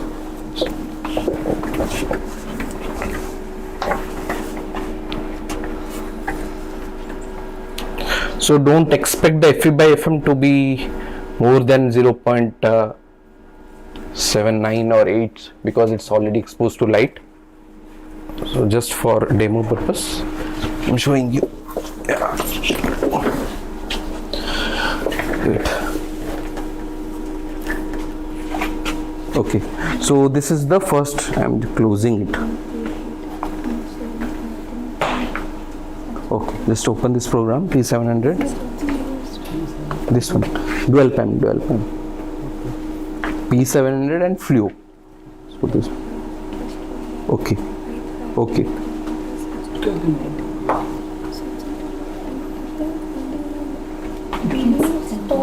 Yeah, just maximize it. You can sit. You can sit. So depends on what you want to do. Since it is leaves, you can go for flu and P700. I already selected it. So detector, you just see DR. This is not connected. Detector 2, you see nothing is connected here. So it is not connected. NC. And rest of the things is fine. Then you have to go for measuring light. Okay. Balancing you have to do. Then go for this one. Okay, now balancing is done. As long once you press it, this measuring light will be on. Now you go to light curve here. Okay, so just click start. So why I didn't tell to do the zero offset? Because it was starting from 0. Okay, that's why I didn't do the zero offset. If it is plus 0.05 or minus 0.05, that is acceptable. If it is more than 0.10, yeah, that's you have to do that. So the interval program you have already. Yeah, no, it is pre-fed. Normally the light curve will be pre-fed.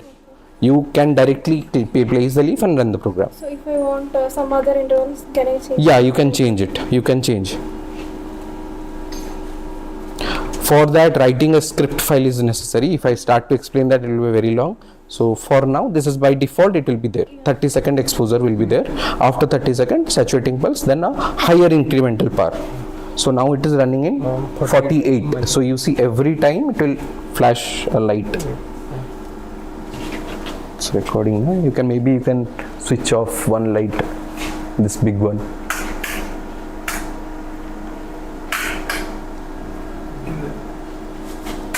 Yeah.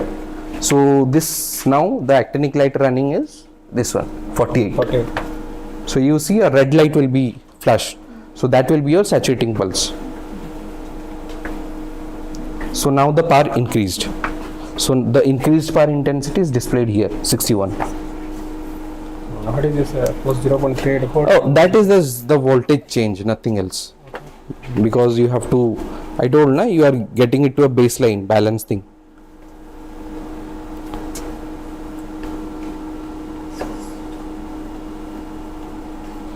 While running a light curve, this should be more or less stable. It should not deflect too much. If it deflects too much, then there is some problem with this machine. So now the power is 111, right? So each saturating pulse will record a point.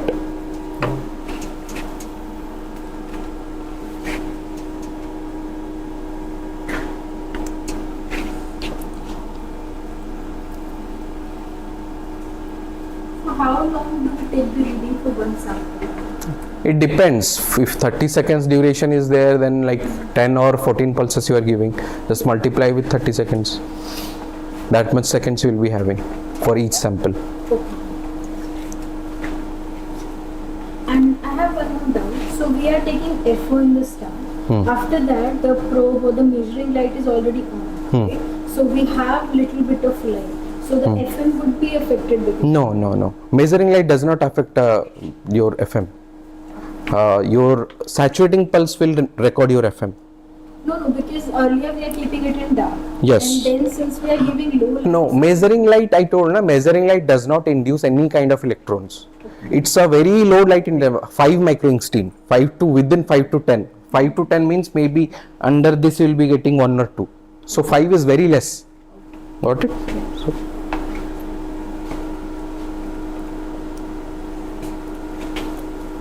So you can click everything if you want to check. You can click one by one.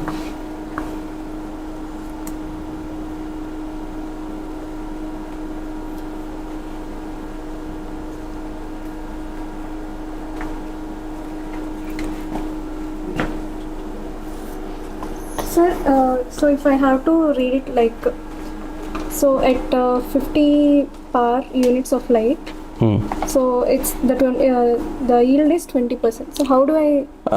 Usually light curve is taken as a whole, not a point.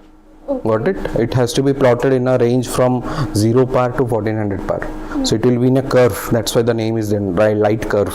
So how the plants are performing to each incremental light steps. Obviously, better performing plants will have a better one, and the plant which is not performing well, there will be the decrease will be very quick. exponential decrease will be there.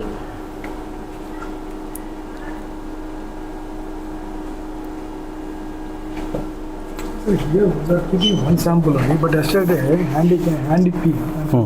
There is one only test come, but here many. Yeah, this you can keep one leaf at a time, but this one is more precise. It's far costlier than that one also. So this you can measure a lot of parameters. Light curve is just maybe 5-10% part of PAM. So you can measure everything, cycle electron transport and everything in it. Yeah. You have to make a script file for that. But by default, the light curve is the first way to go. I'm very confused. Actually, what exactly we need actually for exactly means like exactly means okay, but our experimental purpose. If suppose you want to see the for PS1, PS2. Yeah, see PS2, PS1 basic things you can get from HandyP. FBF not, that is the primary step. If you want to check whether a plant is under stress or not, that is the primary step. You just check ABFM, that's it. You get to know that it is having stress. Now if you want to further analyze it, whether the CET is getting upregulated, how the electron transport is shifting, whether the electrons is bottlenecked from PS2 to PS1 or after PS1, that thing you can do it from light curve. Okay, but whether it is giving the actual results as interpretation, actually any calibration is required or no. It is already actually recently we did the January, February, we send it to Germany. Calibration is not done here. We have to send it to Germany. Yes, that they send it back. So it took 2-3 months. So it is already calibrated. Okay. And before running, this balancing is the calibration of P700. Any control is there for running, but is suppose actually some control, some calibration and all, but whatever they said we have to listen, or we have to, is there any control?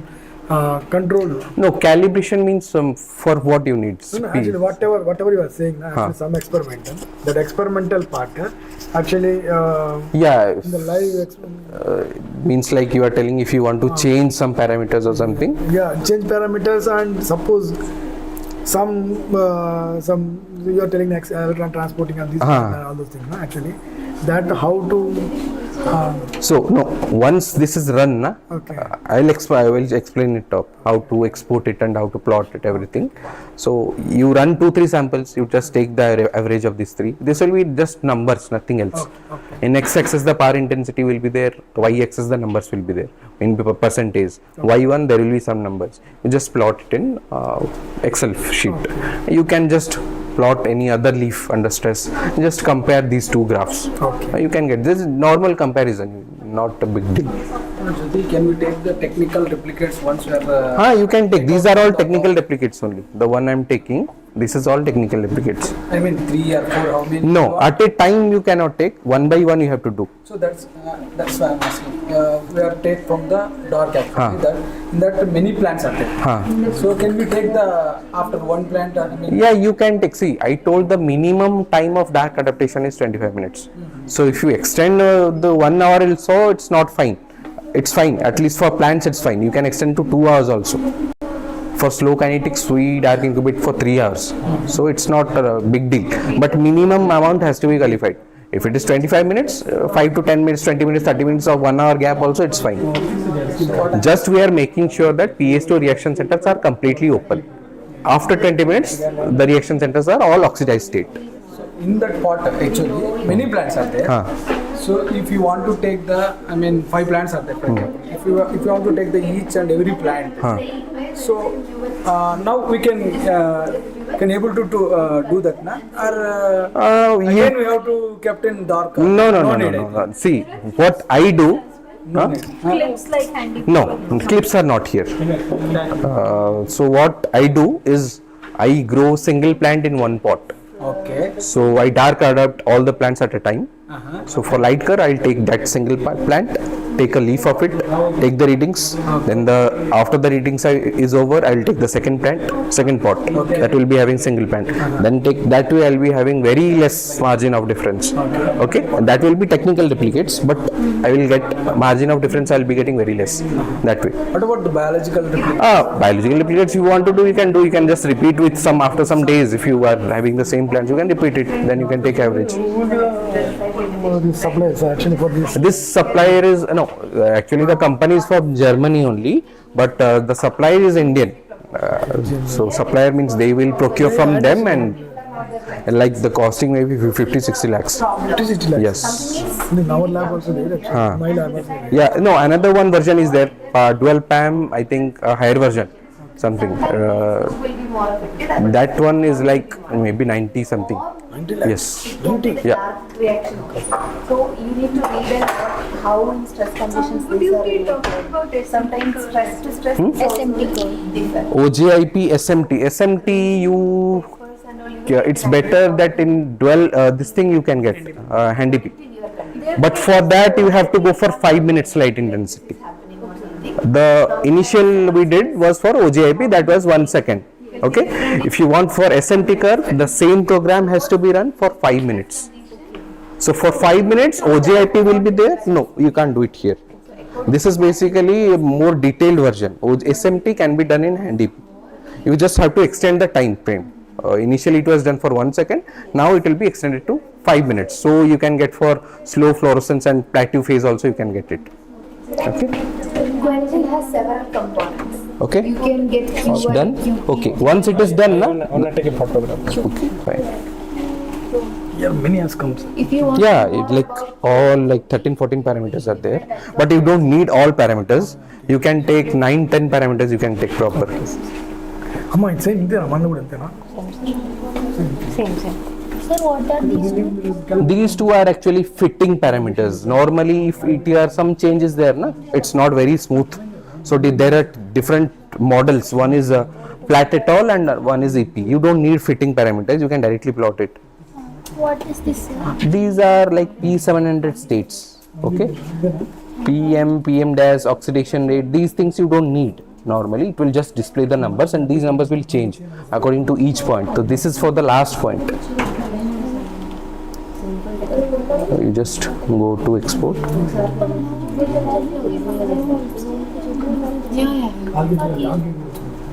We'll take there. Then Excel you can just it will come in text format. You need to Okay. Okay, it is saved. So anyone else wants to do? QP and QN. QP? QN. QP is here. QP is your pool model.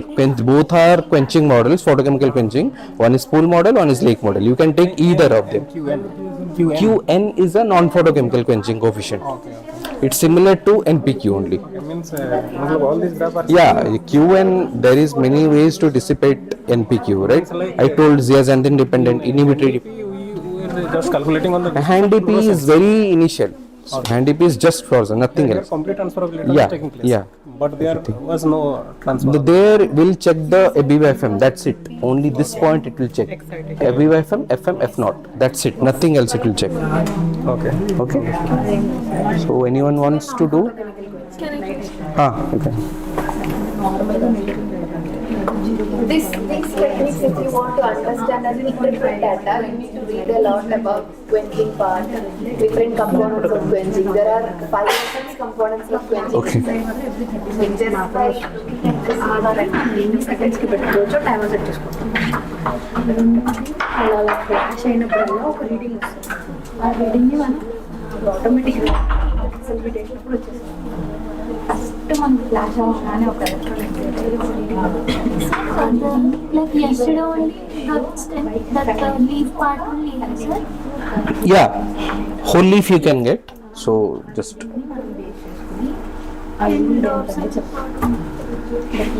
it doesn't. Dorsal part has to be this way. Emitter. Dorsal part means you tell it abaxial, adaxial. Adaxial side has to be towards emitter, right?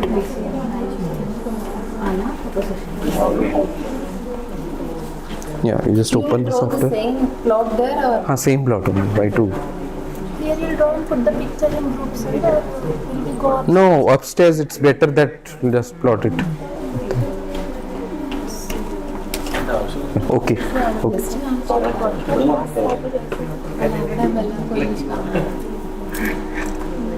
Sir, tomorrow you planning Irga. SKG. Which one?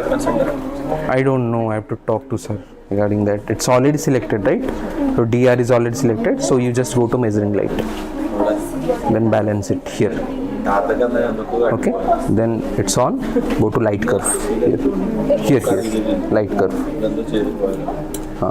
Click. Zero there, somewhere. That's fine. Zero. It's on range. It's in fine range. Go to light curve, then click start. Okay, done. It's starting already. So the first flash will record MVFM. Okay. Because no light is already, it is dark adapted. It's same like hand DP, first flash. After that, it will take the light curve.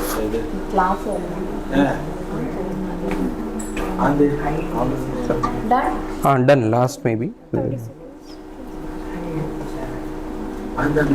So 3 to 5 replicates is more than enough for your technical replicates. No, while exporting you can just, if you'll export also, this too will not come anything. Those are like standards. No, these are fitting parameters just to check how the fit is proper or not. Just to, some people they fit the ETR. ETR will be some zagged kind of thing. That time they fit, but it is no need of fitting. Done. That's just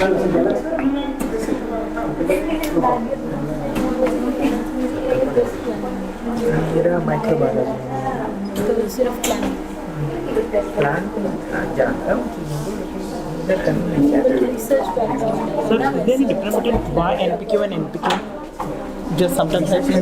No, NPQ and YNPQ, that is just an interchangeable term. That's it. Yield of NPQ is YNPQ, NPQ is just non-photochemical quenching. Usually we measure the yield only. Okay. Just like the yield of PS2 represents the PS2 action activity, that's the same way YNPQ and NPQ.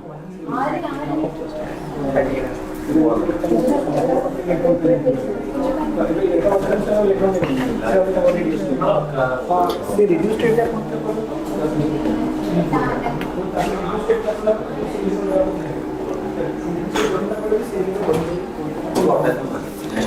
Swell, water bottle is there.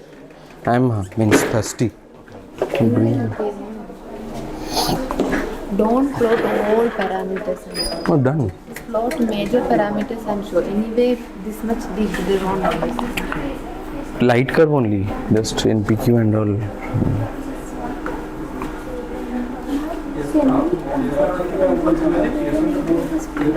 You can't control that.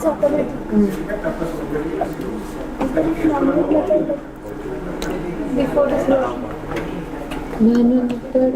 controlling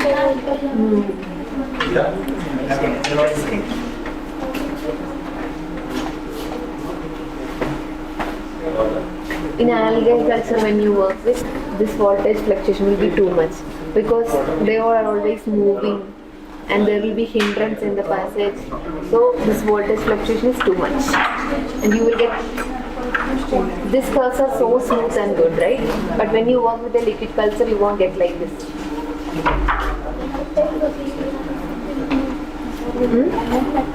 can be used.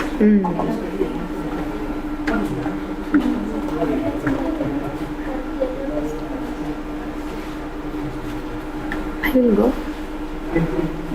You want to? Yes, I want to. It's 5. If sir would have been here, he would have said till 6. Sir will be there in lab or not? I don't know. He will come back. He will drop Yuchiro and come back again. I want to go. Where? Secrets. Kantara. Kantara is done. I'll go change.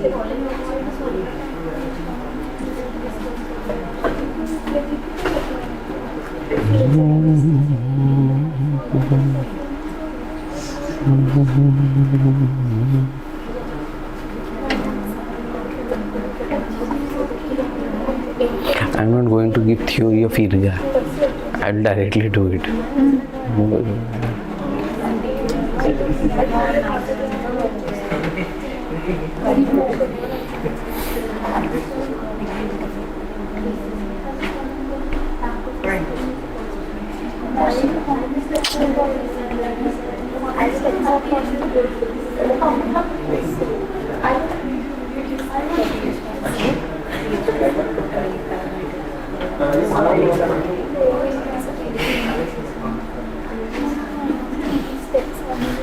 They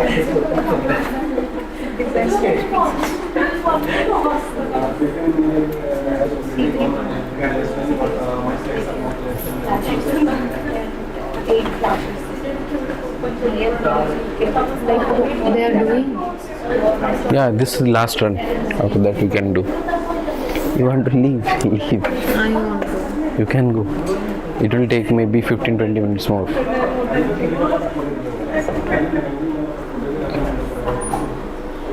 If some people will tell to do what to do. Some people will tell to do and what to do. And if you want to leave, leave. Done.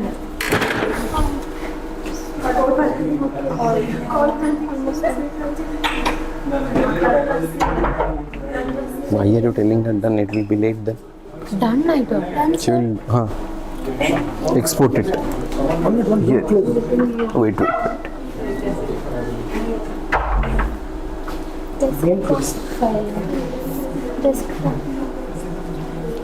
Good, fine.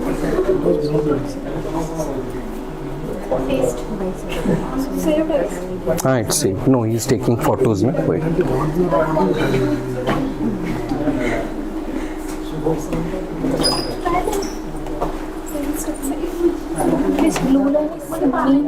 That will be 100% every time. That is FM by FM dash. So it will be 100% in every sample. If it is dropping, that means your instrumentation is giving some problems. After this, we will plot. Or plotting we can do. Irga plotting will be different. I mean, अभी sir मेरे को से पूछना है। मैं sir से आज जाके बात करूँगा। क्या? काम चल रहा है, बार-बार सर बोल रहे हैं। I was like, okay, yesterday we were doing some experiment. They were done. He was expecting that we can go for cinema is. Yeah. Maybe for best. So now we can go for plotting. Okay. Then I told him. Irga will talk about tomorrow. But what is sure it will come like that? He's a